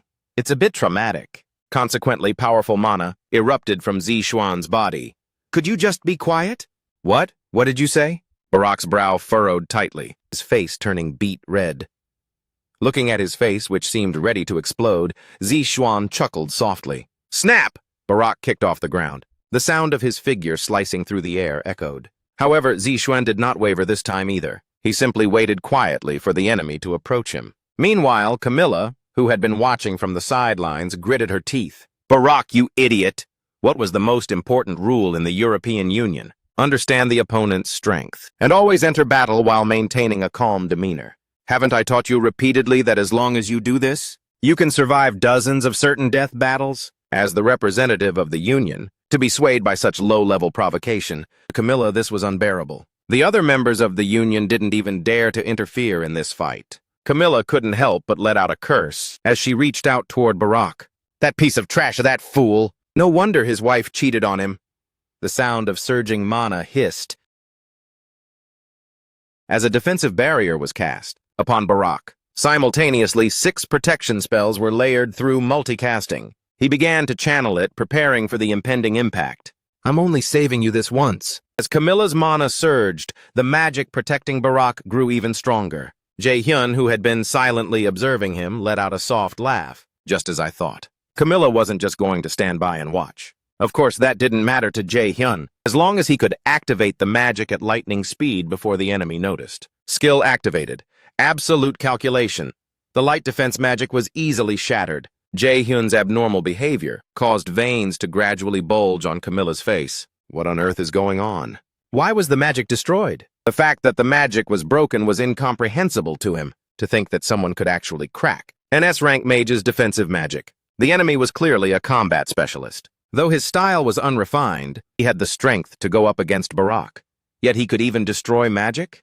Does that even make sense? At the same time, he suddenly snapped back to his senses. He shouted, "Look out!" But the already accelerated Barak did not stop. Instead, he charged toward Jae-hyun. Jae-hyun began to focus the mana gushing from his body into his arrow. His lungs were filled with a massive amount of mana, several times more than he had used in the past. However, Jae-hyun didn't stop there. "Not enough. Skill activated. Overload. Temporarily increases attack power and mana. Note, mana cannot be used for a certain period after use. Even deeper mana transferred from Jae-hyun's body to the white bow. The blue mana clung to it like flickering flames. It wouldn't go out, it only grew more intense. Whoosh! Then, at the very moment the two blades were about to collide, Hera's telepathy reached Jae-hyun's ears. "It's ready. It's time to end this." Hearing her words, Jae-hyun smiled slightly and nodded. "Sorry, can you wait a bit longer?" What is that? Opportunities like this don't come often." Hera, who was observing Jae-hyun from nearby with her presence hidden, saw her expression turn cold. Jae-hyun did not stop, continuing to push his mana to the limit. A chance to clash with an S-rank practitioner. Hera's mouth slowly drifted open. No matter how you looked at it, Jae-hyun was at a disadvantage. But his expression didn't look like that of someone who foresaw defeat. Immediately after, the moment Jae-hyun's telepathy cut off, Barak, who had arrived before him at some unknown point, curled the corners of his mouth. "At least leave your upper half behind." With a cold sneer, Barak swung his sword, putting the full weight of his hips into the strike. He swung his sword from the bottom left to the top right. That strike held terrifying destructive power. However, Zixuan did not back down. He swung his sword with all his might, recalling, "This time I win." Boom! Accompanied by a massive explosion. Two swords brimming with mana collided. Chapter 146, Two Swords 3. When Barak's attack first targeted him, Zixuan thought, "I want to take an S-rank hunter's attack head-on once." In that case, won't I know my current standing much more clearly? Of course, compared to an S-rank hunter, I am still lacking in both individual attributes and destructive power. But I have skills and agility that can offset these deficiencies, including various equipment and skills like Pielpi's thunderous steps. Aishan knew his strengths very well. He was confident he could fully utilize these strengths. There was no doubt about that. Even so, fighting an S-rank hunter was by no means easy. Zixuan recalled the battle, controlling his mana to deactivate his state and then rotated his wrist, which was numb from the impact. Perhaps because the resonance hadn't fully dissipated, the aftershocks of the blades clashing just now still lingered. An S-rank hunter, and a combat-focused powerhouse at that. This was a first, so this was only natural. Zixuan quietly looked down at Barak's figure, which had been swallowed by a massive sandstorm. Though he had overcome a great mountain, it would have been absolutely impossible if the other had exerted his true strength. Zixuan was still weak, and the enemies he would face in the future were far too powerful. The current victory was just a stroke of luck. Zixuan repeatedly warned himself not to become complacent, sinking into deep thought. The Thor he saw in Hrungnir's memories was unbelievably strong. The Heimdall he would soon face would be the same. To grow stronger faster? There was only one way. Continuously fight stronger opponents, progressing steadily step by step, and optimizing his combat direction. For this reason, Zixuan decided to fight Barak. Though he took a significant risk, it wasn't a big problem. It wasn't a fatal level of power anyway. Originally, my current defensive power had already far exceeded A rank and reached the S rank level. Even if the enemy was S rank, he wouldn't fall easily. The Abyss armor had reinforced Zixuan's defense to an unimaginable degree. Compared to the shadow armor he wore before, the efficiency had increased more than threefold numerically. Furthermore, with the skill enhancement, it allowed for a more flexible response to enemy attacks. Even in the worst-case scenario where Barak's attack landed, he would not go down easily. At the very least, he could ensure room for an escape. Zixuan nodded. Even if he happened to be injured, Zixuan had countermeasures. Unless it was a severe injury that prevented the use of magic, the damage caused by the enemy's attack to Zixuan was negligible. "Quick, over here!" Zixuan was calmly organizing his thoughts when Hela suddenly spoke. Zixuan quickly hid his presence and leaped toward the bushes where the telepathy originated. He also didn't forget to use invisibility to hide his figure, although there was a high possibility of being discovered by artifacts that perceive mana. In a chaotic situation like this, it was still quite helpful. It's better to do everything possible. "Barak!" Camilla's coarse voice came from behind. She looked at the wreckage before her, muttering in disbelief. "This is just..." In her eyes, Barak was covered in wounds. Having been pushed back by the shockwave, he was barely moaning after crashing into a tree. He was gasping for air incessantly. His condition seemed to be nearing its limit. How is this possible? Barak, the leader of the European Union, reduced to this state. It was something beyond the scope of understanding. Camilla bit her lip, staring blankly at the scene unfolding. S-rank hunters, including themselves, were monsters that could be counted on one's fingers worldwide. Each possessed overwhelming destructive power sufficient to level a city. Even dozens of ordinary A-rank hunters could not fully handle them. But that freak, did he actually defeat such a Barak? Camilla thought, if an entity with such bizarre power was wandering freely through the city, and if he took a hostile stance toward the Union, it would have a major impact not only on the Union, but even on the safety of the citizens. Defeating a global hunter, ranked 4th like Barak, meant that guy just now possessed strength above that of an S-rank hunter. He had to be dealt with no matter what. If he couldn't be captured alive, he had to be killed. Camilla immediately reached a conclusion and adjusted her posture. "Do you think you can escape?" Camilla roared loudly. She instantly released her remaining mana. Activating skill, Hellfire. Activating skill, Wind Tracker. Immediately, massive fireballs flew forth accompanied by multicasting. What is this heat? Hela was escaping the massive explosion with Zixuan when Hera and Jaehyun fled together from the massive explosion. The ground beneath their feet was struck by scorching flames. Unstoppable speed and frantic destructive power, combined with Hellfire's homing skill, the power was beyond imagination. Damn it, is this Camilla's doing? "Zixuan!" Hela's urgent cry made Zixuan quickly look up. He extended his arms, attempting to mobilize his entire mana pool to activate absolute calculation. Due to the penalty of overdrive, mana usage is temporarily restricted. Activation of absolute calculation has been cancelled. Damn it. Zishuan watched the purple flames flying toward him and furrowed his brow. Immediately afterward, boom, the hellfire, buffed by Wind Tracker, struck Zishuan's body directly. It was a precise and destructive blow that could not be evaded. Huff, huff. A moment later, the dust from the explosion cleared. Camilla, appearing amidst the swirling dust, clicked her tongue. Did he really escape? The hellfire she had just fired by tracking his presence had unfortunately missed the target. She thought she had accurately grasped the enemy's movements, but clearly, the opponent's agility was superior. Camilla made a quick decision. She couldn't just stand there. She had to find that guy's trail regardless and end this. Stop it, Camilla. Just as Camilla was about to rush out, she was stopped by none other than Barak. Barak, who had fallen after Zishuan's attack earlier, was fortunately not severely injured. He seemed to have just woken up. Camilla let out a sigh of relief and put her hand on her hip. I see you're still alive. Why, are you disappointed? Because the day you get to kill me is pushed back? Perhaps having calmed down slightly, Barak's tone was softer than before. Camilla sighed and asked, So what did you mean just now? Don't chase that grave robber? Exactly what I said. Chasing him is dangerous. Contact the higher-ups first. Barak's unexpected words made Camilla's eyes narrow. Normally, you'd be the last person to contact headquarters, wouldn't you? You said you hated the elders nagging and all that.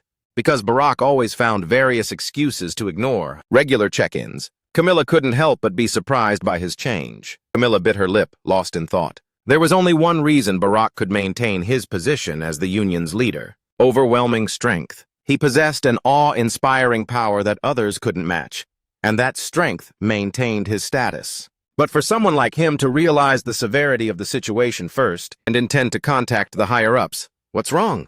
Don't you usually hate contacting them? Was that guy really that strong? Camilla asked bluntly. Upon being asked, Barak's face immediately darkened. After a brief silence, Barak spoke with difficulty. Yes, that guy is strong. I never expected to hear those words from your mouth. Did something happen? Is your wife trying to get back together with you? Camilla asked with genuine concern. Barak frowned and glared at her. Don't talk nonsense. Camilla, you probably didn't see what I'm talking about. That guy stayed his blade at the very last second. What? An exclamation of shock escaped Camilla's mouth. Barak continued impatiently. He deliberately chose not to cut me. To an S-rank hunter, to one of the top 5 in the world, doing that to Barak. It was an unbelievable statement. Of course, Camilla had also witnessed the battle between Zishuan and Barak just now.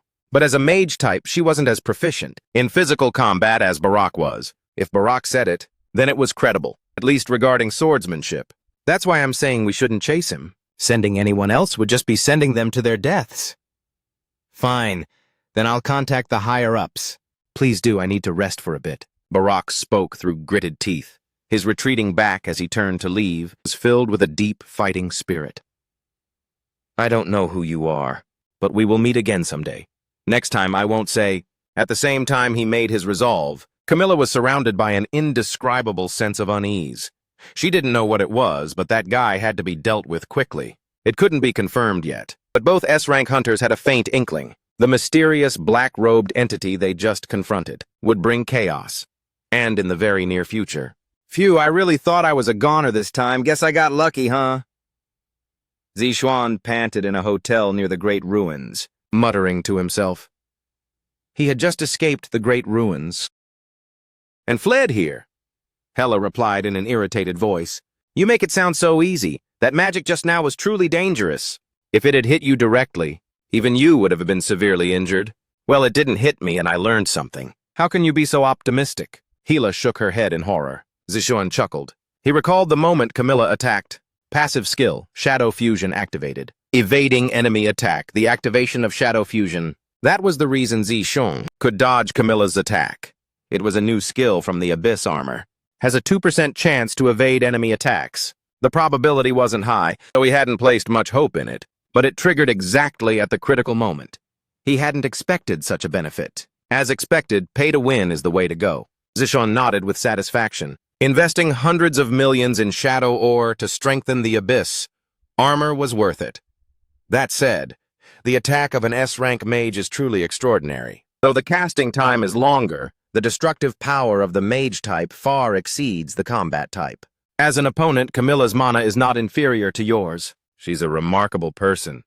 Yeah, she's almost equal to my teacher in total mana capacity. Monsters really are everywhere. Zixuan briefly recalled that overwhelming aura he felt when first confronting his mentor, Yu Xin. This battle with the two S ranks reminded him of that time. They are indeed S rank, but I'm not far off. I can definitely feel that I am growing. Zixuan knew his own growth rate better than anyone else. Of course, he also had the confidence to keep working hard. While he was organizing the situation, Hela suddenly asked, Zixuan, I'll only ask one question. Why didn't you kill that man just now? The intent behind Hela's question was obvious. During the battle with Barak just now, Zixuan had stayed his blade at the last moment. Why? Zixuan held the power of life and death over the enemy. If he was worried about future trouble, it would have been better to kill him on the spot. Zixuan understood this as well. However, despite knowing all this, he didn't do it. Hela wanted to know if Zixuan's actions were out of pure whim or if there was another reason. What exactly was Zixuan fighting for? Zixuan shrugged and replied, there was no need to kill him. Please explain properly. Hela pressed him, which was rare for her. Zixuan sighed and replied, if I had killed Barak back there, then the people who would have survived because of him would all die as well. He might be an unlucky bastard, but his strength is the real deal. I see. Hela seemed satisfied with Zixuan's answer and showed a smile. Well then, now that the conquest of the second ruins is over, should we head back?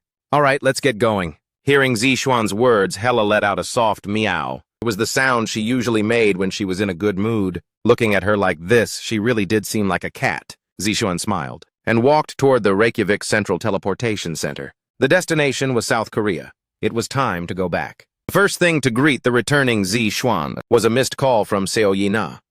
What's going on? Yina called first. Usually, because she was shy, Seo Yina only communicated via text, but this time was different. Zixuan sent a reply with a puzzled look. Zixuan, what's up? Something the matter? Ding. A reply arrived almost instantly. Zixuan looked at the content displayed on his smartphone screen and gave a subtle smile. The circles? Right, it is about that time, Zixuan thought with a smile. One of the main events of Miles Academy, joining a circle. Unnoticeably, that time had already come, a month earlier than expected. Chapter 147, Eve of the Storm. Ding dong. Seo Yina, Zixuan. Which circle are you planning to join? The message he received was simple. Zixuan nodded and fell into deep thought. Indeed, joining a circle was one of the most important parts of academy life. It was only natural for his companions to be worried. Circles. This was a major policy in Hunter Academies nationwide, including Miles Academy. To put it simply, they were similar to clubs in ordinary schools. Mainly, second and third year students would create circles, recruiting and leading the freshmen. The primary function of a circle was to accept commissions from the state or local organizations and resolve them. In this process, Miles would increase revenue through mediation fees, and students could earn a certain income while building their reputations. At first glance, they were very similar to professional hunter guilds. There was a reason for this. Circles were modeled after guilds. They were planned as a national project to reduce the trial and error students would face when joining guilds later in life. Basically, the end goal of the circle system was clearly to allow hunter students to enter the field more quickly. To that end, a variety of experiences and knowledge were essential.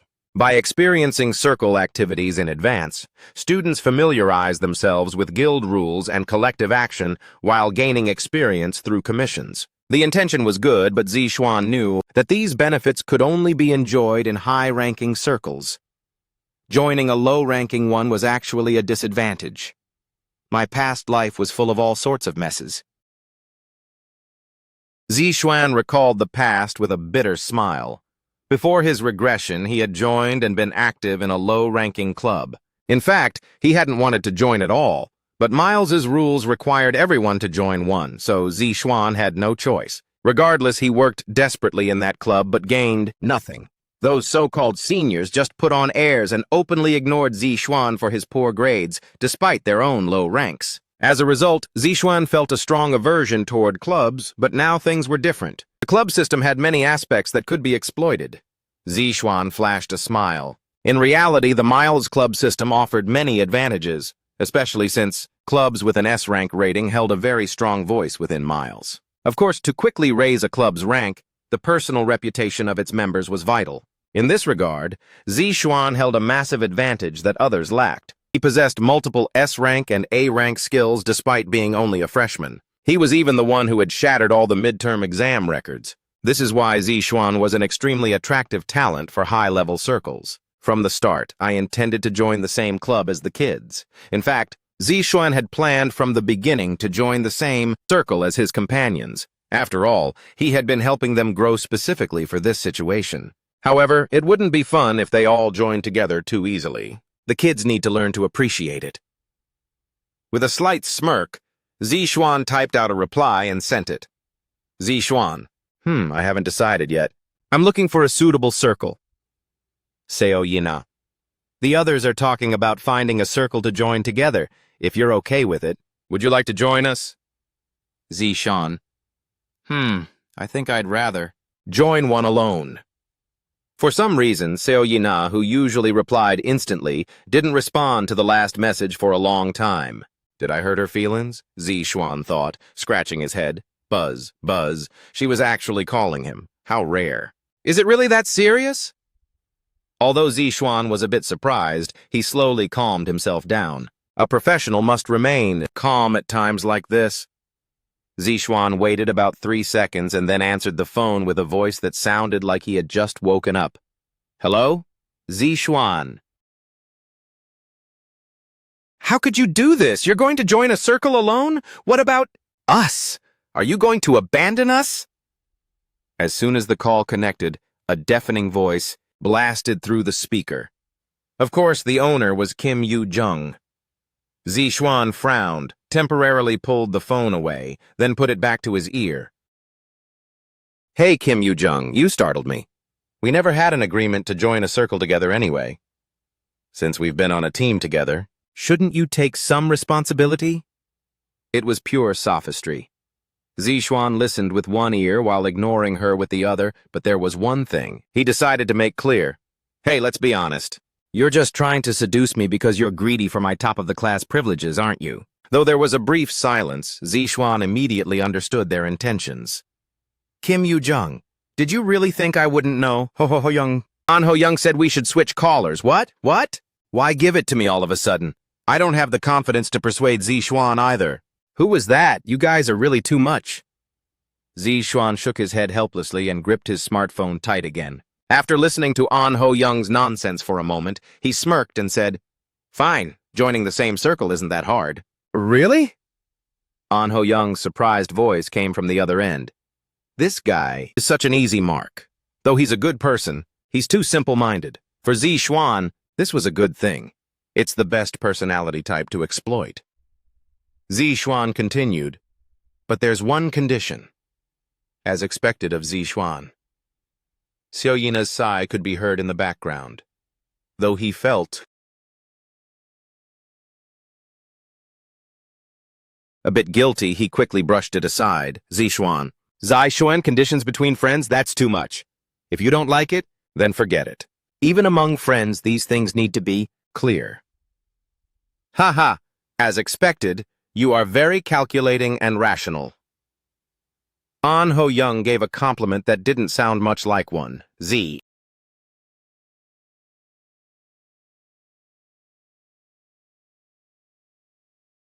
Xuan nodded appropriately. Indeed, I do have a bit of that tendency. That sounds like something Kim Yu-jung would say. Zixuan was slightly displeased, but then smiled and said, We'll talk about the conditions. Later. See you at the academy? After the break. All right. After saying goodbye and hanging up, Zixuan fell into deep thought. Speaking of which, circle recruitment was about to start, which likely meant the outdoor training camp was coming up.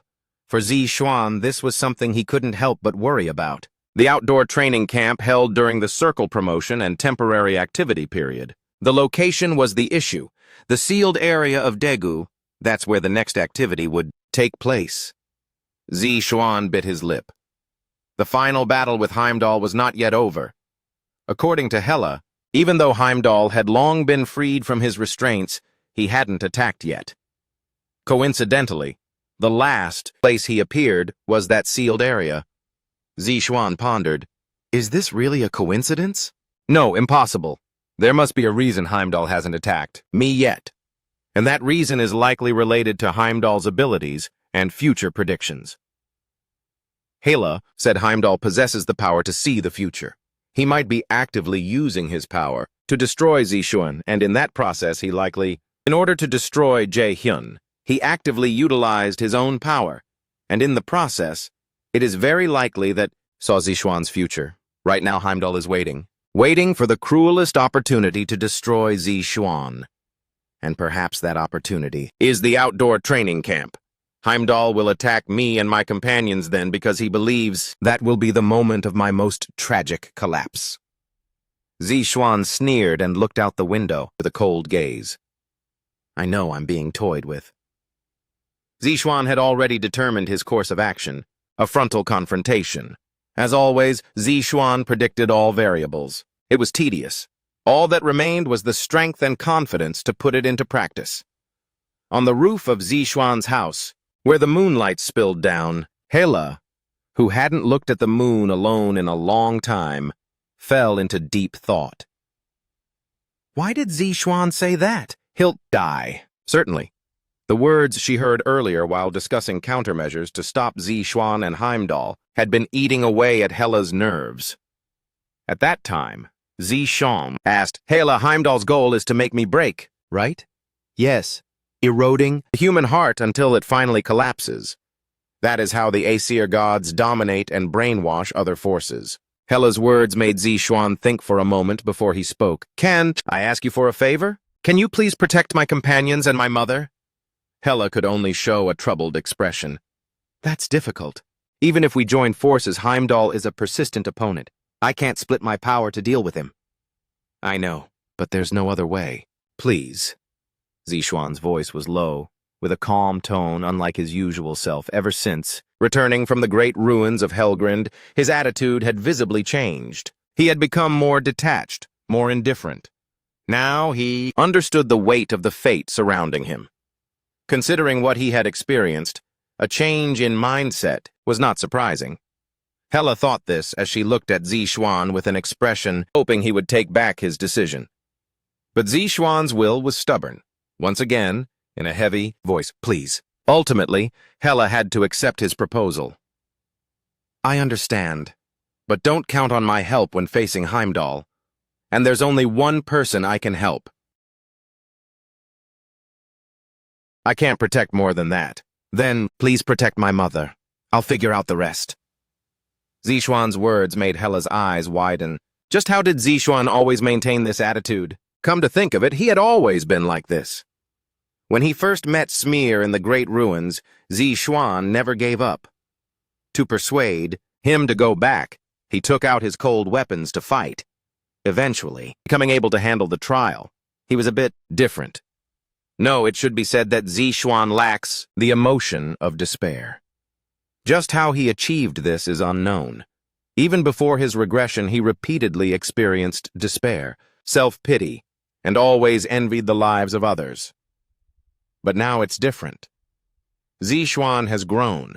He hasn't given up. He keeps moving forward. He can still continue to grow. A smile appeared at the corners of Hela's mouth. What a terrifying person. I have no choice. Oh, I'll help you just this once. Hela made up her mind and muttered to the air. Hel, please lend me your power. I want to save Zishuan no matter what. Do you really not regret it? From the sphere of mana floating in the air came the voice of Hel, the ruler of Helheim. Hela nodded. You're stubborn, too. But if this is your choice, I will respect it. The moment she answered, Hela's entire body was suddenly filled with intense mana. Deep and massive fragments of darkness began to slowly settle on Hela's body along with the moonlight. As expected, I can't hold out for too long. Hela smiled bitterly. She knew there was only one chance. Hela was ready to sacrifice herself to protect Zishan. Helheim would never let him die. Chapter 1 148 Fangs of Nidhogg 1 Security meeting room near Miles Academy. The presidents of the S-rank circles sat around a long table. They were the upperclassmen considered the elite of the academy. The reason these rare elites gathered was precisely because of Zixuan, the student called the greatest talent in history, and his companions. We, Flo, will be taking Zixuan. Everyone, wake up. The first to break the silence was Jung Hyun. He was the leader of the Academy's #1 circle, Flow, and a man who gathered talented students through outstanding eloquence and strength.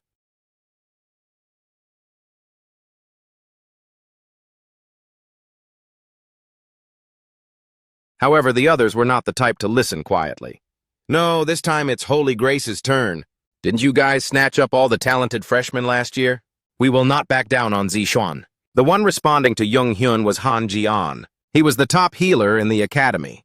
The circle Han Ji-an led, Holy Grace, was a mage-focused circle named after South Korea's top healer, Yoo Sung-yun, and it held a solid position within the academy. Han Ji-an added his point while crossing his arms.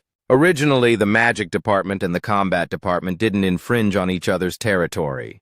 Isn't that an unwritten rule? Then Zixuan, a magic department student, should be left to us. The others scoffed and frowned at his words. Responding was Kang Ju-hyuk, the president of the Academy's second-ranked circle, Aaron. You're talking nonsense. What magic department? Haven't you heard the news? He's a battle mage. Claiming him just because he's in the magic department makes no sense. That's exactly what I mean. We will be taking Zixuan. Stay out of it. Jung Hyun frowned at Kang Ju-hyuk's crude words. Han Ji-an said angrily. Then let's decide fairly. Joining which circle is Zixuan's own choice anyway. Isn't it reasonable for the side that offers better conditions to take him? Ha! Do you think it's that simple? Are you out of your mind? Have you forgotten why we gathered here? Kang Ju-hyuk shouted impatiently. Han Ji-an also shouted back in anger. What? Are you swearing at me now? You want to die? The argument was heated, yet no one stopped them. Though it was intense, there was a clear reason they were gathered here. Zixuan is a top-tier genius, rare even on a global scale, at Miles Academy. He alone outweighs dozens of students. No matter what, our circle must recruit him. Though no one said it aloud, they all instinctively felt it. The side that recruits Zixuan will secure the position of the school's #1 circle in the future. Ha! As expected, it won't be easy. Han Ji-an sighed as he looked at the powerful circle leaders around him. It was a given. After all, this was about recruiting the Academy's top talent. Zixuan has already far surpassed the level of an average student. With subsequent training, he could smoothly reach the S rank. However, for the circles, this was both a blessing and a curse. Jung Hyun was particularly sensitive to this issue. If left unchecked, the power of the circle Zixuan joined might become far too great. The circle that recruits him could break the balance between groups and pull ahead alone. If that happened, Flo's current first-place position would undoubtedly be shaken. If that truly happened, other circles would relatively receive less attention. For the leaders of the circles, this was quite a difficult situation. This was especially true for Flo, which possessed numerous resources. It absolutely cannot happen that way. Flo's first-place position must be maintained. Jung Hyun repeated his firm resolve. However, he wasn't the only one thinking this way. Sung-an didn't do any significant recruiting last year, so our growth has been delayed. If we recruit Zixuan now, we might recover last year's momentum. As the perpetual second place in the combat department, this is our best chance to reach #1. We can't miss it. A perfect opportunity to take first place cannot be missed. All circle leaders, including Han Ji-an and Kang Ju-hyuk, shared the same thought. They had to recruit Zixuan to avoid falling behind. This was their conclusion. Thus, a heated debate lasted for about an hour. After sitting silently in her seat for a long time, a young girl spoke up. Che Ji-woo. She was the only second-year student present and the leader of the circle Third Eye. Then let's do this. First, everyone will send an invitation to Zixuan. If he accepts, notify everyone here immediately. However, the circle that recruits Zixuan cannot contact his other companions. In addition, they must forfeit at least 2 academy events. Forfeiting academy events was a penalty for the circle that recruited Zixuan, providing a huge advantage to the other circles. Basically, various events at Miles Academy award a large number of points. These points are used for various circle facilities and items. By the way, 2 events for an S-rank circle are worth at least tens of millions. Simply put, if Cheji-Woo's proposal is adopted, the circle that recruits Z Xuan will lose at least tens of millions, or even close to 100 million points. If one wants to take Z Xuan, they must bear such a loss. If that's the case, I agree. Following Cheji-Woo's proposal, the circle leaders nodded one after another because they knew no conclusion would be reached if they continued to waste time. At least this was a proposal with a minimum penalty. There was no need for excessive worry. For now, it was the best judgment. Damn it! Just a waste of time. I'm leaving first. Following Kang Ju-hyuk's words, the circle leaders began to stand up one by one. However, they knew this proposal didn't fundamentally solve the problem. In fact, an elusive tension still existed between them. Thus, the battle for Zixuan among the S-rank circles began. The next afternoon, the last day of rest before returning to the academy. To clear his head, Zixuan went outside for a while. His current location was near the bustling magic engineering shopping district. This amount of potions should be enough. If not, I'll have Jae-sang contact his brother. Zixuan visited the workshop, elixir, and restocked the consumables used in the Great Ruins. Returning to the street, he walked along the quiet road and began to think calmly. Recently, he had one major concern: the mythic grade skill obtained in the Great Ruins. I must be able to use it as soon as possible. During the last conquest, Zixuan had surprisingly obtained a new mythic grade skill. Hela said Zixuan couldn't master it yet, but he had to learn to use it quickly. I have my own words to Hela. Yesterday, Zixuan spoke boldly to Hela as she gave him advice. I'll figure out the rest. Regarding his mother's situation, he had decided to accept her help, so there wouldn't be much of a problem. He had seen Hela's power firsthand in past battles, but his companions were different. With one wrong move, the kids could be killed by Heimdall. If that happened, Zixuan would live with guilt for the rest of his life. The opponent of prophecy, because of his own fate, those around him would get hurt. Zixuan remembered Kim Yu-jung, who sacrificed herself to save him before the regression. Her bloodied body and hollow eyes looking at him. He never wanted to see that face again. But this might also be Heimdall's plan. He couldn't waver. Zixuan knew Heimdall wouldn't hesitate to use underhanded tactics to shake him. If necessary, they would use others without hesitation. That was their way. Therefore, Zixuan was currently agonizing over mastering the mythic grade skill, Power of Thor. It's mythic grade. I can't let it go to waste. Power of Thor acts as a basic passive skill for Thor's lightning. As long as he could unleash the true power of this skill, reaching a higher realm was not impossible. Perhaps he could break through the bottleneck and reach the peak of S-rank hunters now. It was worth a try. Currently, Zixuan's realm remained at the high A rank. Of course, his current growth rate seemed staggeringly fast to others. At every moment, Zixuan was breaking limits, quickly reaching A rank, and performed exceptionally well in the recent midterm exams, gaining the attention of the audience and major guilds. But even for someone like Zixuan, reaching the S-rank realm was not easy. Zixuan remembered the tasks Hela initially gave him. There were 3 trials left. Up to this point, so far, Zixuan has only experienced 2.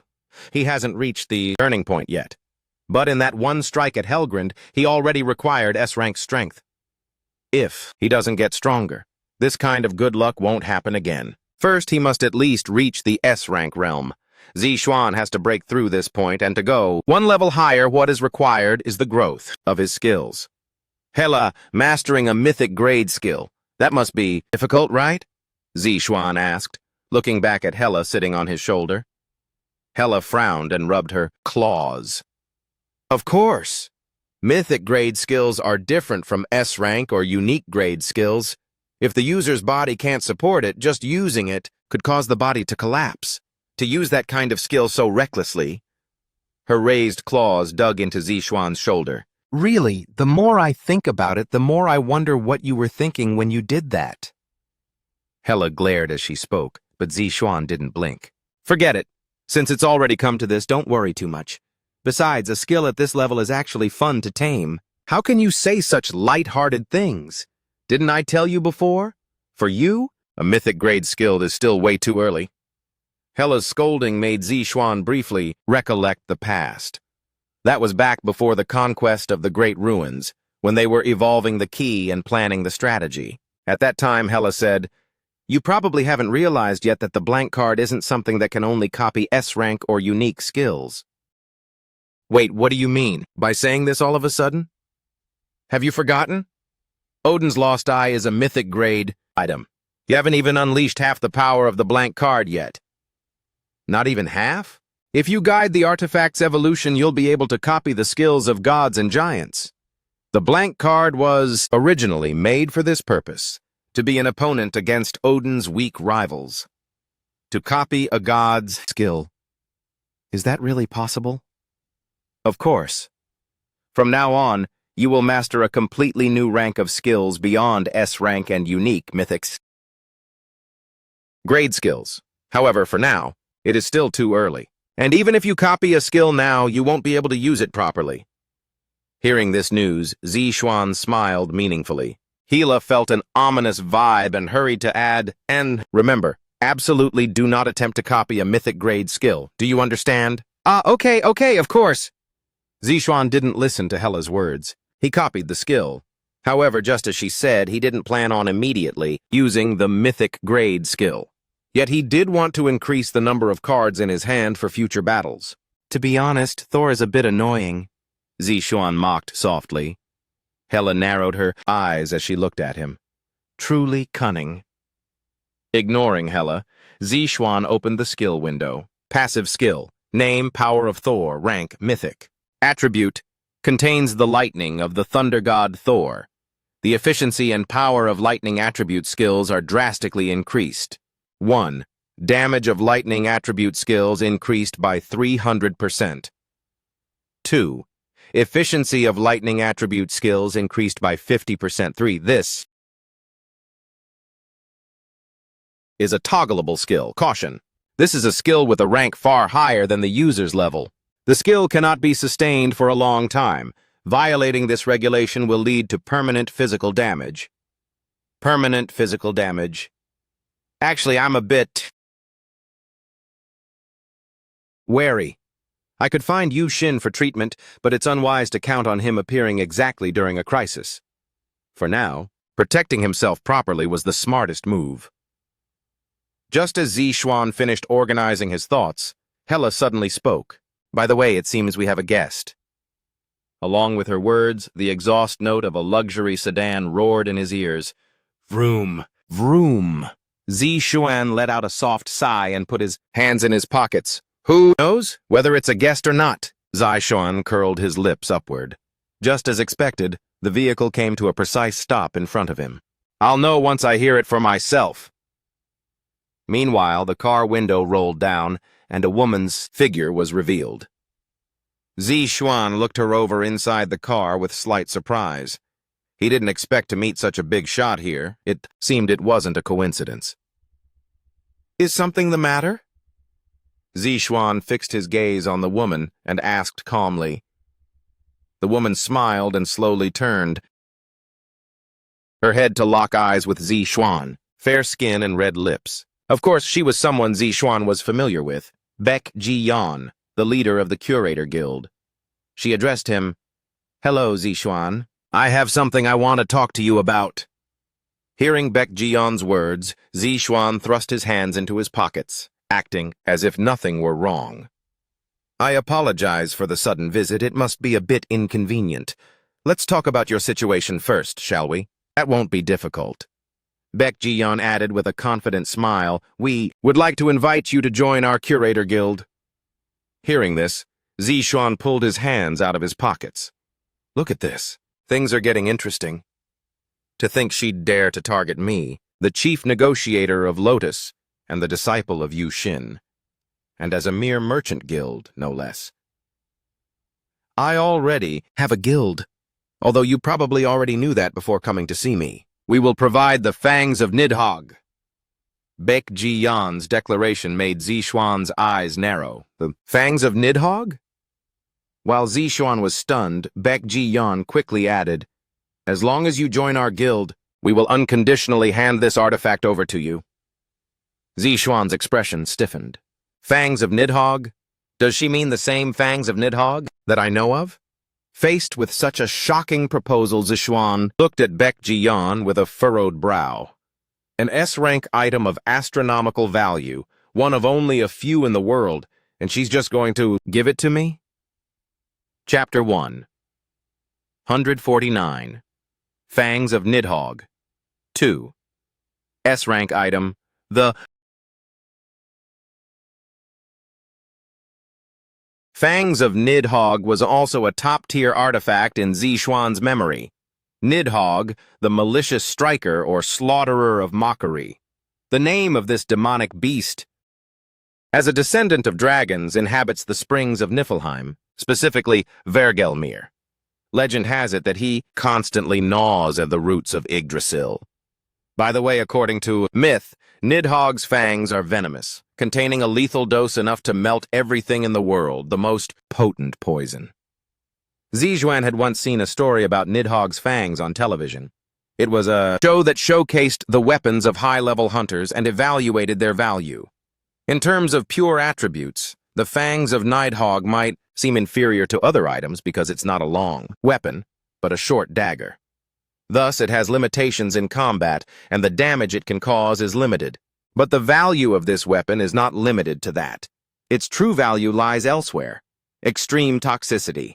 While I am not sure if the mythological descriptions are accurate, this item comes with a high-level toxic passive not found in other artifacts.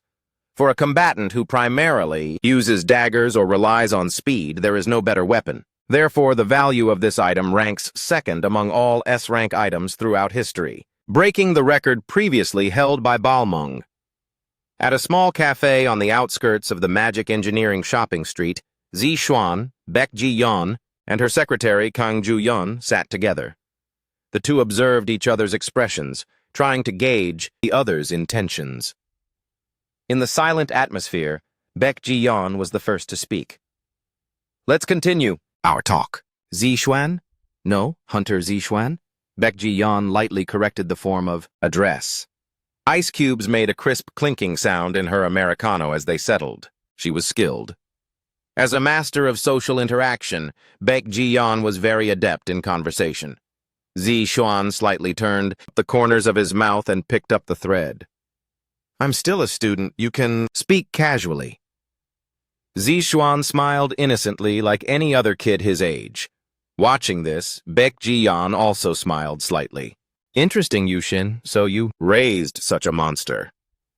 His attitude was clearly different from students of the same age. He was composed in everything. If any proposal didn't suit him, he seemed ready to walk away at any moment. Most importantly, the uncontrollable mana emanating from his body, was that really a student's mana? Interesting. Baek Ji-yeon's interest in Zixuan was greater than in any hunter she had recently met. Let us continue from where we left off. I want to invite Hunter Zixuan to join our curator guild. To that end, we will offer the best conditions. The best conditions? My standards are a bit higher than others, of course. You're welcome to them. I believe a hunter without ambition is no different from a dead person. Baek Ji-yeon laughed. Faced with her immediate counterattack, Zixuan was momentarily speechless. Zixuan's eyes narrowed. Why? There must be a reason why the curators want me so badly. From this point on, he had to be suspicious. Zixuan had no intention of being seduced by those charming, sweet-talking lips. He already possessed a great deal. I find no reason to take such a risk. I have already signed a contract with the Lotus Guild and have engaged in many exchanges. There is no reason to abandon all that to cooperate with the curators. Zixuan nodded and looked up, to meet Baek Ji-yeon's gaze. Sorry, I don't like betrayal. How can you say that? The Curator Guild isn't expired milk. There's nothing to worry about. I won't know if that's true without checking for myself. You're quite stubborn. I value loyalty. But Baek Ji-yeon cut Zixuan off, locking eyes with him. The fact that you are sitting at this table right now means there is still room for negotiation, right? The corners of her eyes curved like crescent moons. A smile soon appeared on Zixuan's face. It seemed this negotiation would be quite interesting. Zixuan thought this as he relaxed. I'll listen to the specific conditions. Yes, we are talking now, though there's no progress yet. All right, I understand. I'll keep observing and contact you depending on the situation. Park Sung-jae was secretly hovering in front of the cafe, observing the movements of Zixuan and Baek Ji-yeon. A short while ago, Yushin had ordered him to tail these two, but is this really okay? Of course, I don't think Zixuan would leave the Lotus Guild, but if an S-rank artifact is offered as a condition, would he waver? I'm worried. 11,368 Zixuan won't be swayed that easily. Jaehyun won't be shaken that easily. Brother, you're worrying too much. Then why did you ask me to tail him? Yushin-un was suffering from mood swings due to extreme stress. If they lost Zixuan, all of Lotus Guild's future plans would... This was something he couldn't help but worry about. Of course, Zixuan maintained a close relationship with Lotus. He was his own disciple, and by utilizing Lotus's power, he had recently succeeded in taking down the curator market. But, aside from that, transfers between guilds are common for hunters. Basically, hunters are beings like mercenaries who chase their own interests. If another guild offered conditions that moved Zixuan's heart, he might transfer. Park Sung-jae, who was on the phone, thrust his hand into his pocket. The situation was serious, enough to make him think of the cigarettes he quit when he started working as a hunter. There was nothing he could do for now, except continue to observe. Park Sung-jae swallowed hard, looking at Zixuan's reflection in the window. 3 times the conditions offered by the Lotus Guild. If needed, I can offer even higher conditions. This was indeed a very tempting offer. Zixuan nodded, even excluding the S-rank artifact. Fangs of Nidhogg, this was a very attractive proposal. 3 times the contract offered by Lotus, converted into value, it was a deal worth at least hundreds of billions. It was a generous offer no one could refuse. If it weren't for the Lotus Guild, Zixuan might have gladly accepted this contract. Zixuan fiddled with the cup in front of him. First, I want to hear the information regarding the Fangs of Nidhogg. Baek Ji-yeon nodded and looked at Kang Ju-yeon sitting beside her. Miss Ju-yeon? Yes. Kang Ju-yeon immediately opened a subspace and took out a small box placed inside beforehand. Since it was a high-tech item equipped with advanced mana sensors, opening it required several steps.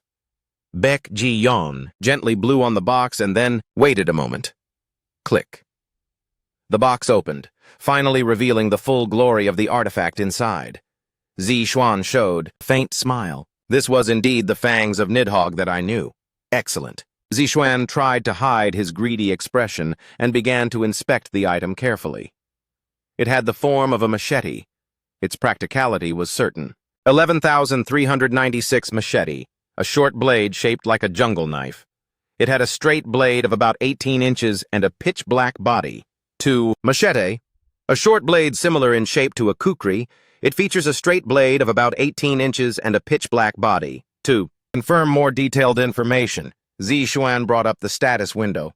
Equipped item name, Fangs of Nidhogg, rank S. A short sword made from the fangs of the venomous dragon Nidhogg, who lives in Vergelmir. Even without venom glands, it can continuously produce venom and is extremely sharp, inflicts deadly poison on enemies. As the number of wounds increases, the effect can stack up to 5 times. Active skill name, Deadly Poison. Level 5, rank S. Inflicts a poisoning effect on the enemy that reduces health by a percentage of their maximum HP. The effect varies depending on the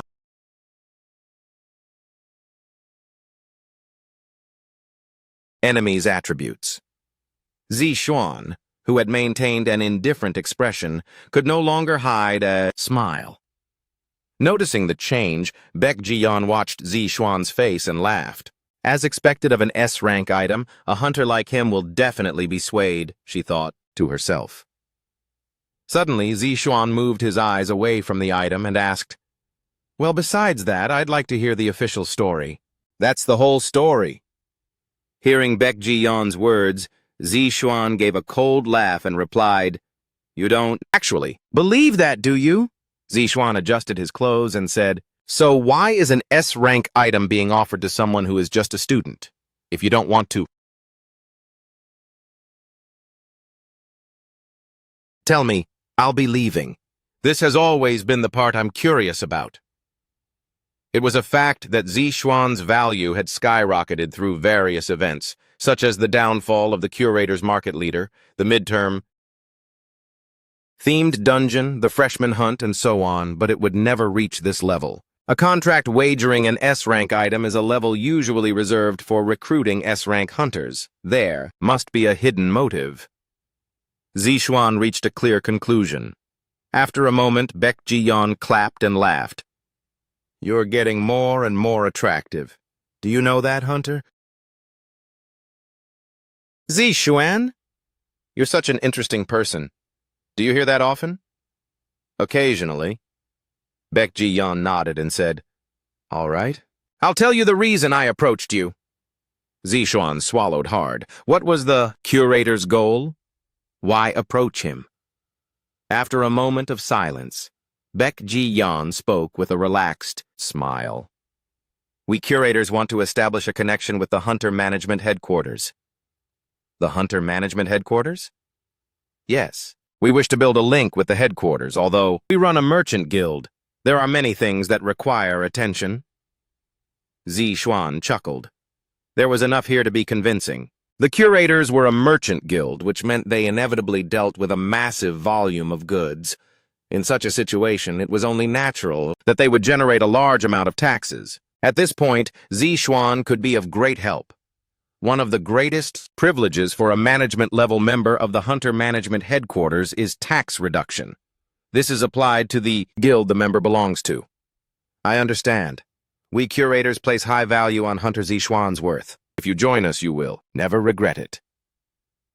As soon as Baek Ji-yeon finished speaking, Kang Ju-yeon handed a folder to Zixuan. Inside were the details of the contract. Zixuan pretended to think, looking at the folder to pass the time. Zixuan, you can't agree to this. I'm not entirely sure, but betraying trust is immoral. And it's also espionage. Hrungnir in his grave would be furious. Hela's shout rang out. Zixuan replied without a change in expression. I don't care about loyalty if I feel it isn't worth it. No way, right? Hela muttered in shock. Zixuan smiled. He spoke in a heavy tone, putting on his gloves. Let me consider it. Before that, if you could let me touch the fangs of Nidhogg. Chapter 150, Creating a Guild, 1. Of course, feel free to touch it. Who knows, you might become a member of our guild. I can't be too stingy. Can I? After Baek Ji-yeon readily agreed, a smile appeared on Zixuan's face as he replied, Thank you for your consideration. That's enough. Zixuan reached out and gently gripped the S-rank item before him. The short sword held in his hand radiated an extraordinary aura that far exceeded the word excellent. Its size was sufficient to replace the monoblades Zixuan usually created. The sharpness of the black blade was stunning at first glance. It felt as though the slightest touch would split the cafe table apart. A fine blade? So are you actively considering our proposal? Hearing Zixuan's words, Baek Ji-yeon immediately chimed in. Zixuan put down the sword and crossed his arms, with a faint smile. I'd like to go home and think about it. All right. It's not something that needs an immediate decision. Thank you for your understanding, then I'll take my leave.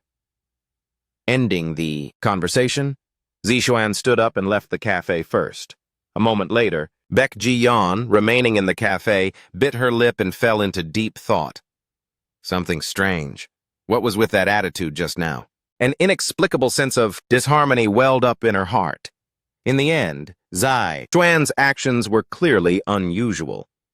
Sitting next to her, Kang Ju-yeon tilted her head and asked, Representative, what's wrong? Didn't the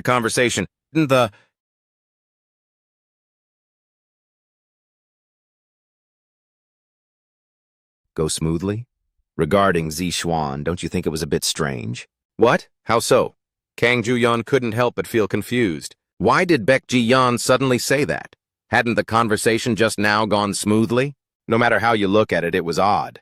His final attitude. It wasn't some common item, but an S-rank artifact. Why leave in such a hurry without even a second look? That certainly was a bit strange. Kang Ju-yeon nodded in agreement. Baek Ji-yeon's expression immediately turned worried. Is there some scheme? For now. We don't know, but if the contract falls through, there's nothing we can do. The current proposal has already far exceeded our limit. As Kang Ju-yeon said, they could only wait now. Regardless, she hoped to win Zi Xuan over. She could only pray. Meanwhile, unlike Baek Ji-yeon, Zi Xuan returned home in a light mood. Entering his room, he gripped a familiar short sword and smiled. I didn't expect to get this here. Zi Xuan looked at the S-rank, short sword in his hand, the fangs of Nighthawk, and nodded. Baek Ji-yeon, just now she had tried to recruit him to the curators using the short sword as bait. But that was clearly a mistake. Zi Xuan possessed the skill, materialization of magic artifacts. This was a cheat-like skill that allowed him to manifest anything as long as he had touched the actual item before. Although the power would be slightly reduced, that wasn't a big problem for Zi Xuan. When she first offered an S-rank item as a condition, I was still skeptical, but I didn't expect her to actually let me touch the real thing. Thus, Zi Xuan had fulfilled the production conditions for the fangs of Nidhogg. In future battles, the combination of the poison effect and the short sword would be a great help. However, they must be getting anxious over there by now. I should reach out. Zi Xuan smiled and took out his smartphone to call Park Sung-jae. Hello? This is Park Sung-jae. The voice of Park Sung-jae on the phone sounded extremely tense. Although he knew the reason, Zi Xuan didn't show it, and continued, I have something to say. The other party's response was somehow a bit delayed. Just as Zi Xuan was about to speak, Park Sung-jae cut in first. Zi Xuan, I'm begging you, can you please stay with the Lotus Guild no matter what? As expected, he spoke first. It seemed the curators had contacted Lotus first. Guessing correctly, Zi Xuan said with a chuckle, Oh, why say that? I never had any intention of leaving Lotus from the start. Really? But I saw you talking to the people from the Curator Guild. I wasn't spying, I was just passing by. Hearing Zi Xuan's words, Park Sung-jae stammered in a flustered voice. Zi Xuan gave a light laugh. I know all about the tailing. Did you really think I wouldn't know? Zi Xuan switched the phone to his other hand and said, Teacher is listening in the background too, right? Since everyone knows, don't hide it. Just say it. Ha! As expected, Zi Xuan thought as he sat on the bed. As I just said, I have absolutely no intention of transferring. Lotus has treated me so well. How could I easily leave just for an S-rank artifact? Let's stop beating around the bush and get to the point. It seemed Yu Shin-un had perceived Zi Xuan's true intent, so he said this. Zi Xuan nodded and said, I have one condition for staying with Lotus. All right, that actually makes me feel more at ease. This time it was Yu Shin-un's voice coming through directly. Zi Xuan adjusted his breathing and said, I want to adjust the schedule for Miles Academy's next event, the outdoor training camp. Does that have something to do with staying with the Lotus Guild? Is it advantageous for you? Yu Shin-un asked immediately in confusion. Zi Xuan's lips curled up as he replied, Yes, extremely advantageous. Time passed quickly, and in the blink of an eye it was time to return to school. Zi Xuan packed his civilian clothes and various items into a large suitcase and then put it back into his backpack. Not having to carry heavy loads is one of the advantages of being an awakened. It's a quick trip from Seoul to Daegu via the portal. Zi Xuan walked for a while and stood before the main gate of Miles Academy. The campus was already bustling. Of course, Zi Xuan knew why. The circle promotion period had finally arrived. It looked like there would be plenty of trouble. The circle promotion period, 1 month before officially joining a circle, students can create their own circles or experience the facilities and systems of others in advance. It can be seen as an experiential learning period. Please join our circle. We have 4 B-rank hunter graduates. Join the Straight Circle. This circle was personally founded by the president of the currently trending Poseidon Guild. Great benefits. Our circle has... The scene was no different from a street market. Zi Xuan looked around curiously. Just as he was about to take a step, he suddenly heard a man's voice.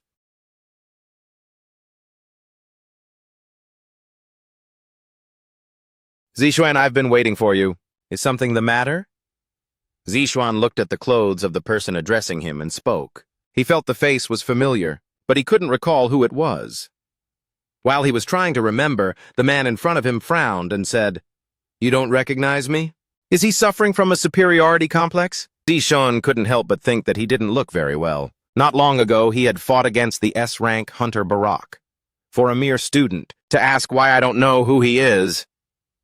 Just as Zixuan was about to add another word, the man spoke. "I am Jung Hyun, the president of the Flow Circle. I want to invite you to join us." 11,519. I remember now.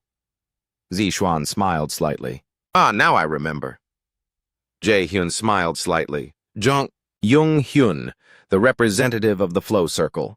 Later, he would grow into an S-rank elite talent. He not only possessed outstanding strength, but also strong leadership. He later joined the strongest combat guild, Poseidon, before leaving to establish his own. That had been reported in the news. Since I've been reborn, I'm not sure what the future holds. But even knowing the future, Zixuan's answer wouldn't change. "Sorry, I won't be joining Flow. Can I go now?" Hearing Zixuan's words, Jung Hyun didn't waver at all. He just smiled slightly. He grabbed the shoulder of Zixuan, who was about to walk past, and released a bit of his mana.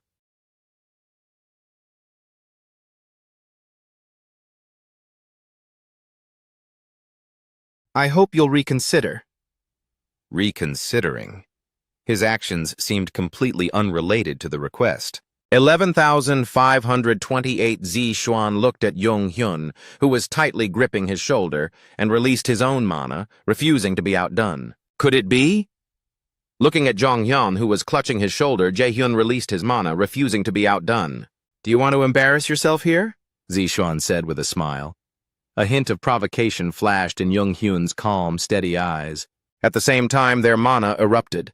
But just then, "Hey, Jung Hyun, I told you, didn't I? Your personality is so terrible that you're going to fail." "Haha, that's right. You've got the right idea, Zixuan. You should join our circle."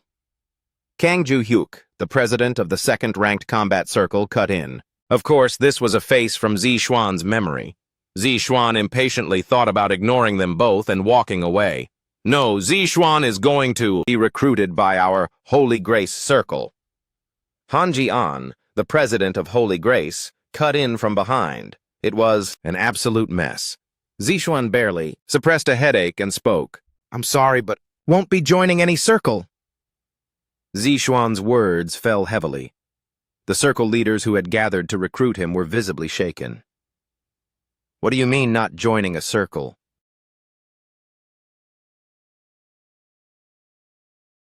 Jung Hyun frowned, which was rare for him, and stepped forward. "Not joining a circle? The circles for the kids here are excellent. Even if it's not mine, they are all great places. Maybe you've already decided to join another circle?" Han Ji-an asked cautiously. Zixuan shook his head. No, everyone's eyes were fixed on Zixuan. He smiled and added, "I'm planning to create my own circle." A short while later, the group gathered at their base after morning classes ended. They were all stunned by Zixuan's declaration. "So, Zixuan, you mean you're going to create a new circle?" Kim Yu-jung asked, looking at him in disbelief. Zixuan nodded calmly. "Pretty much. Anyway, you all wanted to join the same circle as me, right? Hey! Even so, I think you already know that Miles circles are usually founded by upperclassmen. Is it really okay for freshmen to start a circle? Are there any disadvantages?" An Ho-young asked. Zixuan shook his head.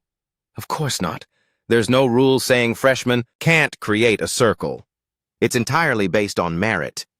And with our strength, average upperclassmen are no match for us anyway."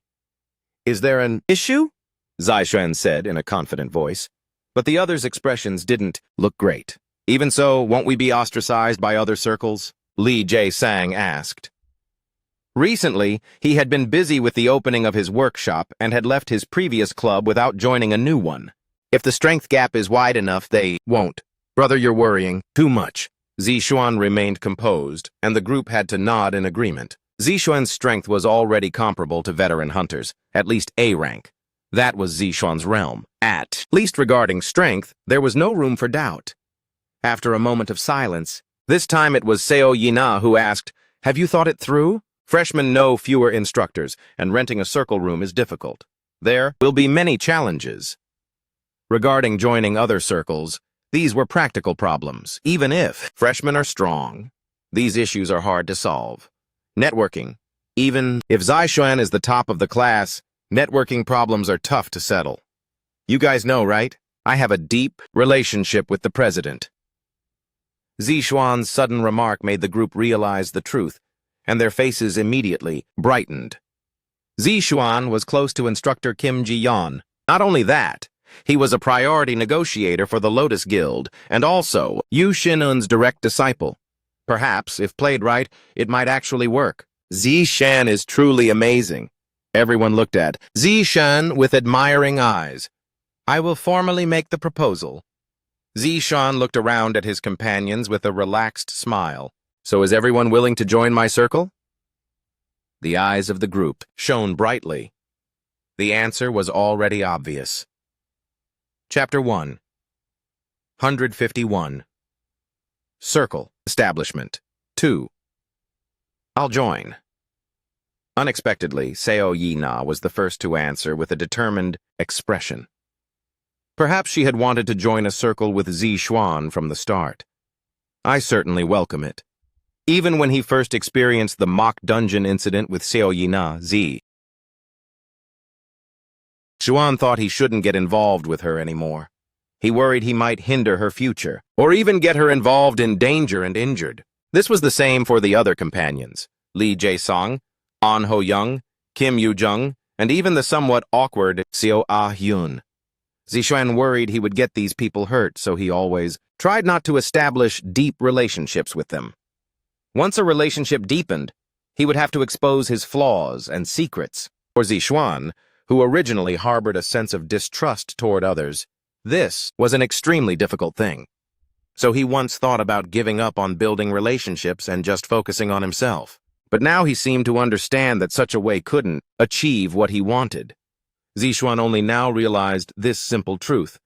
No matter what, he had to protect everyone and not let a single person die. Zishuan nodded with determination. Immediately after, the other companions answered without hesitation. I'm in too. Me too, if I can. But since that's the case, why did you hang up on me back then? I know you have a bad personality. Kim Yoo-jung's final nagging went in, one ear and out the other, as usual. Zishuan looked at his companions and spoke. Welcome to the circle I'm founding. But I have a question. What are you planning to name the circle? That was Seo Yina's question. Zishuan added, with a smile, the name of the circle has already been decided. Zishuan looked up and said, the name of the circle is the documents you mentioned. Zishuan handed the papers to President Kim Ji-yeon. These are the documents prepared for establishing the circle. After receiving his companion's consent, Zishuan had immediately written these documents himself. Kim Ji-yeon reached out to take them and said, I'll process this as quickly as possible. It won't take long. 2 days is enough. Zishuan nodded. As expected, having connections makes a difference. Everything was progressing smoothly. The place where Zishuan was currently speaking with Kim Ji-yeon was the Miles Academy president's office.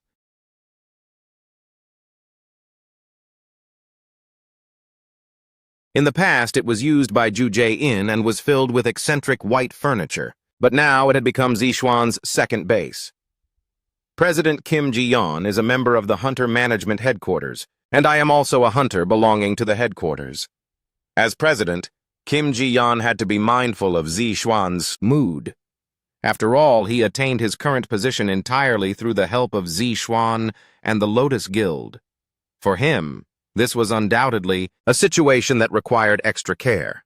He would likely agree to most requests. Even if it's an excessive demand, he won't refuse. Zishuan smiled inwardly and began planning how to utilize the academy. Anyway, he intended to exploit whatever could be used. He had no desire to worry about the feelings of others here. After thinking for a moment, Kim Ji-yeon, who was browsing the documents, suddenly asked, The circle's name is... Is there any special meaning to it? There's no special meaning. I just like this number. I see. Kim Ji-yeon didn't press further and nodded. He continued reading the document, but suddenly stopped at a certain spot, his eyes widening. Kim Ji-yeon looked up and asked, I thought all the other students were Zixuan's companions. Has this student really been recruited into the circle as well? Where Kim Ji-yeon pointed, near the list of founding members, a familiar name was written, Jun Soo-ryul, a second-year student with the unique skill exploration, who has a bit of a history with Zixuan. He's already in another prominent circle. Why would he transfer? Here? Weren't their relations strained because of what happened during the freshman hunt? Kim Ji-yeon asked in confusion. Zixuan nodded as if it were obvious. Of course. But doesn't student Jun Soo-ryul have a bad relationship with you? During the freshman hunt, and even in the joint martial arts class, he shouted that he would kill me. I remember it vividly. So he actually said that. This senior really is something, Zixuan thought to himself, but he replied with a smile on the surface. Oh, that's all, in the past. I've long since forgotten it. Zixuan's natural tone made Kim Ji-yeon tilt his head. Zixuan continued, I'm just quite good at persuading people. At the Circle C team's room, Jun Soo-ryul was packing his personal belongings. Shin Jun-sang was frowning and shouting loudly. His crude voice echoed through the circle room and even reached the outside. So you're really leaving our circle to join a newly formed one by that guy? Who messed with us during the freshman hunt? Yes, but what? Does that have to do with you? You're always so noisy. How is this possible? What happened? Suddenly to make you do this? This is my decision. Shut up before I kill you. Jun Soo-ryul replied coldly, continued packing, and walked out of the circle room. How annoying. Jun Soo-ryul clicked his tongue and thrust his hands into his pockets. Anyway, my mind is made up. There's no reason to listen to that useless guy anymore. I already know there's no future here, so there's no reason to stay. In any case, Zai really is an amazing guy. To reach the A-rank realm as a freshman and already establish a network within the academy. He recalled his conversation with Zixuan during the midterm exam and smiled bitterly. It was during the Moonlight Firefly hunt.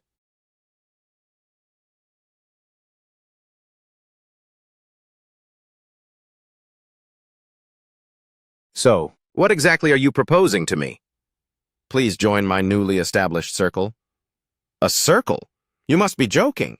A freshman establishing a circle? Even if you have the strength, I'm saying it because I can do it. And I have the connections. The plans are all set. Don't worry, just come. If it's you, senior, I'll provide any support you need. Why are you so persistent with me? Because of your unique skill. You're certainly direct. Yeah, but you won't regret it. How many people could fail to believe Zixuan's words? He had ascended to his current position by shattering the academy's long history, the president's incident, the mock dungeon, the freshman hunt. In all these events, Zixuan had performed exceptionally. However, even with such a track record, it was difficult for Jun Soo-ryul to easily decide to transfer. The Seeds Circle is also excellent. I felt there was no need to transfer, but after hearing his words, my mind changed. Jun Soo-ryul looked back at the circle room and bit his lip, looking disgusted. Recently, Zixuan told him everything they had said about him. Jun Soo-ryul said, to be honest, he's just an exploration tool who can't even fight. And what? Being a hunter is just my halo. He's just a device that exists to attract attention. He's not bad-looking. I'll seduce him later. Who knows? Maybe it'll end well. Damn, I've got my eye on him. Don't get close before I kill you! This was a recording of the conversation between the president, the members, and Shin Jun-sang, whom he trusted. To persuade him, Zixuan had handed over the conversation transcripts and audio files to him. Jun Soo-ryul felt extremely shocked. No, before that, he felt wronged. He had always been dedicated to the Seeds, working hard for the circle's growth, even if he wasn't prominent on the surface. But was the reaction of these people the reward for his efforts? These people who only treated him as a tool.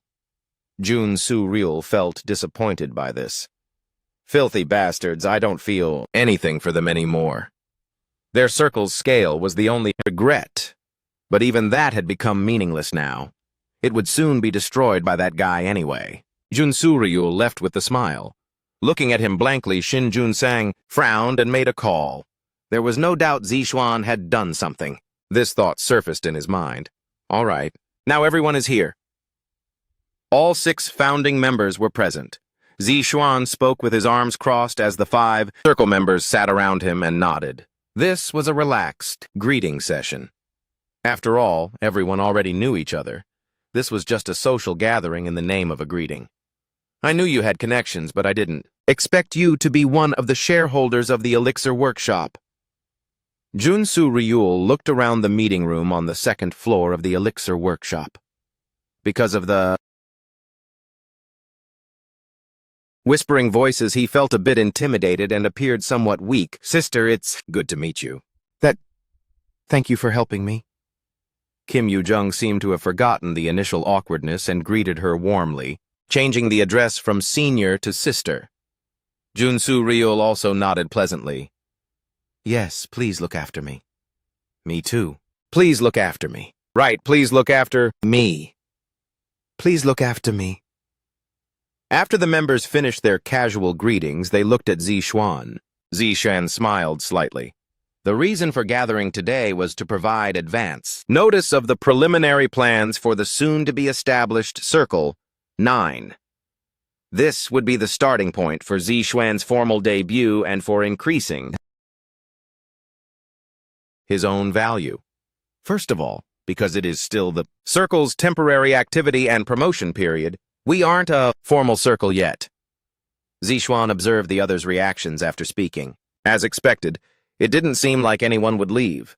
He cleared his throat and continued. Anyway, I called you here to tell you about the future plans and vision, so listen carefully to what I say now. Feel free to raise opinions at any time. Sitting at the very front, Seo Yina nodded. She looked the most enthusiastic and seemed a bit excited. True, it seemed she hadn't participated in circle activities with others before. During her middle school years, Seo Yina didn't join any circles but instead trained desperately at the Awakened Academy. This kind of activity gave her a proper sense of excitement. How should I put it? First, we will focus our efforts starting with the very first event, the outdoor training camp. There, we will slowly start to promote our circle's name. In the outdoor training camp? Junsu Ryul asked with his arms crossed. Zixuan nodded. Yes, there are 2 core elements to the outdoor training camp. First, hunting monsters in the shallow zones and bringing back evidence. Second, tracking and finding as many monster traces as possible.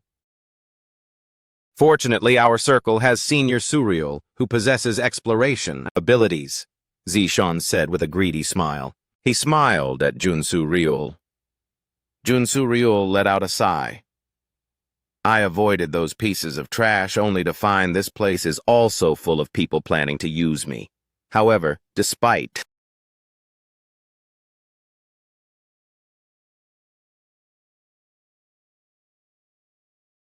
thinking this, his expression was very bright. Zixuan observed Junsu Ryul's expression and pointed to the screen at the base. Now I'll start explaining the strategy for the outdoor training camp. Chapter 1. 152. Hell Training 1. Hello everyone, welcome to the World Hunter News Channel.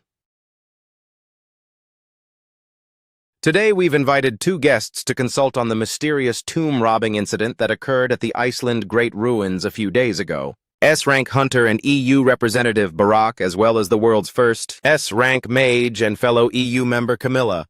Welcome, hunters. Yes, it's a pleasure to meet you. It's a pleasure to meet you. The main focus of the ongoing live television discussion was the famous Iceland Great Ruins that were recently plundered.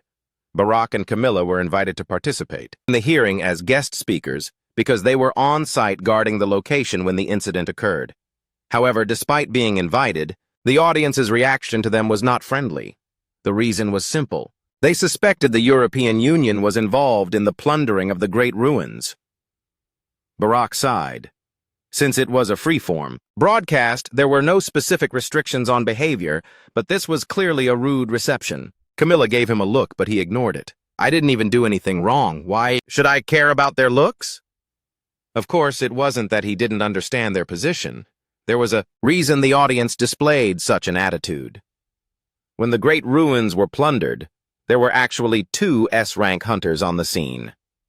Why? Couldn't the European Union stop the plunderers? Furthermore, it was plundered right in the Union's own backyard. It was simply absurd. It was only natural for citizens who heard the news to feel suspicious. Furthermore, recently, journalists from various countries have been writing malicious reports about the European Union, pushing them into the position of criminals. Conspiracy theories emerged, suggesting that the presence of 2 S-rank hunters meant the European Union intentionally stole the artifacts. Such rumors spread rapidly. However, it was all nonsense. To Barack and Camilla, these rumors were simply groundless and laughable. What they had faced was an unidentified awakened whose strength was unfathomable. Even as S-rankers, they knew that fighting such a monster while protecting their companions was dangerous. Barack even said that he only managed to survive because that mysterious man showed mercy. If this were true, it would cause a massive storm in the hunter community. Regardless, it was hard to consider the man who plundered the great ruins a good person. Various nations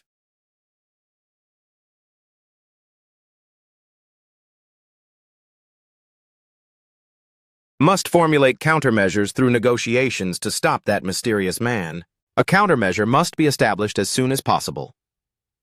This was what Barack and Camilla thought. This might be an offensive question, but this plundering incident has indeed sparked a lot of controversy. The host organized the questions on the cards and looked back and forth between Barack and Camilla. Why were 2 S-rank hunters present yet unable to protect the great ruins? Why couldn't the representatives of the European Union, called the strongest, clear the ruins first? These 2 questions are the main points of controversy discussed by viewers recently.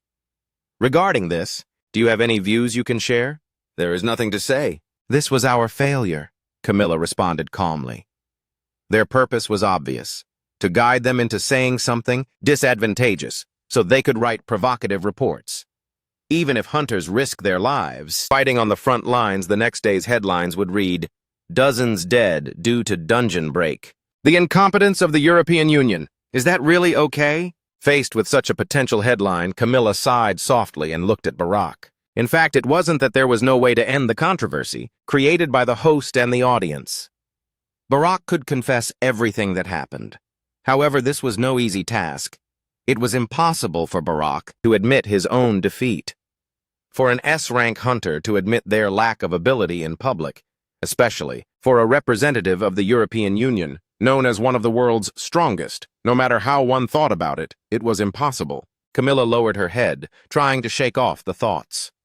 Suddenly, the host cleared his throat and spoke again. "Next question," he said with a bit of a bitter smile. "Criticism from the Japanese self-defense forces and the U.S. government toward the European Union's failure is rising daily. Do you regret buying the clearing rights to the dungeon and confidently declaring you would clear it only for it to turn out like this?" Regret? Barack narrowed his eyes and glared at the host. He knew this was a low-level, leading question. The U.S. government and the Japanese self-defense forces. These powers were nearly equal to the European Union and were currently looking for any opportunity to attack the Union for its failure. It was a dirty trick to manipulate public opinion. Camilla was also fuming inwardly, biting her lip. If they truly cared about the people, the global situation wouldn't be as chaotic as it is now. The way hunters and the media are currently marginalized is all due to the so-called unbearable actions of the global media. Barack suddenly stood up. He could no longer tolerate these.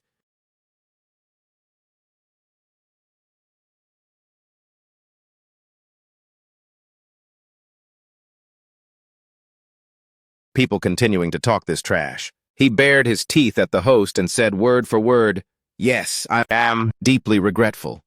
But one thing must be clear." The audience's eyes widened, their focus fixed on Barack. He continued, "We, the European Union, did everything in our power to protect the dungeon. Then why was the dungeon still plundered? The host asked impatiently. Barak curled one side of his mouth slightly. I lost to that man. That mysterious man. What? We fought. We clashed. But I could not defeat him. You, Barak, one of the world's strongest.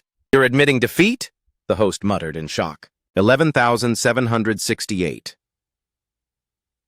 Camilla was also hit by a massive shock. It was the first time she had ever seen Barak admitted his defeat. Camilla had lived with Barak since before he became S rank, and they had also Barak admit defeat. Camilla had lived with Barak since before he became an S rank. They often sparred, but for Barak to calmly admit defeat like this was a first. What kind of psychological change was this? What did he experience in that battle with that man to turn out like this? What on earth happened? Hearing Barak's voice, Camilla snapped out of her daze and quickly nodded in agreement. I can vouch for him. Barak lost to that mysterious man. I couldn't stop him completely either. Camilla and the EU did their best. If you want to hold someone accountable, you should ask us, the representatives. However, please remember one thing. Barak took over from Camilla. He clenched his fists and looked up. In 11,777. That man in the black robe we faced, the man in the black robe we are facing, he seems to have a purpose. Perhaps he is watching this program right now, and his next target might not be us, but the U.S. or Japanese alliances. Barak gave a cold sneer. In any case, I hope you take care. The TV program, World Hunter Issues Channel, this was one of the shows Zi Xuan watched daily. Initially small-scale and conducted like a visual radio broadcast, it had now evolved into a talk show-like atmosphere. Even before his regression, Zi Xuan often watched such channels to study global hunter trends. Of course, he never thought he would suddenly be mentioned. Come to think of it, for someone as prideful as Barak to admit defeat so easily, he must have felt very wronged that day. Zi Xuan recalled the scene of fighting Barak in the Great Ruins. At that time, he used every means available to successfully overcome Barak. Luck is a part of skill. Almost no one could defeat an S-rank hunter and claim it was just luck, but Zi Xuan knew his victory was a fluke. The S-rank realm. This was the mountain Zi Xuan had to cross now. Despite his victory in the Great Ruins and the various advantages he gained, it remained an uncrossed barrier. To overcome this obstacle, Zi Xuan was still working hard. I must also fully train my companions. Recently, he had founded his own Academy Circle 9. Though it was currently in a temporary phase, this circle would be a huge help to Zi Xuan in the future. Various logistics and public opinions would be greatly influenced. Among them, S-rank circles received the same treatment as B-rank hunter guilds. This was silent proof that they were no longer just at a student level. First, he needed to develop and stabilize the circle, and then ensure the kids could protect themselves. Soon, Heimdall would attack him. Considering that Heimdall could not kill Zi Xuan through the power of prophecy, protecting those around him, it was a given that their safety was paramount.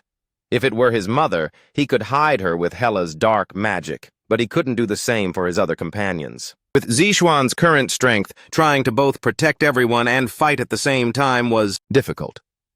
Currently, the most ideal method was to fully train his companions so that they could at least escape from danger in the face of the upcoming threats. My role is only one thing: to carve out an escape route for my companions. To that end, rapid growth was essential. Zi Xuan had already formulated all the plans. Now only the implementation remained. At the outdoor training camp event, most students would face one of two choices: grow rapidly or realize their limits and leave the academy. However, Zi Xuan wasn't worried because none of his companions would declare they were leaving the academy to go home. So, let's begin. The devilish training prepared for the outdoor training camp. Zi Xuan's preparations were completely finished. The next afternoon, after classes ended, Zi Xuan gathered all the freshmen. So what exactly is the reason you gathered us here? This was An Ho Young's question. Zi Xuan smiled slightly and looked around. This was the Lotus Guild's secret training ground. Zi Xuan had specifically obtained permission from Yu Xin-un to borrow this place temporarily. By the way, Yu Xin had very gladly accepted the request to lease the training ground. What? If you need a secret training ground, or anything else, I can give it to you. Therefore, Zi Xuan, An Ho Young, Kim Yu Jung, and Seo Yina, the four of them, were gathered here. This was training for their performance in the upcoming outdoor training camp. Zi Xuan cleared his throat and began to speak. The reason I brought you to the Lotus Guild's training ground is for one reason only. To prepare for the upcoming outdoor training camp. Whoa, is this made of true steel? I heard it's incredibly expensive. Kim Yu Jung. Ah, sorry, I got too excited. Kim Yu Jung scratched her head. After all, those who could enter the Lotus Guild's secret training ground were few and far between. It would be strange not to feel a sense of novelty here. Including staff and construction workers, it was said there were fewer than 10 people.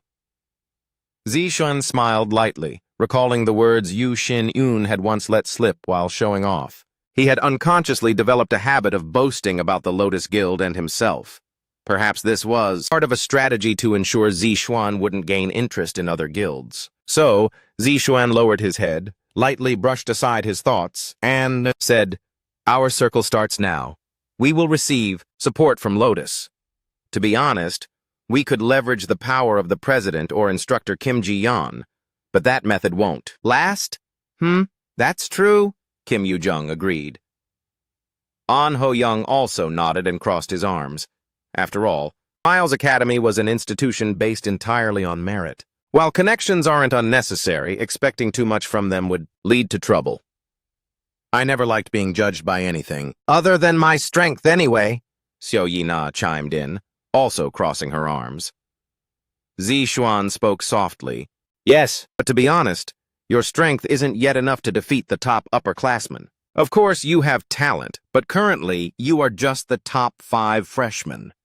By the standards of the current student body, it's indeed a bit regrettable. That's true. From now on, the circle members will train together. You asked me before why I was able to grow in such a short time. Now watch me and follow me, and you will know what to do. Oh, An Ho-young marveled. Kim Yu-jung showed an enthusiastic expression of satisfaction.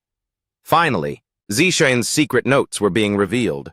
Honestly, it was a bit annoying that he got strong so fast on his own. Wasn't he going to tell them? No, Kim. 11,848. Yu-jung immediately denied it and giggled.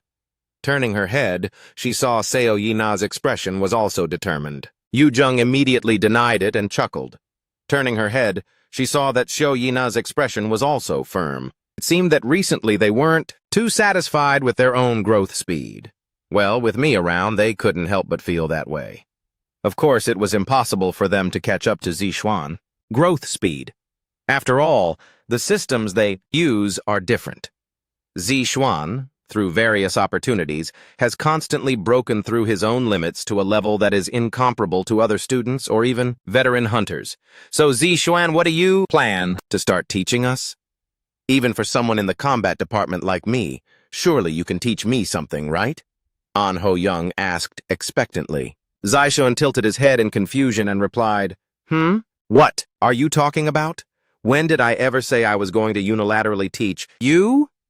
I intend to learn things from you as well. Wait, what could you possibly learn from us? Kim Yu-jung and Seo Yina's reactions were interesting. An Ho-young also seemed unable to comprehend it. After all, Zishuan was at least 4 or 5 times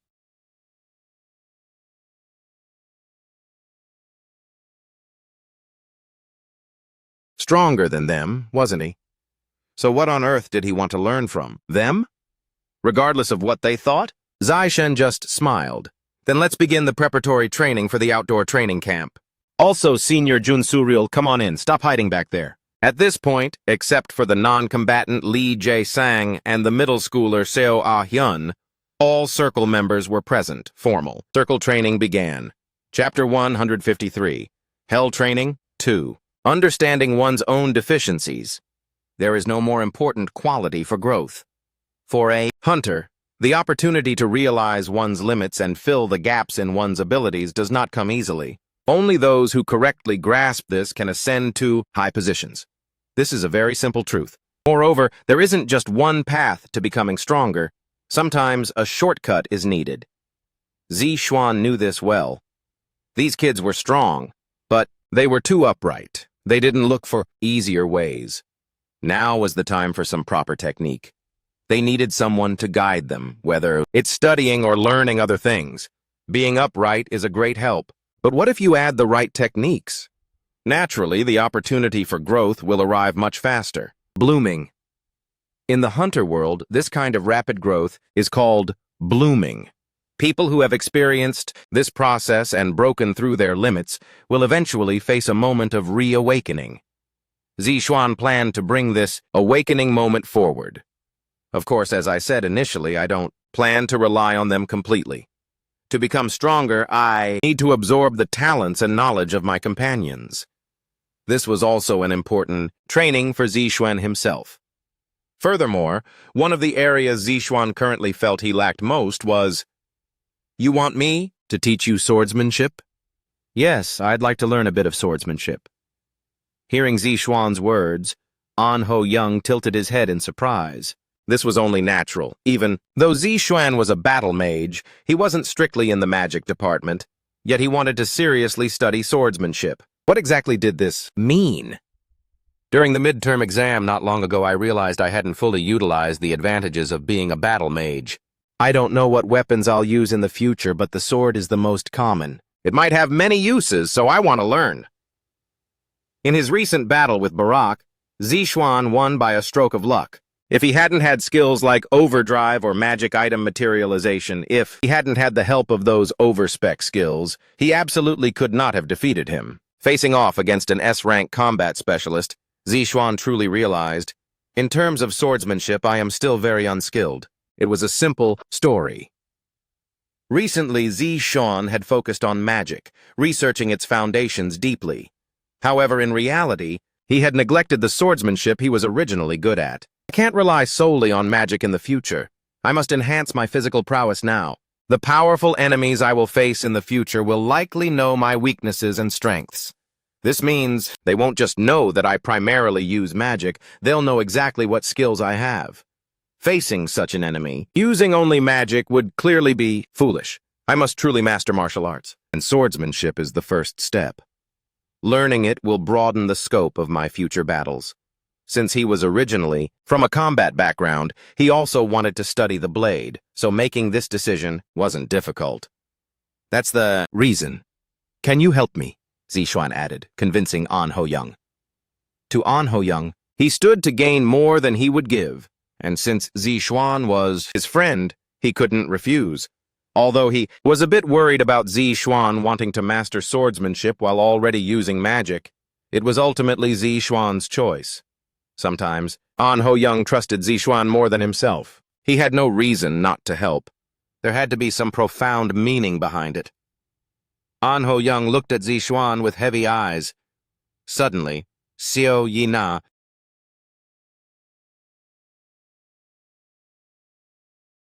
spoke up. What are we supposed to learn? Xiao Yina's expression was somewhat confused.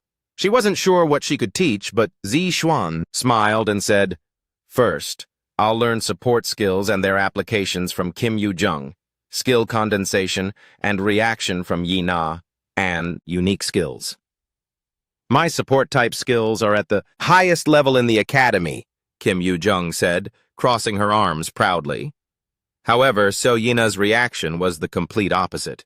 Unique skills? Her eyes narrowed. Seo Yina tilted her head in confusion and said, "But don't you already know? Unique skills can't be learned. Teaching me the Sword of Alfheim feels... No, I don't want to learn the Sword of Alfheim. I want to learn the method of triggering a unique skill itself. I want to try my hand at obtaining a unique skill of some kind." Zixuan recalled the words he recently heard from Hela, and the corners of his mouth curled up slightly. At that time, Zixuan had persistently asked her about the usage of mythic-grade skills. Hela helplessly gave him a hint. You need to break your own limits. Limits? Yes. Simply put, before mastering mythic-grade skills, you need to establish your own unique skill. This sudden development caught him off guard. To master mythic grade skills, one needs to unlock a unique skill. Everyone has a potential special attribute within their mana. You have it too. But so far you have only borrowed the power of others without focusing on your own. If you don't unlock this, using a mythic grade skill will not only destroy your body but also consume your ego. To protect my own ego and to withstand the power of a mythic grade skill, I need to unlock a unique skill. Zixuan sighed and scratched his head. But it wasn't as if he could just say, I want to unlock a unique skill, and have it suddenly appear. For now, he could only train repeatedly. Who knows? What would happen then? What?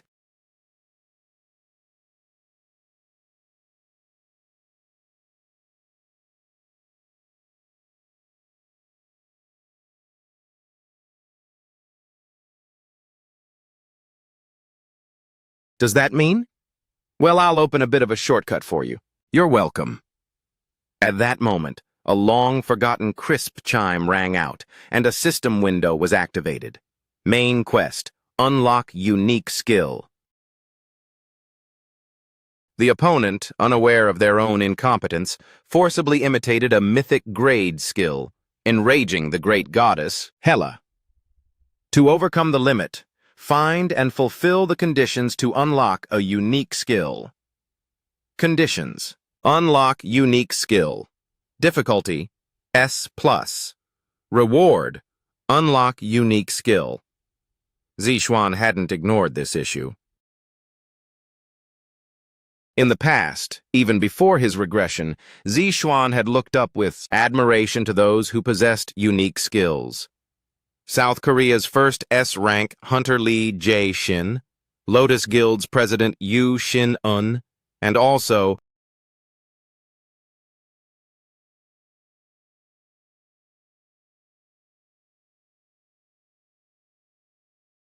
Barak, who used the Garden of Swords' unique skill, or Camilla, who used Breath of Mana. Many S-rank hunters in the world possessed their own unique skills. In fact, the distinction between A-rank and S-rank isn't just about stats.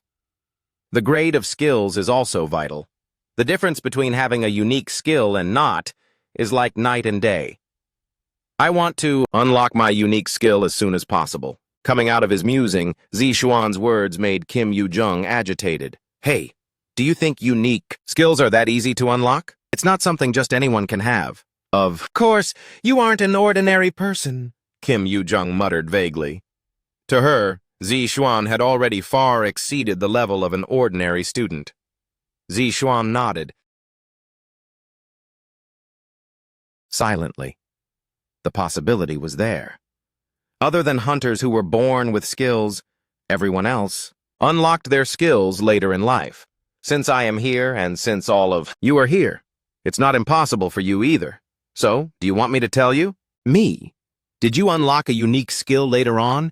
Can you tell me in detail about the situation at the time or the feeling of using the skill? Zixuan was almost certain. According to Hela, the emergence of a late-blooming unique skill is not accidental. One must pass through specific conditions to unlock hidden potential. Furthermore, the skill Zixuan was about to unlock would be closely related to the use of mythic grade skills. Unlocking a unique skill at will is a difficult task. You didn't say it was impossible. In the Lotus Guild office, Yu Shin-un was talking with Zixuan. Naturally, the topic was the recently focused upon unique skill. Unlocking. Following Hela's advice, Zixuan was looking for a way to unlock his own unique skill before using mythic grade skills, seeking out Yu Shin-un, a mentor and S-rank hunter, was, from a certain perspective, a natural step. To master mythic grade skills, including the power of Thor, I need my own unique skill. I have to do it no matter what. Zixuan came here for the safety of his family, Li Xianhua and his companions. In my case, I might not be of much help. Yu Shin-un scratched his cheek awkwardly. After all, it was a sudden awakening. To him, this made sense. The teacher had awakened his ability by chance about 10 years ago. In my case, It happened by accident on the bus home during high school. The incident back then was so shocking that I remember it clearly. A portal suddenly appeared in the middle of the road, causing dozens of casualties. Please explain in more detail. All right, anyway, people were dying everywhere, and the bus stopped because of the monsters. It was complete chaos. People were screaming and hugging each other in fear. But do you know what the biggest problem was? Zixuan shrugged. Yu Xinun chuckled and added, "No one stood up. After all, what could ordinary citizens do? Demons appeared, and everyone was on the brink of death. But then, a girl fell in front of me crying. Before the child was a demon with its maw wide open. Seeing this, my heart suddenly raced. I couldn't just stand by and watch. That thought surfaced clearly in my mind. Yu Xinun, with a trace of sadness, lightly held his own shoulders. So I stood up. I was young then and didn't know anything. I hated how the adults were immersed in their status as awakened, yet did nothing. I had to act. I couldn't be one of those who stood still. And so, he moved. That is what Yu Xinun said. Zixuan nodded. That truly sounds like you, teacher. However, the words that followed explained why his current voice was trembling. In the end, I couldn't save that child. The monster's attack was faster. At that time, I was an awakened, but I was too weak. The girl was attacked, and the monster's next target was me. That was only natural. Afterward, while confronting the monster, I awakened sacrifice at the brink of death. Fortunately, the undead monster in front of me was defeated and the injured people were saved, but Zixuan listened carefully to Yu Xinun's voice. His voice continued with sadness. I wasn't happy at all, was I? A healer remembers those they failed to save longer than those they did. In Yu Xinun's words, Zixuan briefly recalled past memories. On the day they fought the Dark Elves during the guild internship, Zixuan blamed himself. If only I had come a little earlier, maybe everyone could have been saved. At that time, Yu Xinun patted Zixuan's shoulder and said those words. A healer's happiest moment is when treatment is not needed, the moment when they don't need to see blood. In that moment, Yu Xinun expressed his will as a healer. This must be a difficult story to tell. Thank you for helping me in so many ways. No, it's nothing. It's been 10 years already, so it's not particularly hard. I always felt you weren't very good at expressing yourself. Zixuan saw the bitter emotion on his face. In that case, it looks like I can't be your apprentice. Yu Xinun smiled slightly. Zixuan stood up and said, though it's still unclear, I'll look into it further. Thank you for your time. After bowing, Zixuan packed his belongings. The activation conditions for a unique skill remained unclear. To solve this, the next person to seek out was already decided. If it's Yina, she should know something.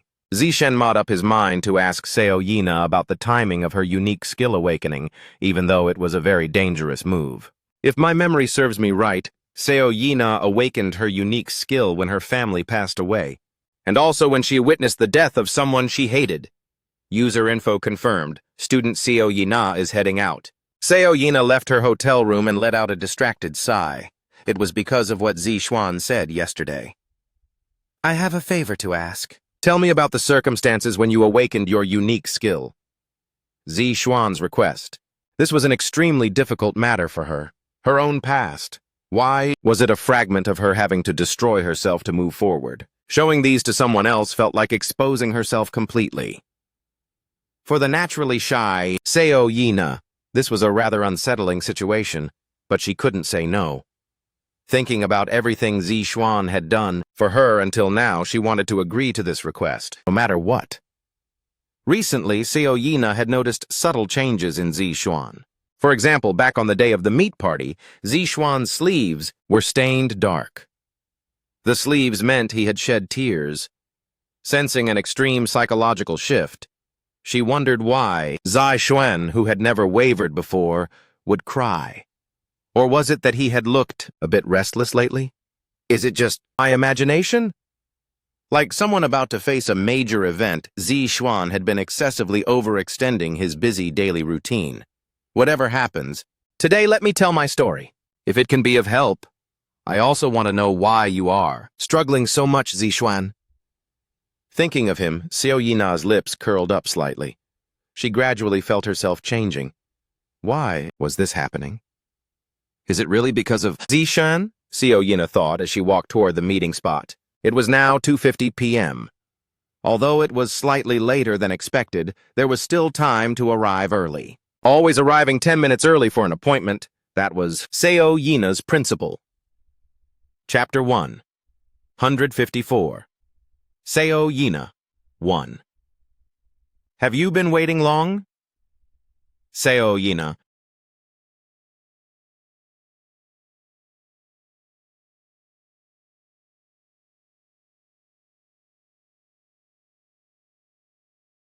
asked. Seeing Zishuan already at the cafe, Zishuan shook his head. No, I just got here. I was drinking my coffee and didn't notice the time passing. Zishuan acted nonchalant. Seo Yina seemed to relax a bit and smiled slightly. She sat opposite Zishuan and said, Actually, I was quite troubled yesterday. What you asked is a trauma for me. Even for your request, Zishuan, just bringing it up makes me feel a bit uneasy. I see. So did you come today to refuse? Zishuan asked gently, appearing not to mind. Seo Yina shook her head. No, I will tell you about the memory of when I awakened my unique skill. Zishuan smiled at how she had just acted like she wouldn't tell him. Seo Yina relaxed a bit more and looked him in the eye. Because I trust you. That's a lot of pressure. Zishuan felt his face flush. Even without being told, he knew it was because Seo Yina trusted and relied on him. However, when she said it to his face, he felt very embarrassed. Seo Yina didn't used to have this kind of personality. Did Kim Yu-jung and I gradually change her? Zishuan thought such absurd thoughts. In fact, that line of thinking made a lot of sense. In Zishuan's memories from before the regression, Seo Yina was always troubled by something, suffering in agony. She always hated herself. Zishuan remembered the short sentence she said in a past interview. I am hideous. My family, when they died, I wasn't sad at all. Seo Yina's heavy words. This was a weight difficult for an ordinary person to bear. Zishuan realized things couldn't go on like this. Seo Yina was his colleague.